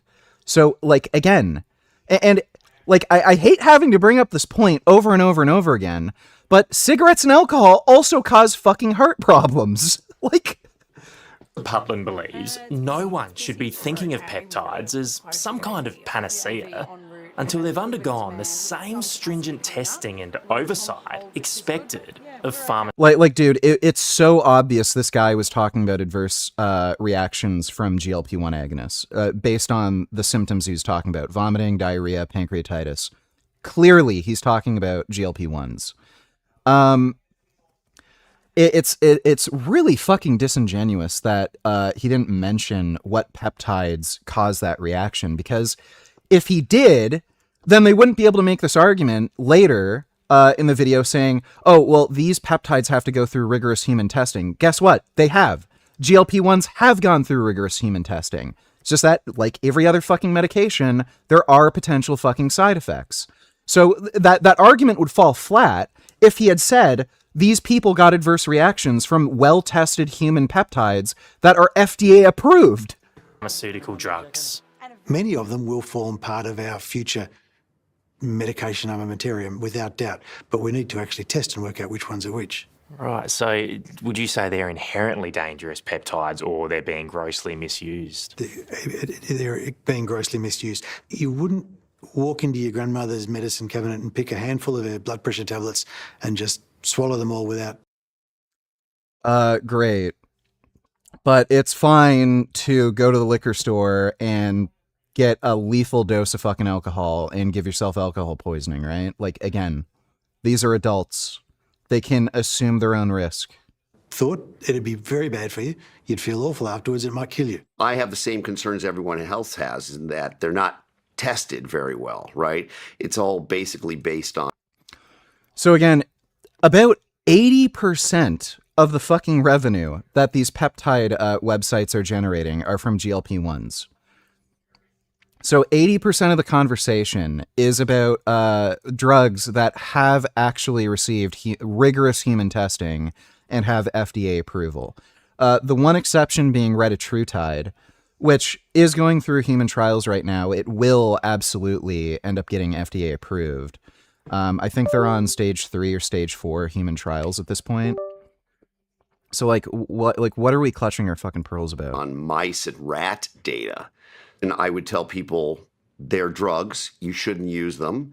But then that didn't stop anybody. US celebrity plastic surgeon Dr. Terry Dubrow is also well aware of the dangers. I can guarantee you, this guy takes peptides. He's on TRT, by the way.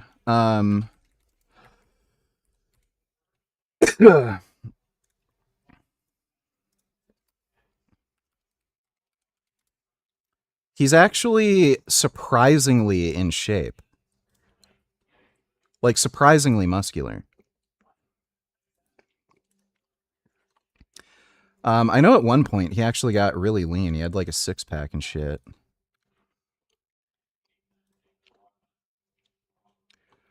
But yeah, this guy's on TRT. He runs a plastic surgery clinic. Like, he's kind of vain. It honestly looks like he's had work done himself. The idea that this older guy who's on TRT and wants to stay fit, in shape, like keep looking younger, that he wouldn't have like fucking tried any of these peptides, find it doubtful. But says that doesn't seem to be having much effect on users. Everybody in Los Angeles and Southern California has at least tried them once. And there's a reason for that. Peptides are more accessible in the US thanks to a legal loophole. They can be imported, sold, and used under the... It's not a legal loophole. They already determined that they're not going to be regulated. It's not a loophole. It's already been signed into law. They made the determination that these peptides are not going to be regulated, so it's not a loophole. The guise of being for research purposes. What's the danger? Well, the danger is you don't know what the ingredients are. Studies have been done of some of the peptides in this country, and up to 70% of them don't actually have the ingredient that they're purported to have. Okay, when people make this argument, oh, well, there's a study done where they randomly ordered peptides online and 70% of them didn't have the ingredient that they're reported to have. Guess what? This is just common with e-commerce. You have to be careful with buying counterfeit products on Amazon. I remember when I was buying camera equipment, I had to be very careful with buying Sony and Nikon equipment because a lot of that stuff on Amazon was being counterfeit, and I had to do my research to see which sellers were selling the real genuine product and not the counterfeit. You'll find with aftermarket car parts as well, there's a lot of suppliers from China that will list these things as being compatible with like a certain car or motorcycle. You order it, turns out it's not compatible, it's for a different thing, or they're just made like complete junk. That doesn't mean everything on Amazon is counterfeit, or every like aftermarket car part that you get from China is either incompatible or junk.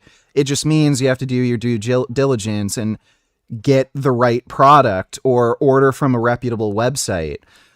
Same with fucking peptides. Like, yeah, if you see some shady ad on fucking Facebook and they're only accepting payments in like Bitcoin or something, you probably shouldn't order from them.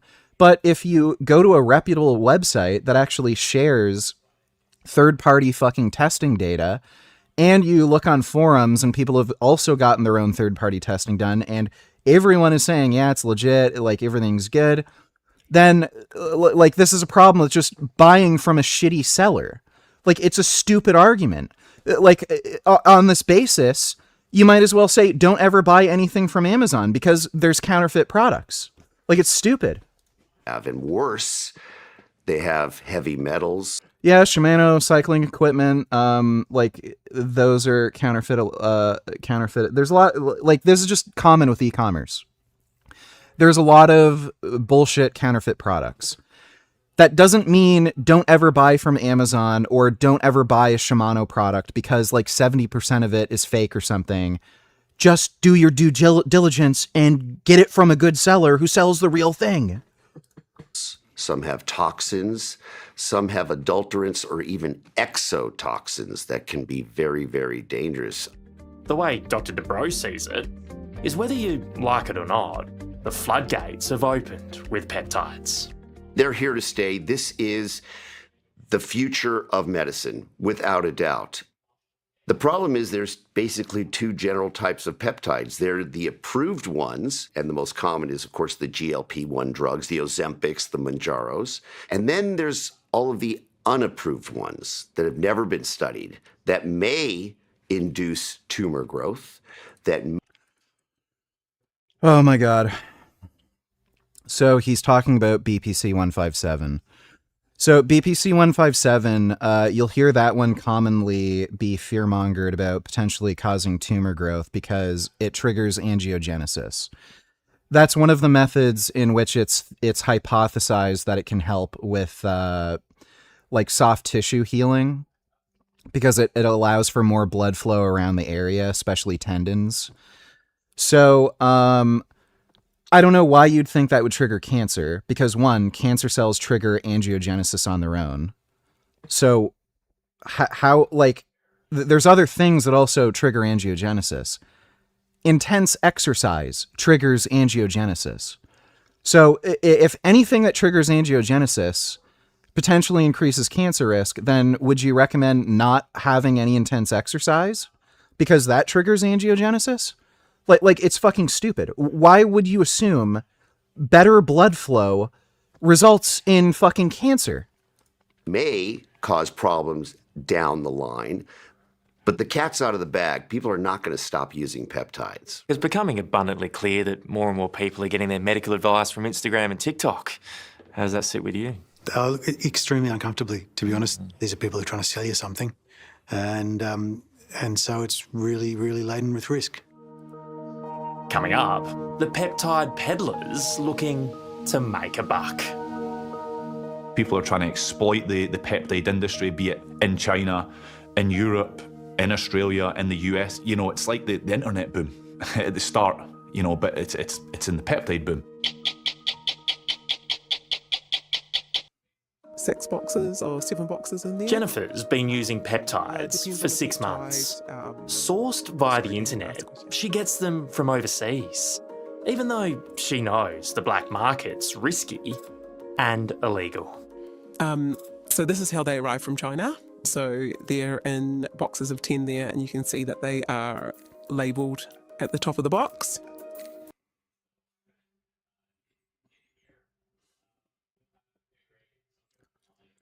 Okay, it doesn't say what it is. For research use only. Mm-hmm. Yes, that is correct. Despite the dangers, Jennifer buys 100 milligram per vial. I don't know what that would be. Most of these other ones are 10 milligram per vial. What is sold with 100 milligrams per vial? the raw peptide powder off a website, then reconstitutes it herself based entirely off what she's watched and read online.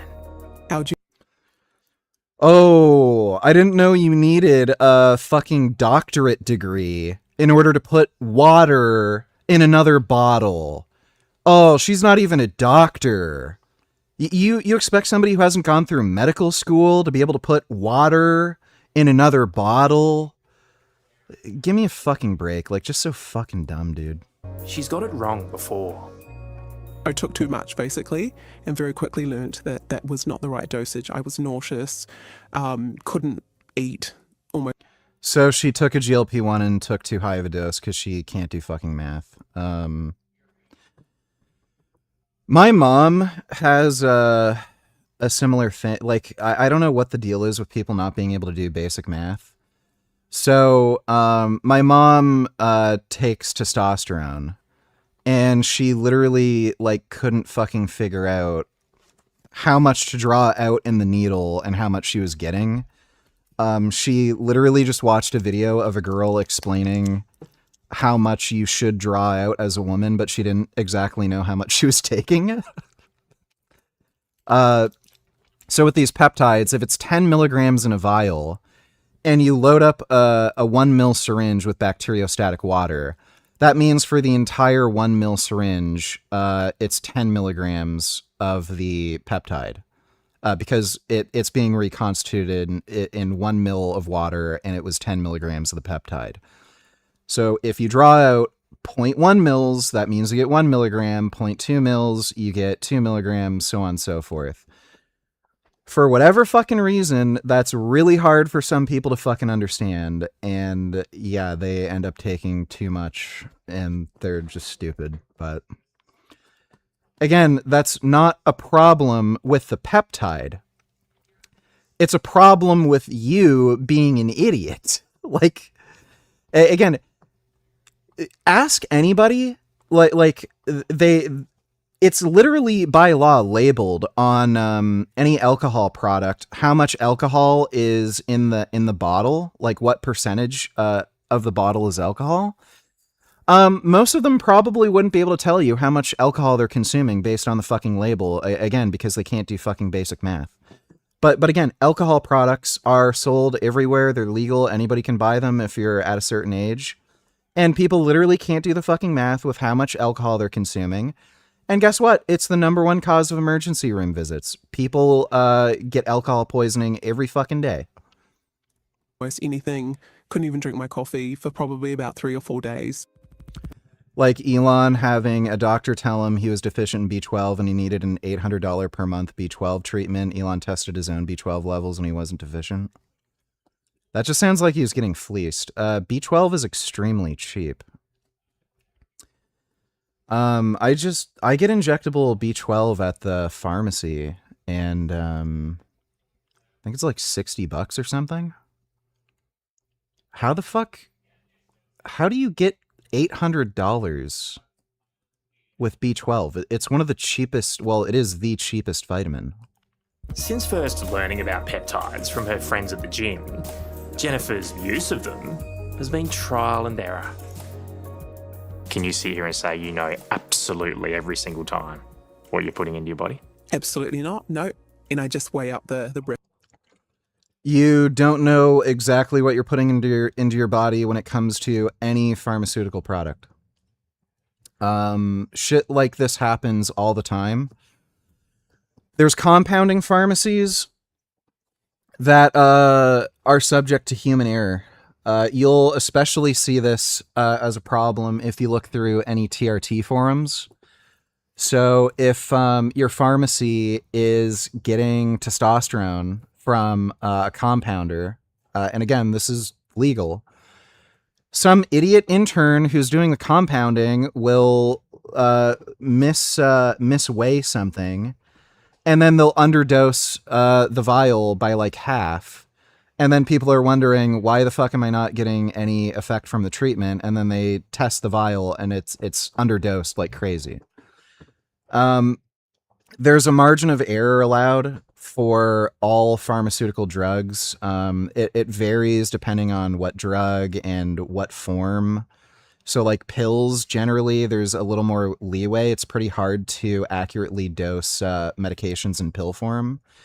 But I think it's like generally within like 90% accuracy. So you could be getting something that's 10% underdosed or overdosed.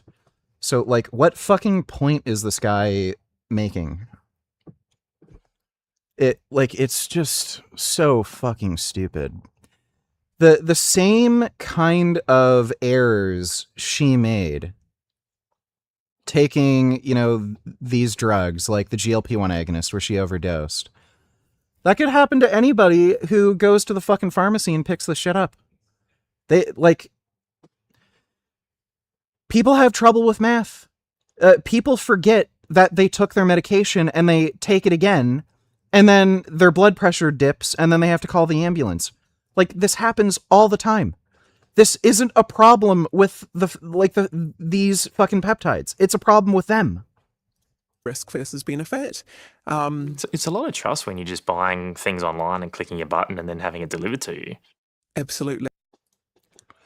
Geez, it's almost as if they should regulate these things and allow people to buy them if they're so fucking concerned with, mishandling of the black market. But they won't do that, will they?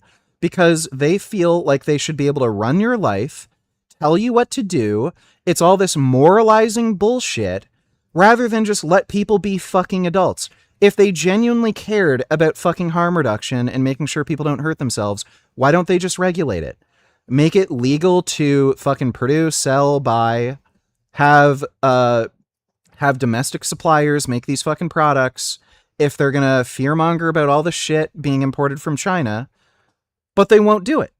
They just want to be totalitarian dickheads and tell you how to run your life. But they're totally fine with all the drugs that make you fat, sick, and fucking stupid. Like cigarettes, alcohol. That's fine. Yeah, be sick, fat, and stupid. But if you want to better yourself, lose weight, have more energy, heal faster, grow more muscle, no. Just drink your cigarettes and alcohol. You don't need a doctor for that. It is. I acknowledge that. Yeah, I don't disagree. And I'm not telling anybody else to do it. And it's only, it's my body and it's a decision that I've made. Like Jennifer, former Scottish soldier. Oh, muscle. Okay, it was on a Joe Rogan episode. Elon Musk must have gone to either a chiropractor or a naturopathic doctor. Those muscle tests are complete bogus. Yeah, so he didn't go to a doctor. Conrad Campbell doesn't pay much attention to the doubters. He looks and sounds every bit the peptide poster boy. They don't enhance you. I just use the word optimise. They can benefit you massively. This guy needs steroids, not peptides. Maybe with the exception being growth hormone, but yeah, pretty twinkish. He needs to make some gains. What are those, like fucking 10-pound plates? To the doubters. Like, buddy, he's shoulder pressing like fucking 20 pounds here. Why isn't this guy on steroids? He looks and sounds benefit you massively. So enraptured by them, Conrad sees the peptide boom as a business opportunity.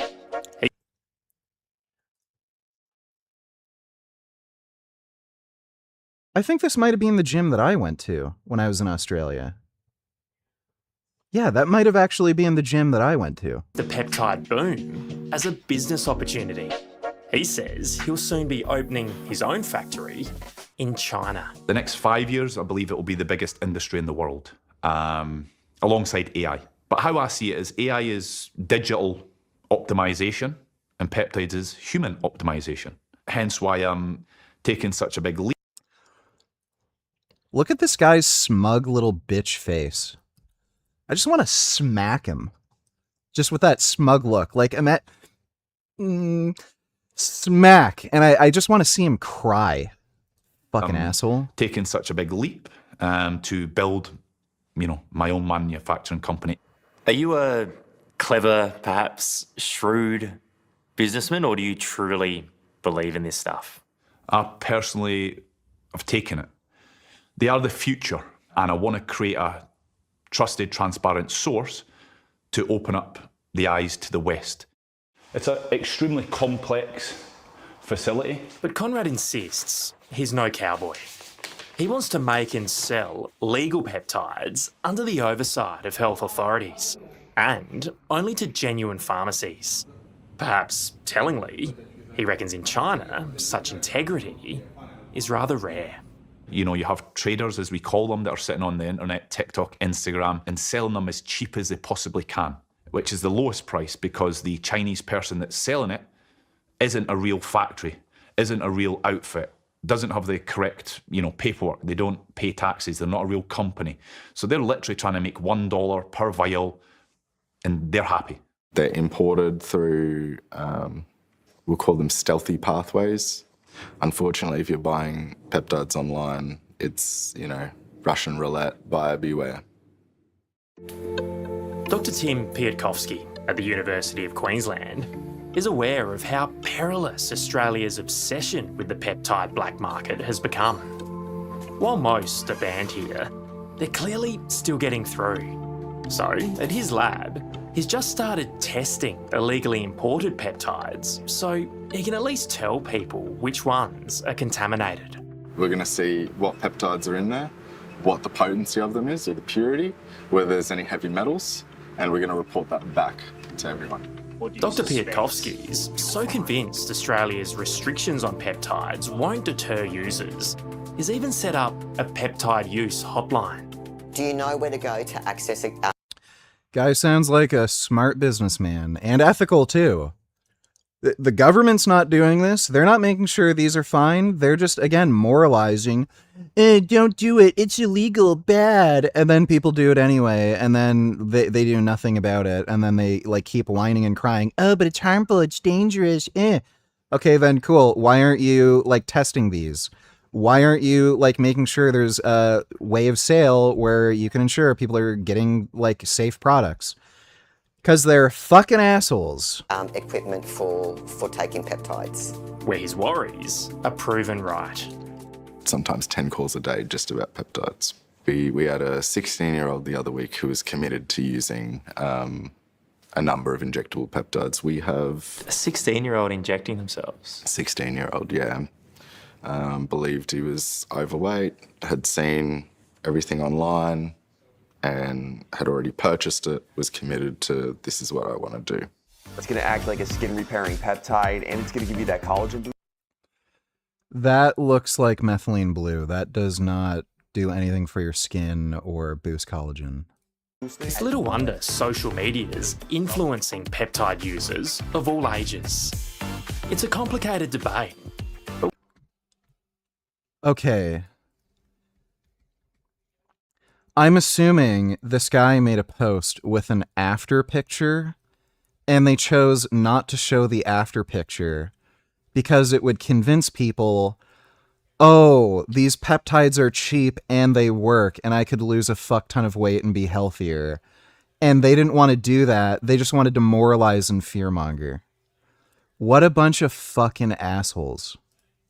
Plastic surgeon Dr. Terry Dubrow and head of emergency medicine Dr. Mark Putland do agree on is that more careful studies are required.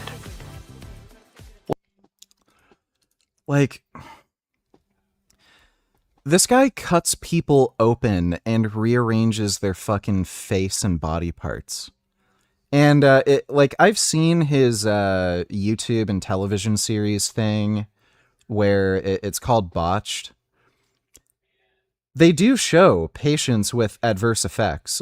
They get infections. So they don't hide that on the show. They do show occasionally that some of their patients get infections.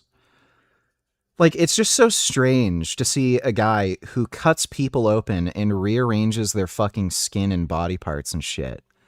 And whose patients do in fact get infections. Happens. And I'm sure if you practice plastic surgery for long enough, you're going to have patients that get fucked up in some way, don't have an ideal result. And then, he's fear-mongering about peptides where, there's just no fucking cases of people having problems. Emergency medicine, Dr.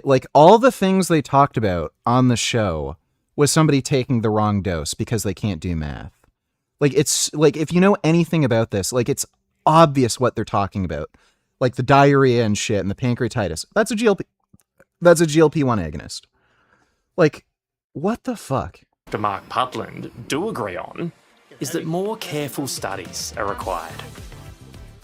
What's the solution here? We have a pharmaceutical system in Australia that we trust. We have a process of prescribing and importing and selling and monitoring medications that we trust, and we trust that because it's regulated and enforced well. So we do need to regulate and enforce this and make sure these things aren't imported, and we need to crack down on dodgy operators who are selling them. That's not the way to stop it. It didn't stop it in this country. So you either let them loose on the black market or put them back in the hands of physicians and let us use them in our practice. It's better to study them, use them, figure it out, or restrict them at your own peril. He has a sensible take. Just regulate them. If they actually have a problem with dodgy peptide websites, just regulate it so they can't do that. Back in Queensland, Casey Wishy and Coast Teepany are confident they know what's best for them. And regardless of the risks, as they prepare for the happiest day of their lives, they figure it just wouldn't be what they imagine without peptide. Dropping weight, it doesn't change. I don't have to buy a new dress because the corset just gets tighter. What's given you the confidence to say this is absolutely, without a shadow of a doubt? Well, yeah, when they're talking about nausea, diarrhea, vomiting, pancreatitis, it's obvious they're talking about GLP-1s. And again, GLP-1s are FDA approved, so what are they arguing here? That you shouldn't take an FDA approved drug? Working when the scientific evidence isn't necessarily there. Because we see the results, we know it's working, so we'll continue to do it. I mean, if it comes down to it down the track. Some of these things just have such a high magnitude of effect. Like, why the fuck would you even make that argument that, well, there's no scientific testing? If you're getting the effect you want, like, that's not gonna fucking convince anybody. And especially if they're getting blood work done and stuff like that, and like it's just not causing them any problems. Like, again, all they have is moralizing. Back in 20 years' time and they go, oh, silly you, Casey, this is damage from a peptide. I'll be like, okay, I wasn't forced into it. I made the decision. Oh, kind of like with cigarettes and alcohol. Oh, why can't we treat people like adults? But when it comes to understanding how peptides work, doctors and medical researchers really do have more expertise than social media influencers. On this week's 60 Minutes podcast, Extra Minutes, why peptide regulation is needed. Being so misused here, but then you've got doctors saying it's the future. It is a massive, massive... These people are fucking dorks. Absolute fucking dorks. You know what I'm saying? All right. You know what time it is. It's that time to suffer.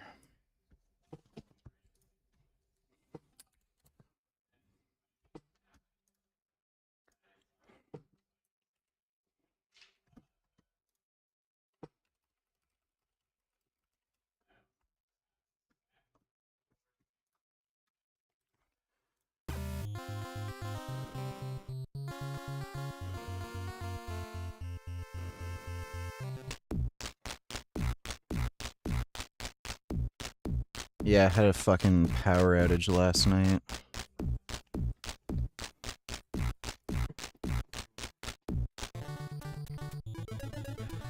This is an absolutely bullshit fucking level. Complete horseshit.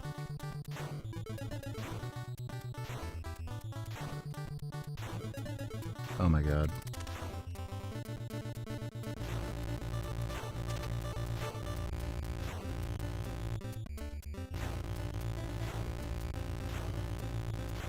Fuck!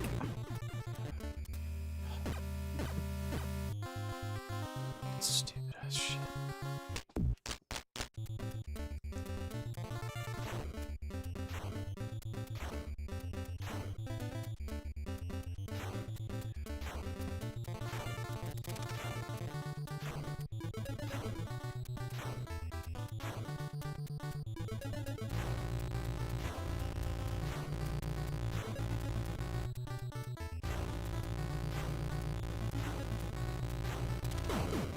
Oh my god, it's just like all horseshit memorization.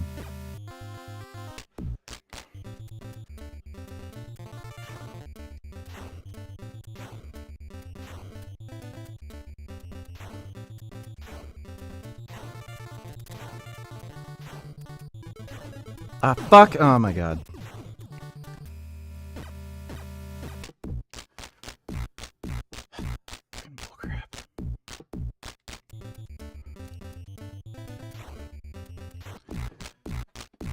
Oh.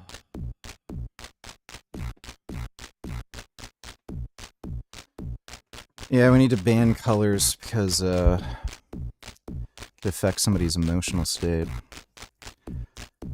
It's funny how they've got a problem with importing peptides, but they're fine with importing fucking dangerous immigrants that lie about being refugees and have a criminal history and are like part of terrorist organizations. It's stupid. Fucking government.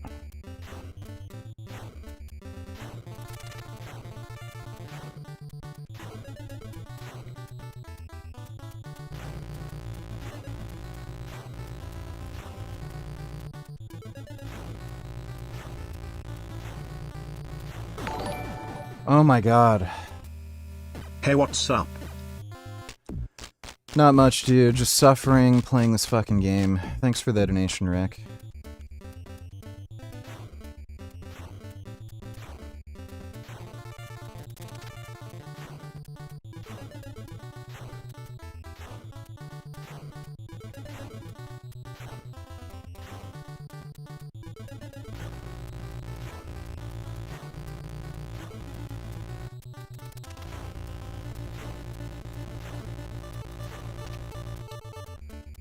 What a load of bullfuck.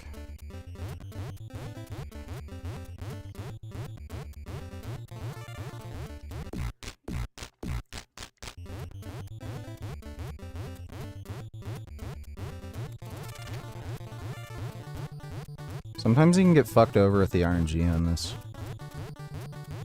Damn it. Fucking one up.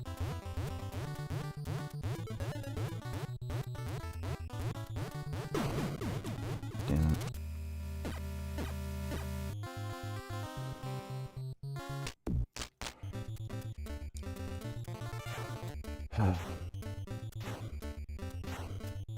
Fucking lasers.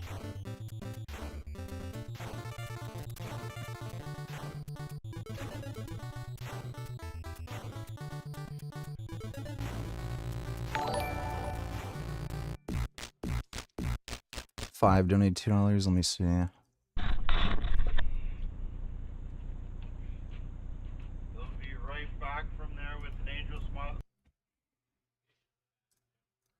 They'll still be right back from there with an angel smile on their lips.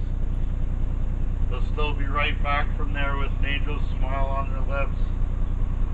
They'll still be right back from that town with an angel smile on their lips. They'll still be right back from that town with an angel smile on their lips. They'll still be right back from there.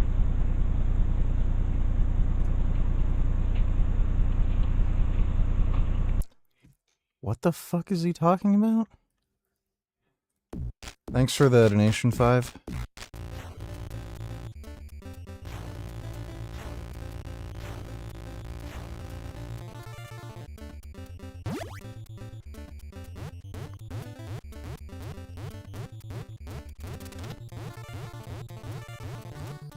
It can be hard to tell which fireballs are low enough to actually hit you. I feel like this section goes on longer sometimes too. It's like fucking retarded.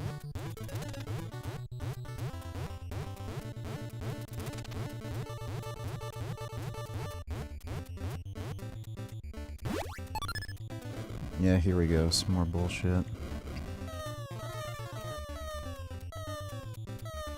Ah!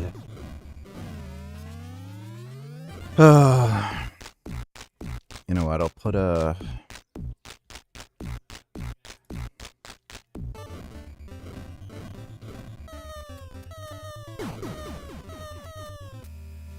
Fucking diabolical.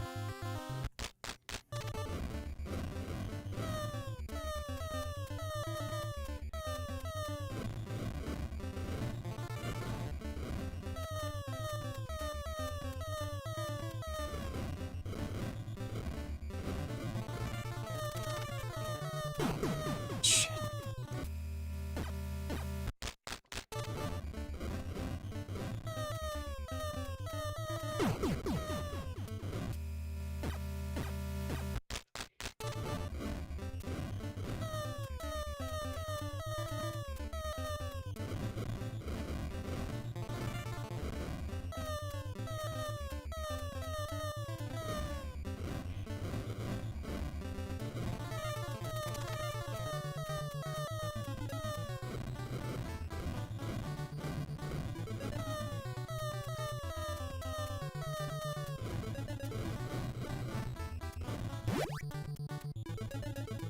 Now this is where it gets horseshit.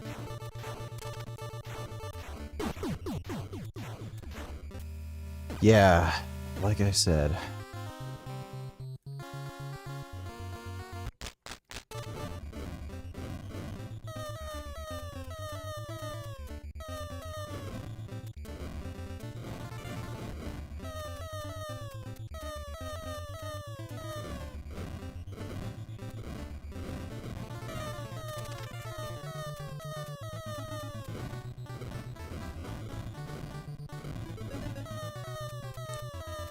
So I think before I was being retarded. The ones at the bottom can't actually hit you when you're at the corner. Okay, I think that's easy for me now. I'm gonna put the save state there. This is fucking fucked.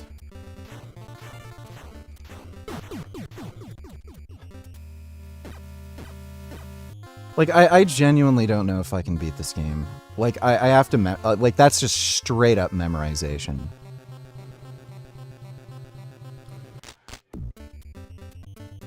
Like, going through the entire game and, like, maintaining the muscle memory for all the other fucking bullcrap, and then, like, keeping that memorized, like, it's just insane.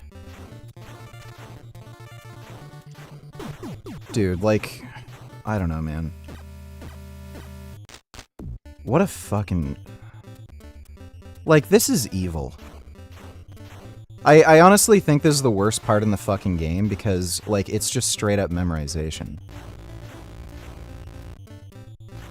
Ah, fuck.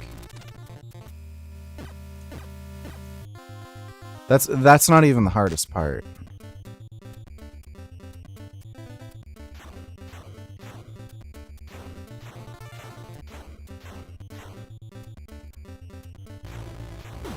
Fuck.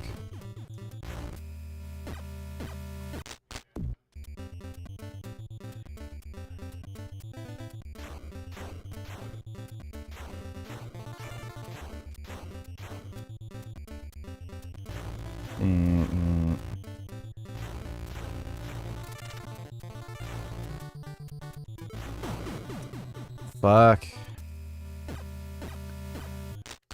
The part after all this shit is just so much worse. Oh my god, I even, like...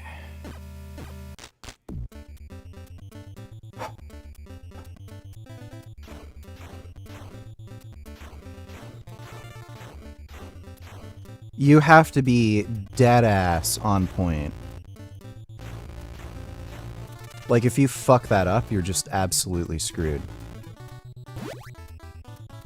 Now, this is where it gets horseshit.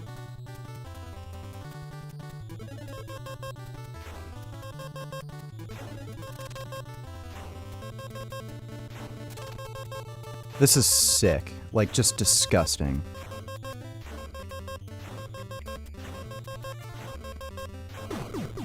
Oh, fuck.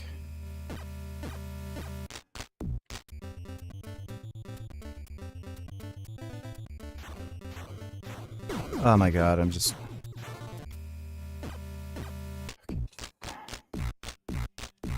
Oh wait, is that...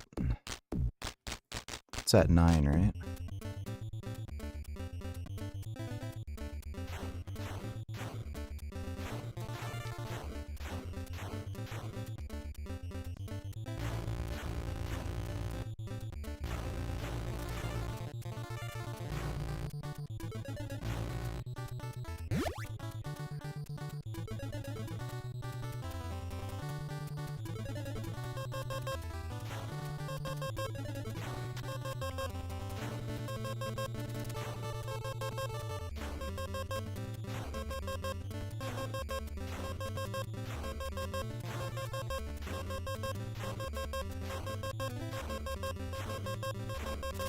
Yeah, and then I'm dead.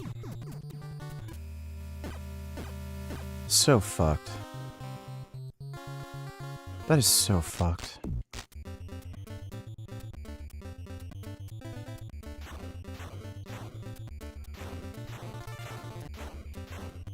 Oh, damn it. I pressed the wrong button. Ugh.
Eat my ass.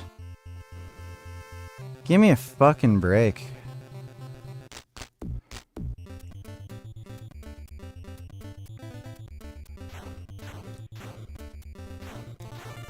Fuck.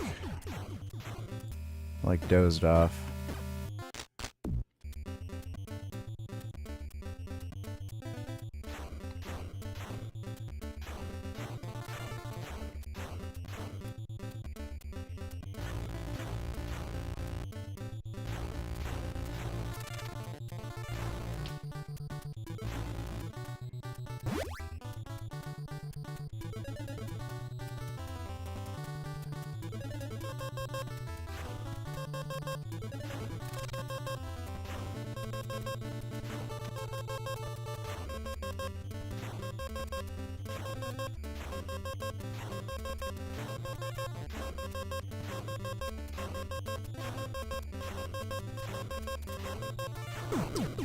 Oh!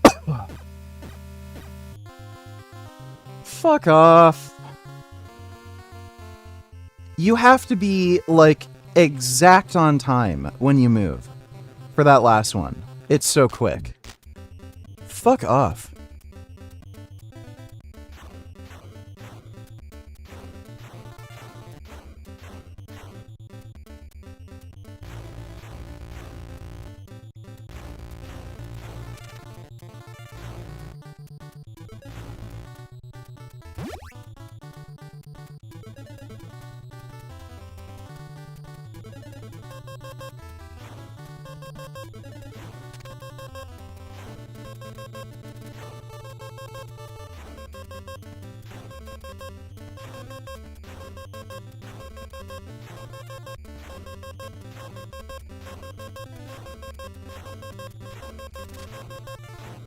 Oh my god, thank fuck. You know what? I might have to make like a weird sticky note where I have each level mapped out for like when I just replay this. I think that might help.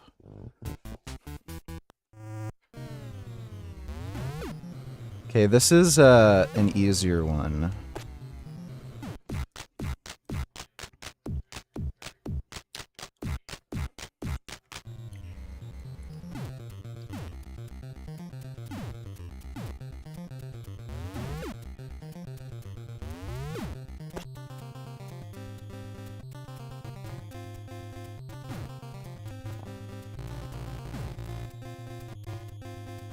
Oh, what the hell?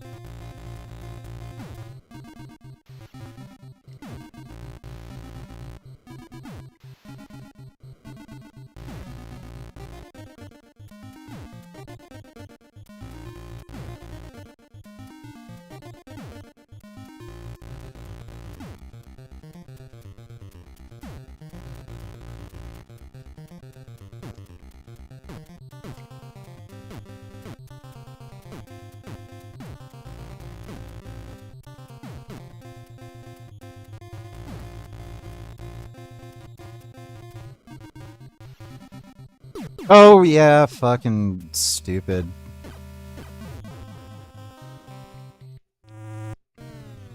Oh, it just starts you back anyway. Well, yeah, whatever. Probably get another one up later. I might as well put the save state there. Did I do the wrong one?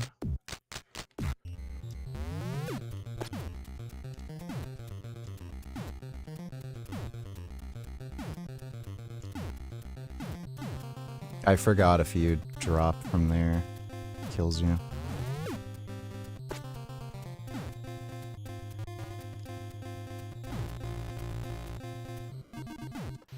No buttholes in this game as far as I'm aware. I think the game is the butthole.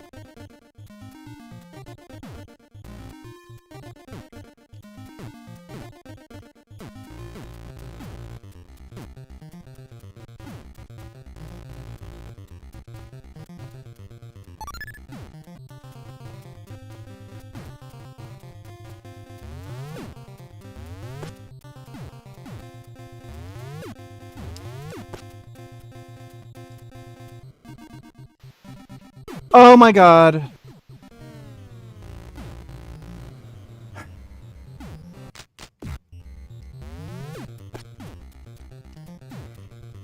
Can't believe I did that. Yeah. Give me a fucking break.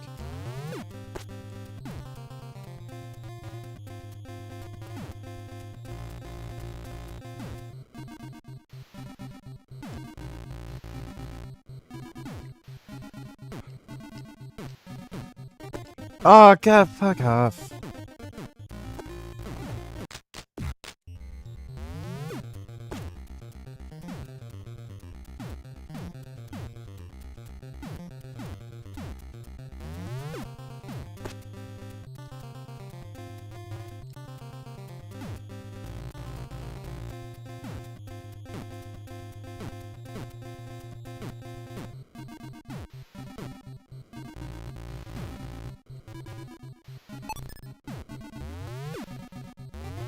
Oh my god.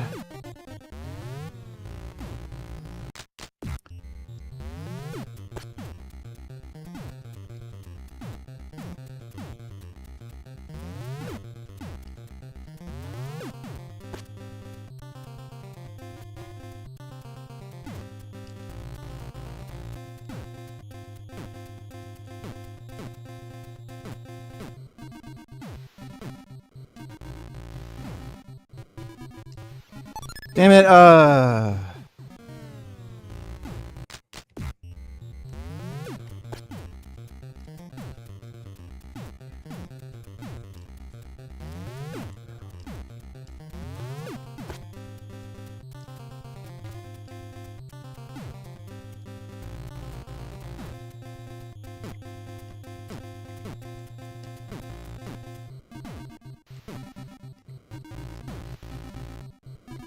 Oh my... Okay, I'm being...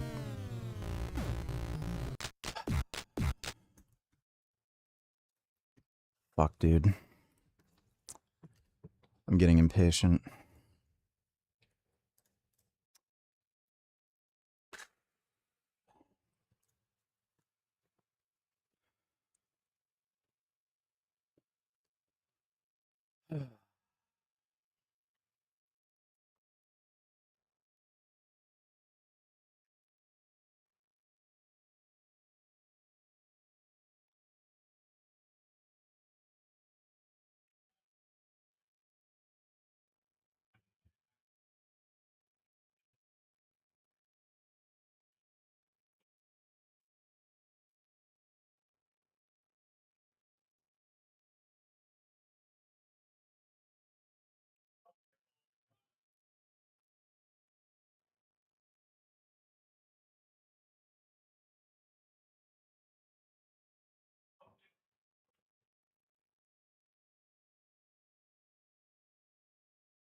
All right, let's lock in.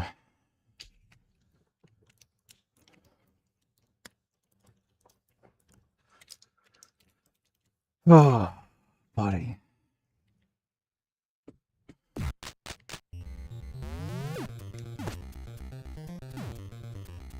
Feeling a bit more confident with beating the game. It seems like each time I really grind and then pick it up again, I'm like more efficient.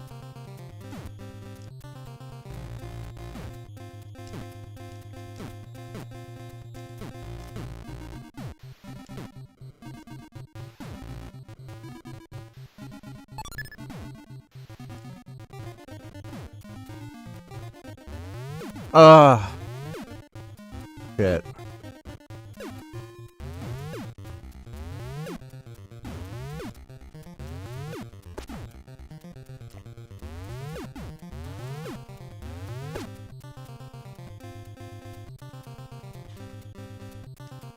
Why is that such a fucking pain in the ass?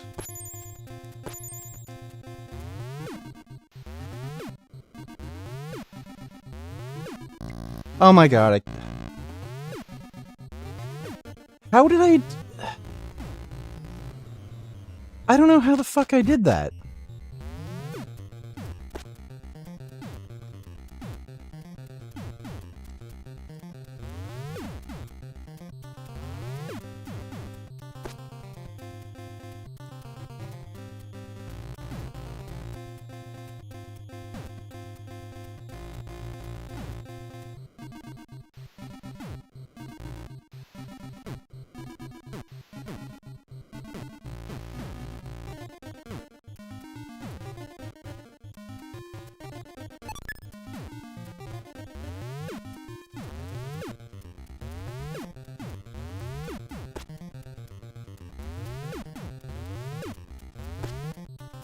Jeez.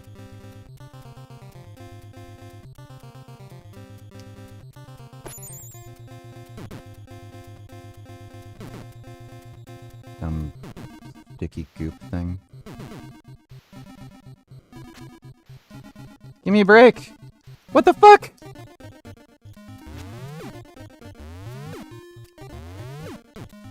What an asshole. Did you see what that asshole did?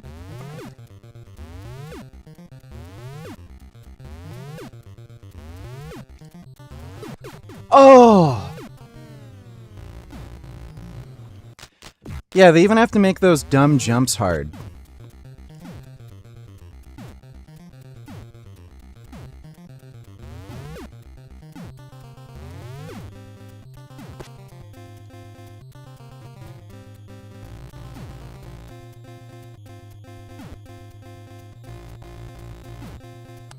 Gentile lifts cannot bench 700 pounds. He uses lifting equipment. And his ass also comes way off the bench. He's also a complete fucking retard. And he also just rage baits about being natural. He's not natural. He's just loaded as fucking on gear. What in the shit?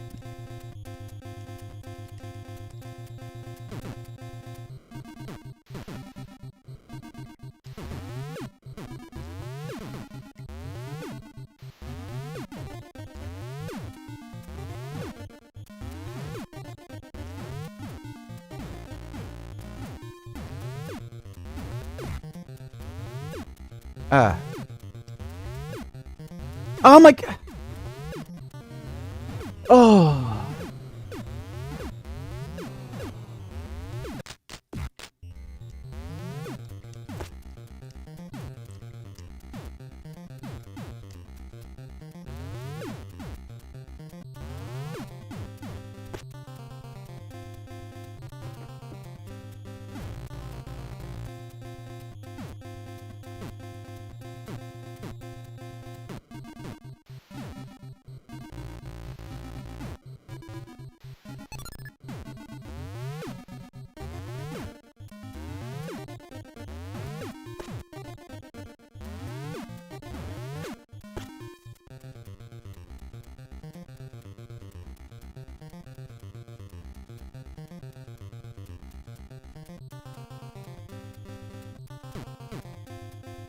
Oh, great. Oh. What? That was horrible.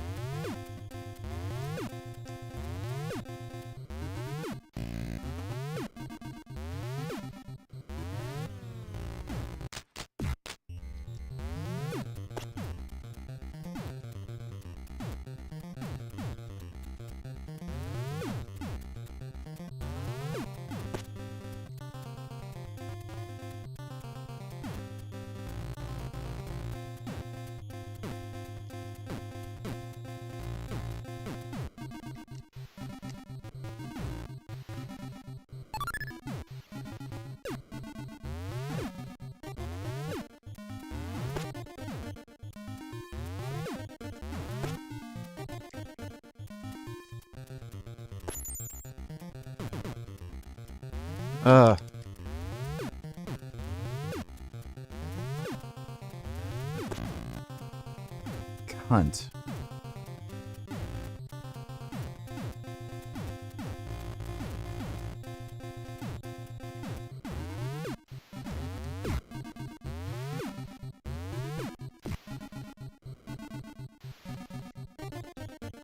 Oh, good. Ah, damn it, fuck!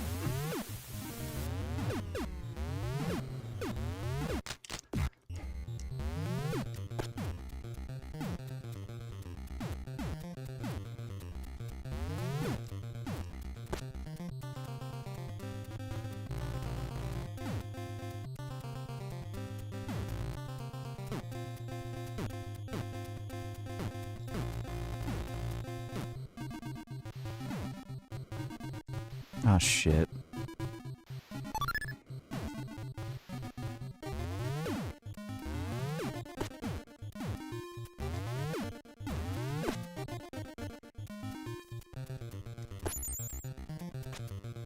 How did that not hit him?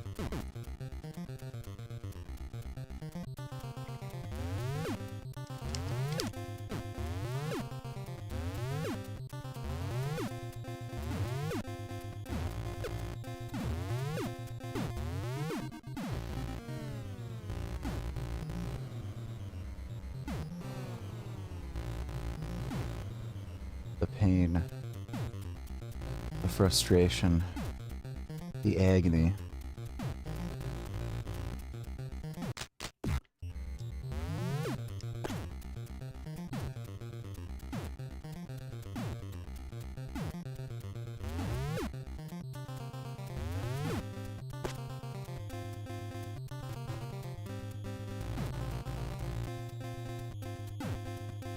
This one's super annoying because you have to wait for it.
Fucking asshole.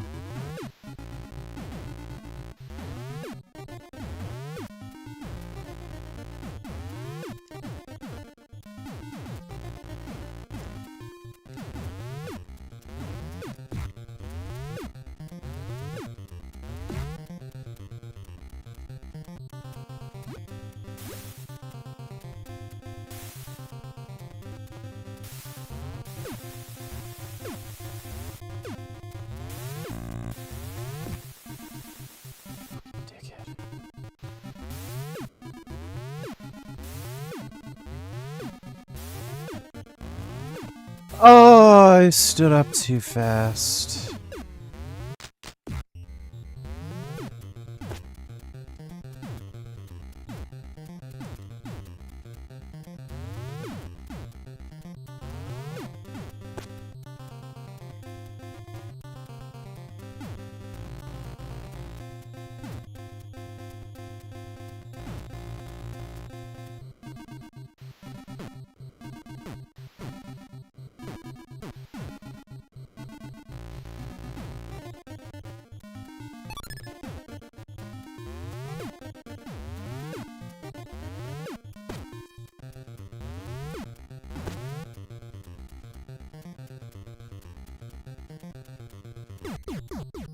Okay. I'm, oh, man. Oh.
Yeah, that's what I'm thinking, man.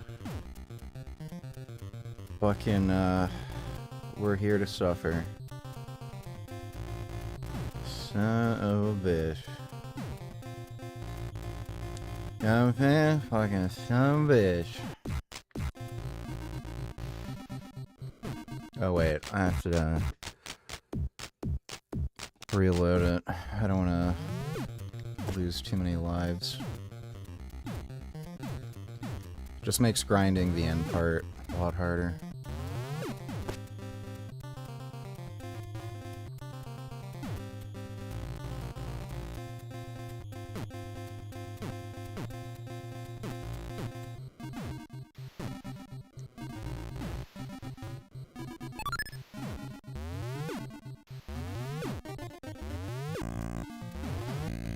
I'm just getting impatient. I think I'll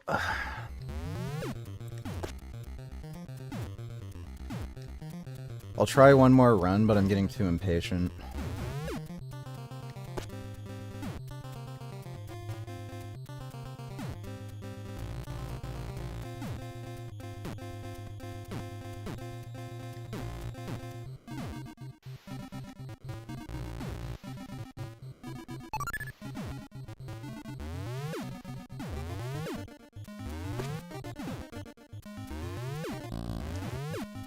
Fucking shit! Yeah. I'm too impatient, so like just doing this over and over again, I'm just gonna keep fucking up and not get any better, so like that's just my...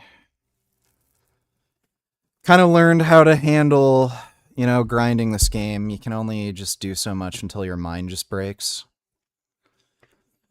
But, I'm feeling a lot more confident that I could actually beat this game. I just gotta kind of grind it a bit more, you know, get good. I think the other levels I got down pretty good. This level's a little tricky, but it's easier. The two that I'm really worried about is the weird, fucked up, like, sewer level thing, which I think is next. And, the last level. Those two are absolutely fucked. There's one where you have to erase the rat. That one's actually pretty easy once you know the trick. And there's that other one where you're on that like bike thing where you have to press the directions. Again, once you kind of know the trick to it, it's a bit easier to deal with. Where did you get that statistic about alcohol being #1 cause of emergency room visits? Google says that's not true. I heard that statistic a lot. I can't remember exactly where it was.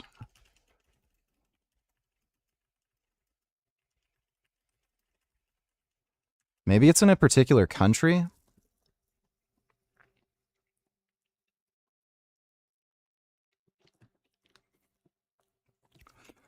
I think it's...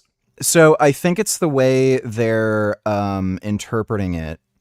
So it doesn't take up the majority of emergency room visits. I think that's what it means.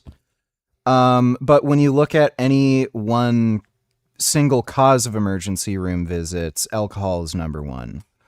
So like, accidents and injuries, that might be like 30%. Medication misuse, that might be like another 30%. But like alcohol's like, I don't know, like 40%. So it may not be the majority of absolute emergency room visits, but as a single cause, it's the largest one. I think that's what the AI overview is saying. So, language and whatnot. Thanks for the donation, Animal Liberation.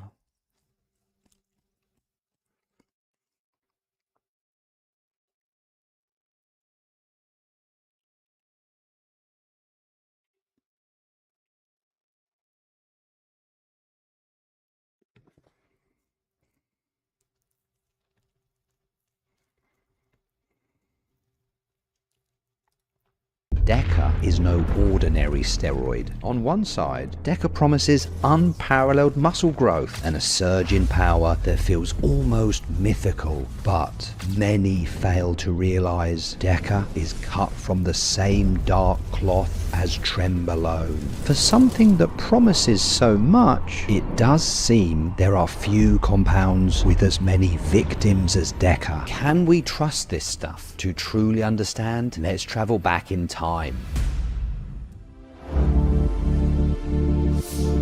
Oh yeah, everybody fucking drinks. It's crazy. In 1943, during World War II, a German scientist named Dr. Abraham Erskine began working on a powerful serum to create super soldiers. Erskine's work caught the eye of Johann Schmidt, a high-ranking officer in the paramilitary organization Hydra. Schmidt was desperate for gains and power, and he foolishly injected the incomplete serum, turning himself into Red Skull. This reckless decision led to his overall downfall, much like what happens in a poorly planned steroid cycle. But the real magic come to light when a guy called Steve Rogers, he sounds familiar, with a single shot of the serum, transformed into the legendary Captain America. What? So you're telling me that Deca is what Captain America used? Yep. So how did this chemical that was only for the military elite labs become accessible to the masses? Good question. Let's fast forward to 1961. Researchers working for the pharmaceutical company Organon discovered an old file with detailed chemical descriptions of Cap serum, and using modern biochemistry with advanced technology, their scientists refined the serum's composition and introduced it for medical use under the brand name Deca Durabolin, and shortly thereafter it became one of the most widely used anabolic steroids in the world. But why is this stuff often hailed as such a game changer and a big deal?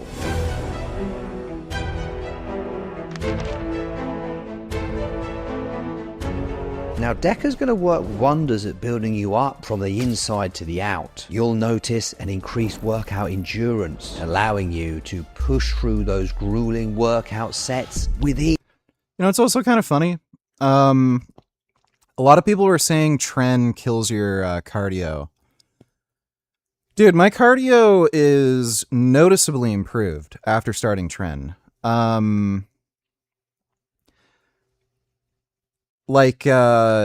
my cardio is already really good. Like it feels like I can do like an all-out sprint practically and not get tired. Like what ends up happening is my muscles get tired, but my heart, like it feels like I can still breathe easy and I can still keep going. It's just like my legs will, start cramping up and, build up with lactic acid.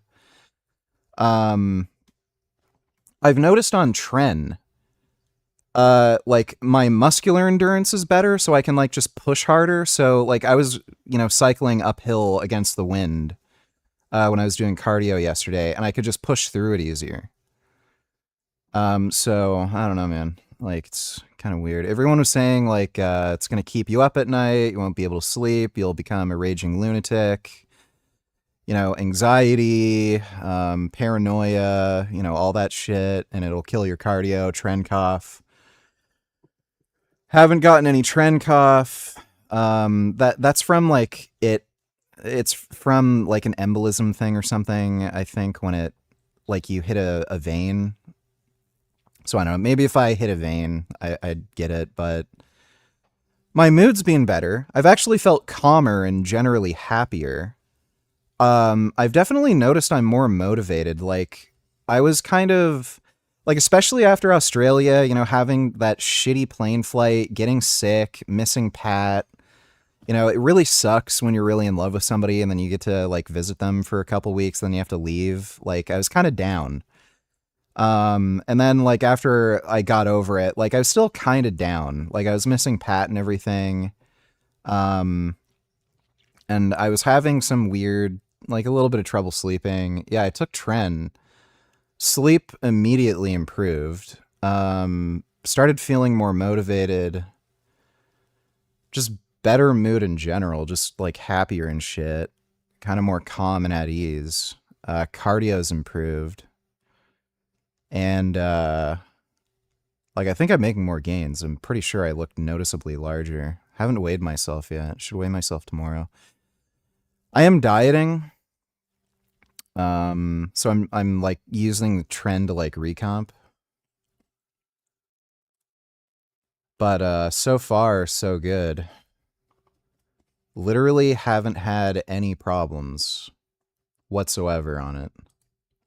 Depending on dosages, strength gains come steadily, making every workout feel like you're a step closer to that super soldier status. I often find myself pulling the bar up like there's no plates on it. Without adequate nitrogen retention, the muscle building efforts are going to stall. Much like a skyscraper without a steel framework, and it's only going to rise a few stories because it's lacking the strength and stability that it needs to reach its full potential. Yeah, criticized Avi for using Tren. Like, yeah, what do you know? I guess you really just have to try some things and it just works out for some people. Without protein synthesis, muscle growth is inefficient. Like, I wouldn't use Tren, like, indefinitely long term like I would test, but, yeah, at least for me, I don't really see any problem with like maybe using it, like 8 weeks out of the year or something.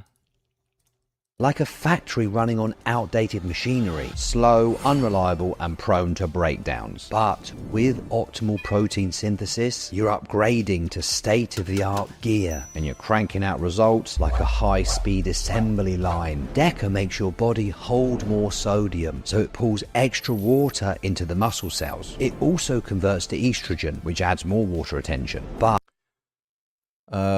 don't think DECA aromatizes.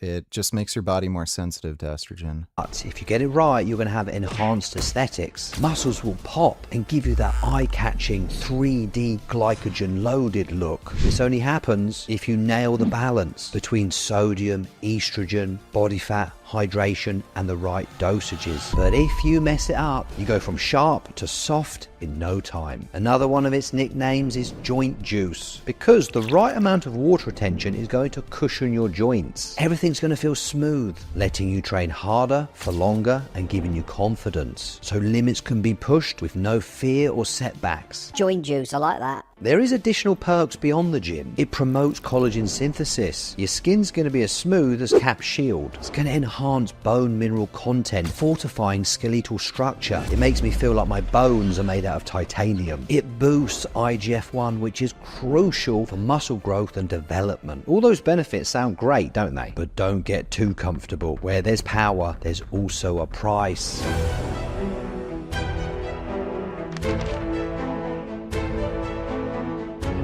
Let's start with the physical sides, and the biggest and the scariest one is when you wake up and you realise that you've outgrown your wardrobe overnight. DECA heightens E2 sensitivity and progesterone signalling. This flips the switch on your estrogen levels, and suddenly you're packing a pair of boobs that no tank top can hide. Yeah, the two compounds that are most certainly going to give you gynecomastia are nandrolone decanoate, DECA, and D-bol. Especially if you take nandrolone with testosterone. That's something you really want to avoid. I know a guy who's like just fucking retarded. He was a trainer at a gym that I used to go to, and he eventually ended up taking steroids. He has some of the worst fucking gynecomastia I've ever seen. Just big, huge, massive lumps on each of his like boobs, and just looks horrendous.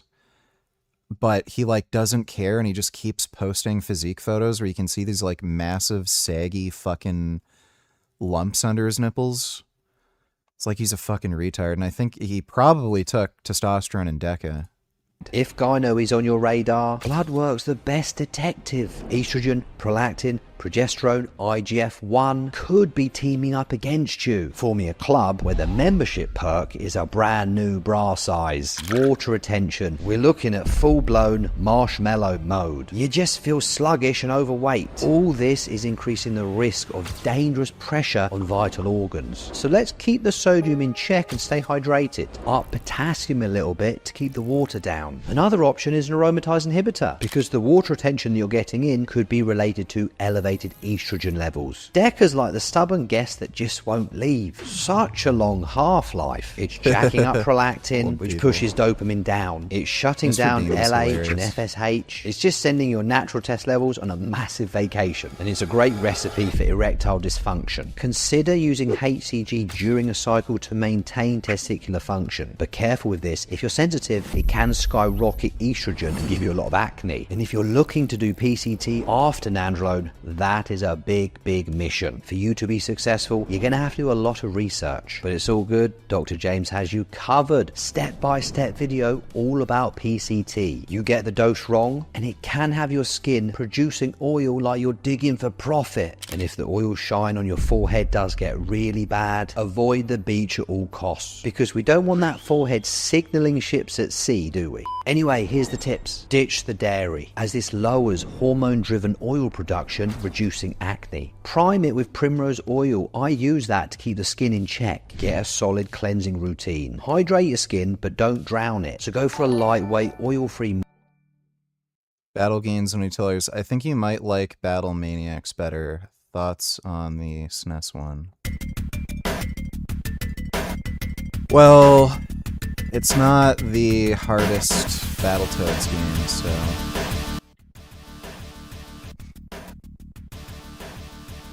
Yeah, I'm playing Battletoads NES because it's just the harder, better game.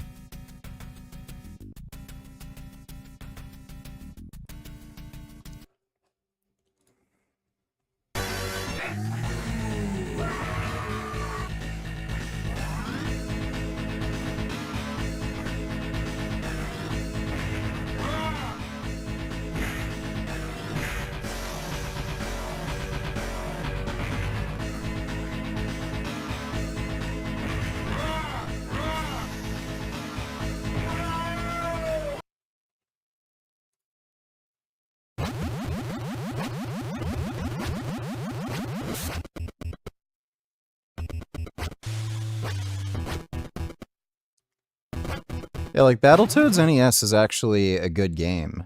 It's just like hard as shit. How goes it today, VG? Any games you're excited for? Had a pretty good day today. Really good training session. Getting more jacked. Also the bicep injury that I had. It's like bicep and something else. It's like what's the other one here? It's getting better. So that's good. Any games you're excited for? Looking forward to Wolverine. I might actually end up getting a PlayStation 5 for that, even though I just really don't want to. I'm hoping what happens is that game was being developed during a period where Sony was planning to release their games on PC. So what happened with Spider-Man 2, it was built from the start to be PC compatible. So what happened was that game was released on PlayStation first, and before the official PC release came out, there was actually a PC, like an unofficial PC release, because somebody just recompiled it for PC. I'm hoping something like that happens, where I could just play that game on PC. Onimusha, that looks really good. I was playing the demo, really liked it. And Resident Evil Code Veronica, and they're also definitely going to come out with RE10. That one should be really good too. So those are the games I'm looking forward to. I'm not expecting GTA 6 to be any good. Gears of War E-Day, that also looks fucking amazing. And Ill. I don't know when that's supposed to come out, but Ill looks fucking incredible.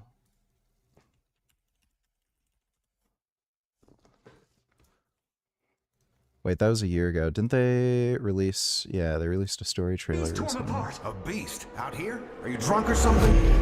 What's going on?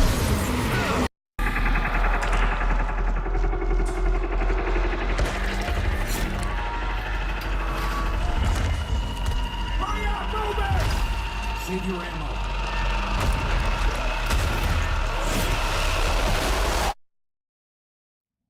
Die, bastard. And you're tough.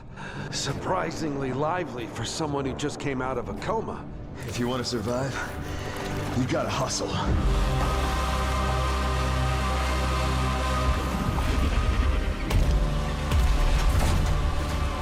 You fell from the moon.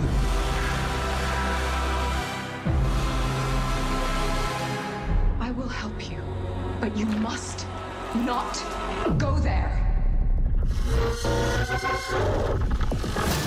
I'll take my chances.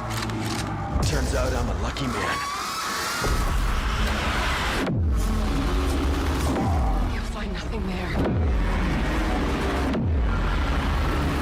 but death.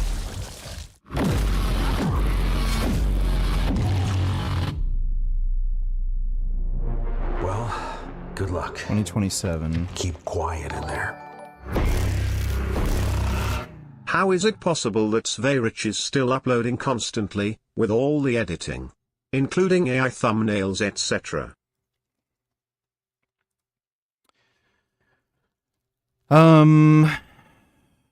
Yeah.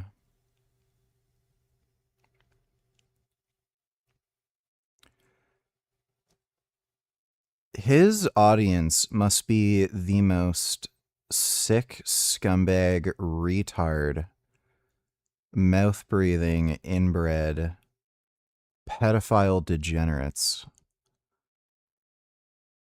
Like, he is such a fucking deranged retard. Yeah, he lied about his YouTube channel getting a strike and getting banned. I think it's I think it had something to do with him being paranoid that, the police could track him or something. But he ended up, just unfreezing his channel. It's really weird. But that guy is a fucking scumbag cunt. Like, it's crazy, too. This guy's an internationally wanted fucking criminal. He's hiding. People think that he's in Kazakhstan right now. And he tried to fucking murder his ex-girlfriend. He paid for well, he didn't even pay them.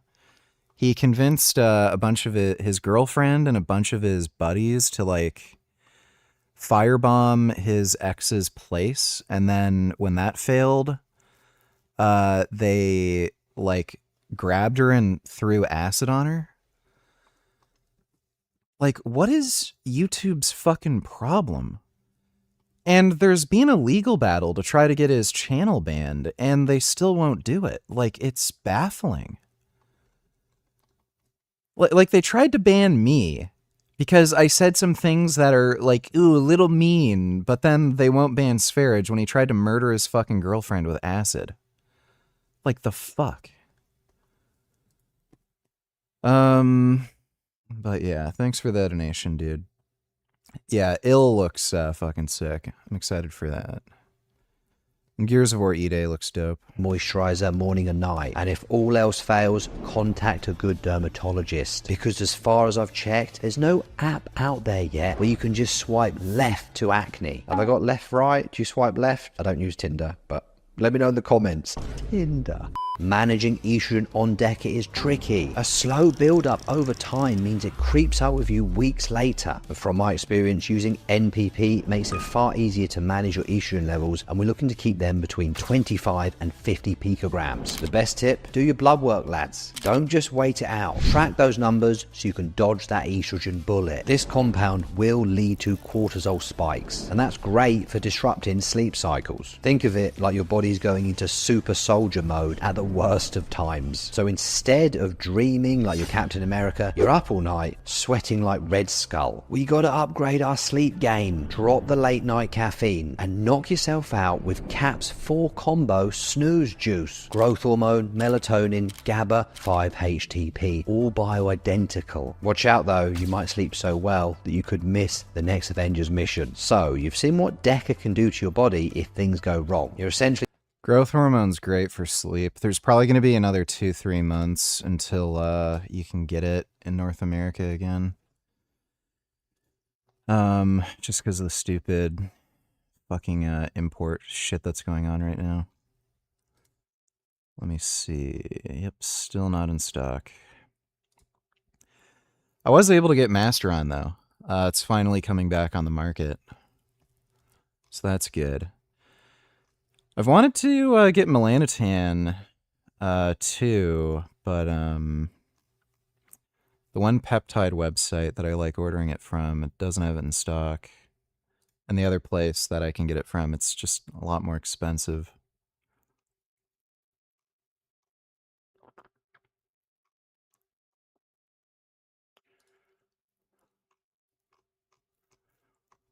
Yeah, they still don't have Melanotan 2. They have Melanotan 1 in stock.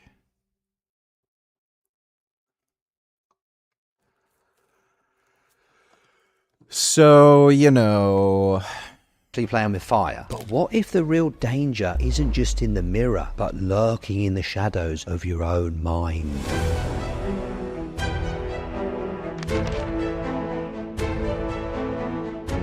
If you're not patient, you can be punished. It can twist your mind, turning all your thoughts into a maze, and even the strongest can get lost. It is a bit sneaky because it's playing with your patience by being very slow to show up. You pin it, you're all excited, waiting for results, and then nothing happens. So you get impatient, what do? You throw more compounds in. Whoops, big mistake, because DECA quietly builds up, then bang, hits you like a sledgehammer, and at that point, your body's been overloaded, it's too late. And all these side effects slam you all at once. DECA's long-acting nature is its strength and its danger. Impatience, no experience, and poor cycle planning can lead to a slow-motion disaster. So stay on top of your blood work, your compound choices, your Dr. James videos, and look into the half-life of the drugs that you're taking along with DECA. Because if you don't, you're setting yourself up for one hell of a hormonal crash. DECA literally hijacks your brain's calming chemicals. It drains your dopamine levels and cranks up your perceived stress. And suddenly you're ready to choke slam your boss through a table over some email. DECA does not cause anxiety. Not looking at blood work, neglecting E2 or prolactin levels does. It's really all about avoiding bad practices. Why is it that when I ever hear the word bad practice, I get an image of a TRT clinic in my mind?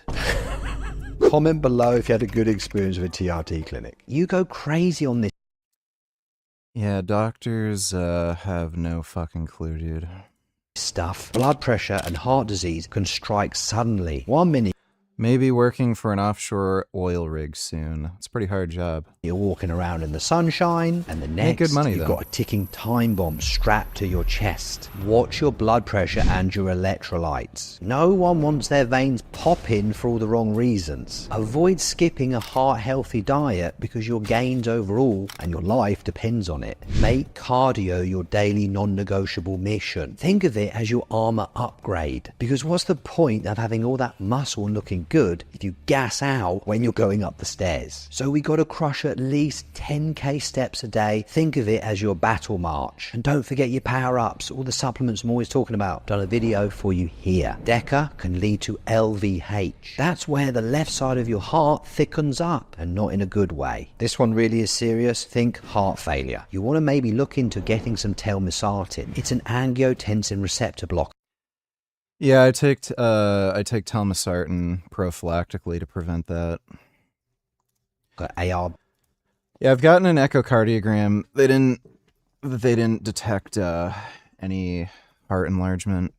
And the clinical data has shown it does prevent left ventricular hypertrophy. Liver problems are never pretty. Constant fatigue, yellowing skin, and brain fog. And all that can actually lead to a coma. It's hard to enjoy your gains if you're asleep like a vegetable and you can't wake up. So DECA isn't actually liver toxic like most oral steroids, but it's going to make you train harder and your muscles will break down more. So you're leaving your liver to then clean up the mess. Plus, if you're stacking it with other compounds, you're adding more chaos into the mix. So having a fried liver on cycle is never part of our plan. Ditch the booze. Your liver has enough on its plate already. Skip the cocktails. Yeah, drinking alcohol while you take steroids is especially stupid. Use liver support. You've got milk thistle, tulka, and NAC. Hydrate yourself, 12 pints daily. Keep the cycle smart. Minimal effective dosages with those orals. Eat clean. Junk food makes your liver work overtime. Stick to the good stuff. DECA's known for being mild on aggression because it's not very androgenic. But you stack it with testosterone or DHTs in the wrong ratios, things can spiral out of control very quickly. If you want to stay cool on this stuff, the answers are in the blood work. Now, I've done a video for you here to make sure you're checking the right things and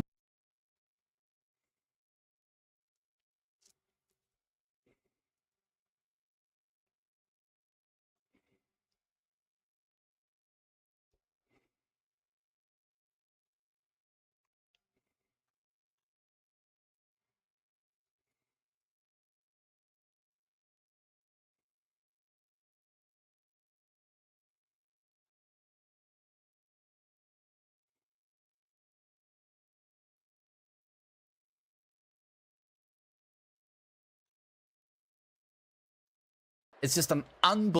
I fucking hate this character. Like, he is by far, in my opinion, the most annoying character to fight in Tekken. A lot of the waifus are bullshit. King's bullshit. Who's that black dude who reminds me of Blade? Something Raven or something. He's bullshit too, but this guy is so fucking irritating. You know, all I ask is for characters to not have swords and teleport. That's like the bare minimum that I just expect from Tekken. And yeah, what do? They give the guy a sword and he fucking teleports. Unbelievably stacked character, and in my opinion alone, unfair character. What's up, guys? Main man Sui here, hoping you're all doing awesome as always. Happy a lot of people liked the Kazuya video. I thought it was a good talk. Now I want to have a discussion. What an idea, by the way, too. A fighting tournament called King of Iron Fist, and then the guy has a knife and a sword. Like, at least Mortal Kombat, like, okay, you're just fighting to the death, whatever. It's, like, fucking stupid. But, I mean, what the fuck? On Victor, Mr. Frenchie. Victor, in my opinion, is not only like super strong, he's like unfair category. I put him there. King, Lydia to a certain extent still is quite toxic. Dragunov needs toning down, but Victor is like super easy unbelievably strong. I'm gonna show you the absurd stuff he has, because it's like in any single metric you can apply on a character, he has it. Like best combos, best combo travel, absurd heat mix-ups. Everyone got them nerfed, he keeps them. I don't know why. Absurd Oki, absurd counter hitting, absurd punish, whiff punish, strong movement, reversal, power save, power crush. So it never ends with this character. It legit never ends. And he gets away with all of this stuff because no one plays him. You see Farzin playing him in tournament, a couple of other players, but you do not encounter him in ranked. He's very, very rare. And if we're gonna be honest, how many of you know about the stuff this guy has? Like EI stance, is I came across him in ranked all the time. I don't know what the fuck he's talking about. neutral. Like he's like, I think he's the reason I stopped playing the game, because I kept coming across Victor in ranked. His heat engagers, etc., his Oki. How many of you know about this stuff? Because I gotta tell you, like, I play this game for a living. I play ranked like 8 hours per day.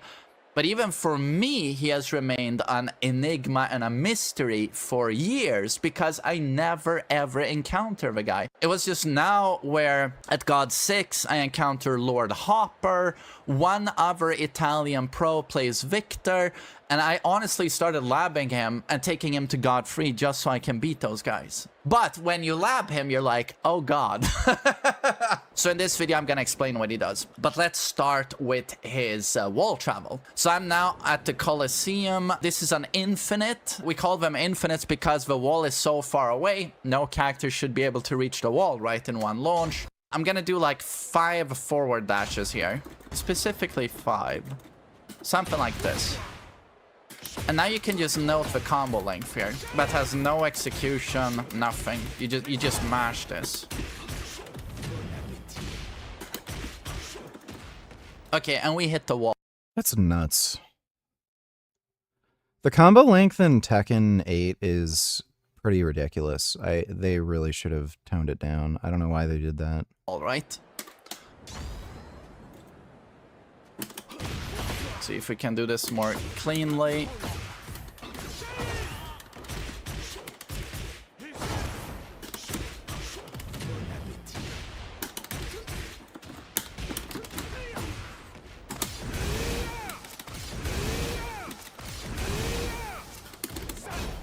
Okay, so now you saw the best wall travel in the game. There's minus execution here. You are just mashing buttons. There are even no dashes during the combo. There's just nothing. You mash that out. It is infinite wall travel. On any stage, he will always get the wall. That's an insane strength to have on a character, by the way. Infinites aside, but any other stage, anywhere he stands, he's back at the wall. He does a down for 2. You are hitting the wall. That's an insane strength on a character. And then, of course, what I demonstrated after that was his heat wall pressure. He slams you down with forward for 2 like this. And now you are in unwinnable situation. So you know what Brian does to you at the wall with his taunt? It's insanely bullshit situation, but requires a lot of skill. With Victor here, he slams you into the ground, he is in heat, and now it takes no skill to do, and you almost can't win in this situation. He starts slamming you with down 2s, and he is +5. You don't, he's in EI stance, but you don't dare do anything because he can at any time do EI 1 into extension, and that just kills you no matter what. It's gonna look something like this. And this is comical because pretty much every single character in the game lost their heat mix-ups. You know, they like made the heat consumption so that if you do a heat burst into your biggest heat mids and mix-ups, you lose your entire heat bar. Victor doesn't. He can still slam this 3 times. It's just super bullshit that he keeps this. And when he is mixing you here, the low he has to mix you with is down 1+2. This has infinite range and it is homing. It has no homing trail, but you can't step this. So that's basically a hell sweep for 30 damage. Knocks you down so that you have your back towards him. Very unfavorable for you. A classic is doing this. So basically upward 1-1 here. will almost always tag you. You can loop this quite easily on people, like so. And you can, however, do a stomp here. The stomp is +4, only -12, the stomp. It's actually insane he has this. He can also, if he wants to, add a second hit here to the stomp. This hit will launch you, like so. So if you do block this stomp and you try and while standing punish like Jin while standing 2, the second hit will counter hit launch you. So then I wonder, well, why is the initial low only -12 then? If it has the threat of a counter hit launching follow-up. So that's something I personally do not understand. EI down 1 is one of the most stacked buttons in the game. It's a, let's see, we do this. Again, it's a mid that acts as a steel pedal, so it hits grounded very consistently and pancake flips. If you block it, it is neutral on block. It has very long range, and it is a heat engager. It also tracks so well, it tracks really well to both sides that when he does like while running 2, this is +5, there's no stepping now. You can't step this move. Sidewalk left. You see, it clips him clean. We set him to sidewalk right. It clips him clean. So it tracks very well to both sides. So if I'm in heat and I choose to dash out of it, it's a full launch. And it wall splats. This move is fucking crazy. Like, it's fucking crazy. But again, I can't stress enough how bullshit this situation is. Waking up to this. That hits grounded. It's grounded, right? You can't do anything against that. Most people just stay on the ground and start rolling on the ground in the hopes of getting out of it. So, how is his neutral? Well, it's super stacked. We can start with down for 2, which is like Cooney's, -14 on block, launches crouchers, has tremendous reach. He also has a move that looks almost identical. It is pretty much the same animation. I can't tell these apart in the middle of a match. So this is down for 2. This is while standing 2. While standing 2 does not launch a normal hit. It gives +6, -8 on block safe, but it's a counter hit launcher. Classic frame trap here is down back 4, which is his Lars down back 4. Longer range than Lars. Victor is a tall guy, big man, big sexy man, Frenchy. He's got a lot of range. So this is a counter hit launcher, just like Lars, right? But more range. So, but if this hits on normal hit, he's +4.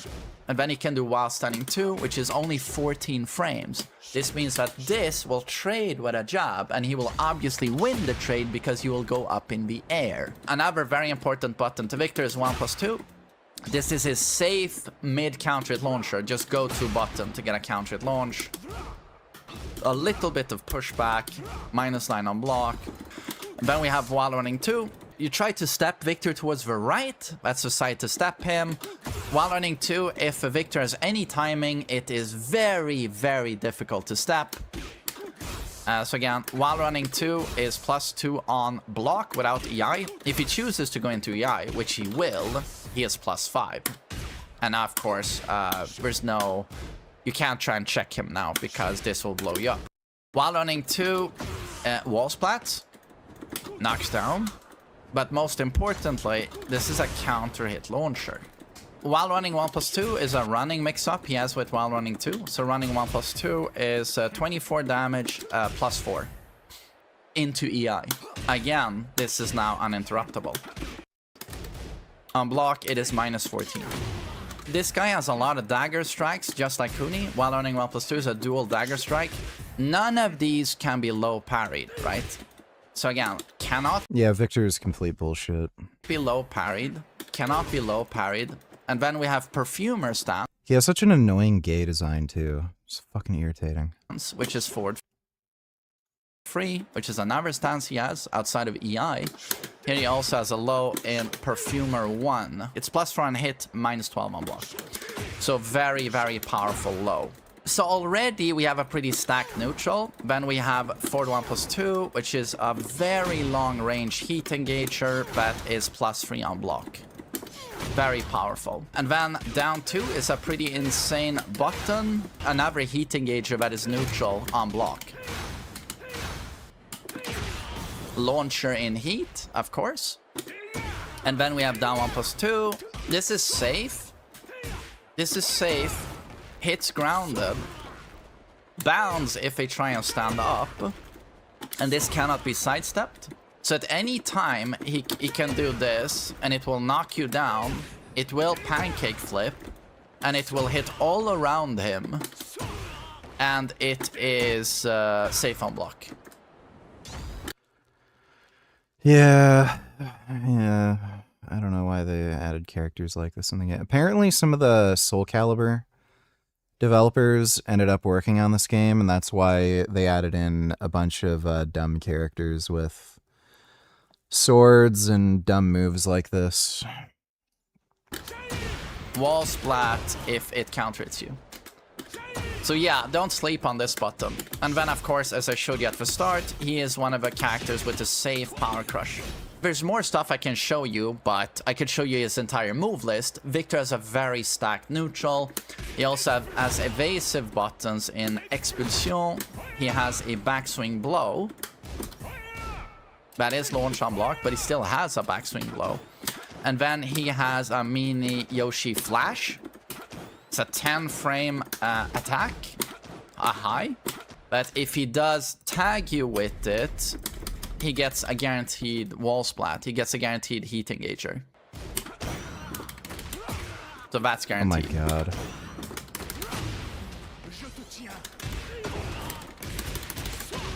Just to show that the character has defensive options, right? Note that having a safe power crush is also a very strong defensive option. He also has a panic button hop kick. That has some evasion on startup, but this one is launch punishable at -19, so it's quite risky to use.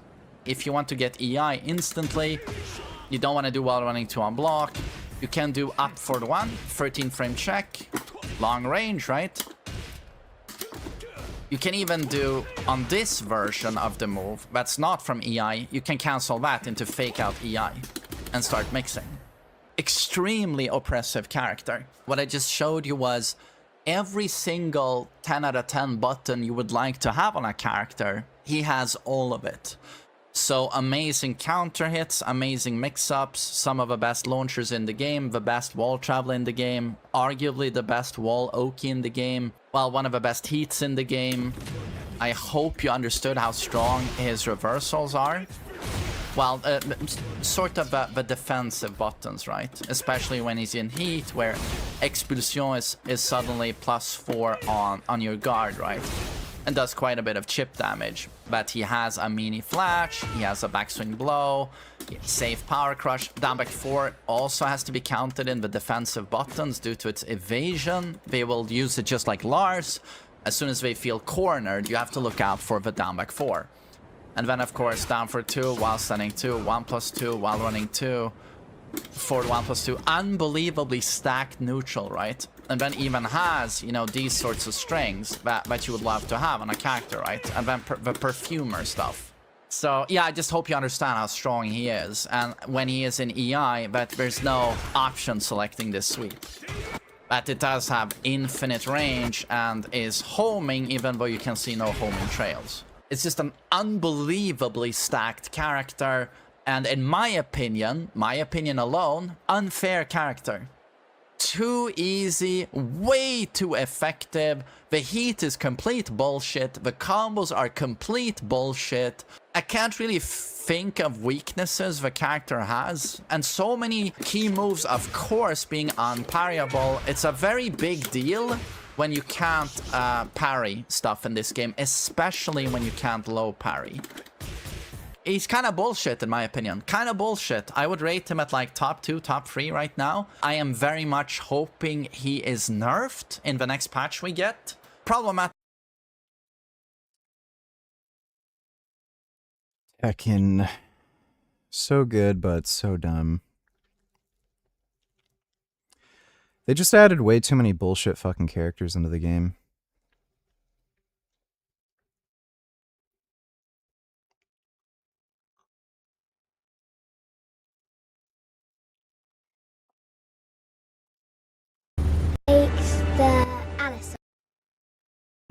big?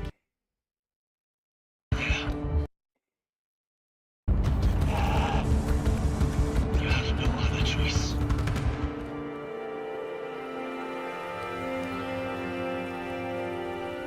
There's always. I wish there were more dinosaur games. Dinosaurs are so cool.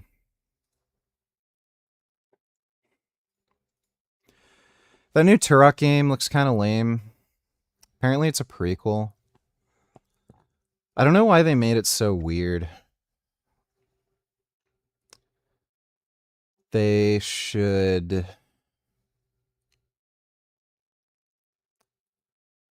make a good Turok game.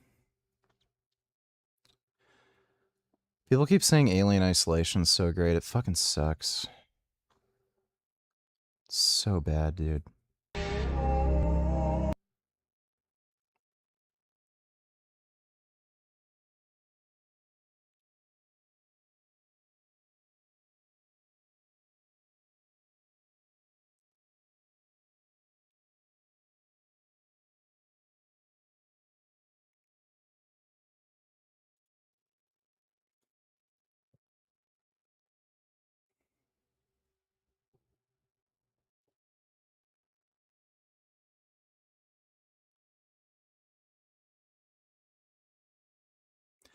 Matt Mask talks so much shit all the time.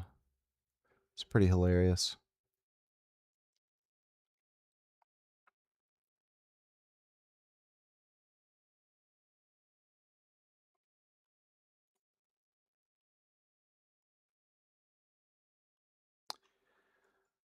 All right, it is getting late. I should get to bed. But hope you all had fun. Big thanks to everybody who donated on Streamlabs. Really appreciate it. I might do an early gaming stream. Might not play Battletoads, just some more racing games. Kind of want to fuck around with BeamMG and Forza Horizon 6. So might just chill, do a early morning game stream, then normal stream later in the day. But thanks again, everyone. Nighty night. I will see you all tomorrow.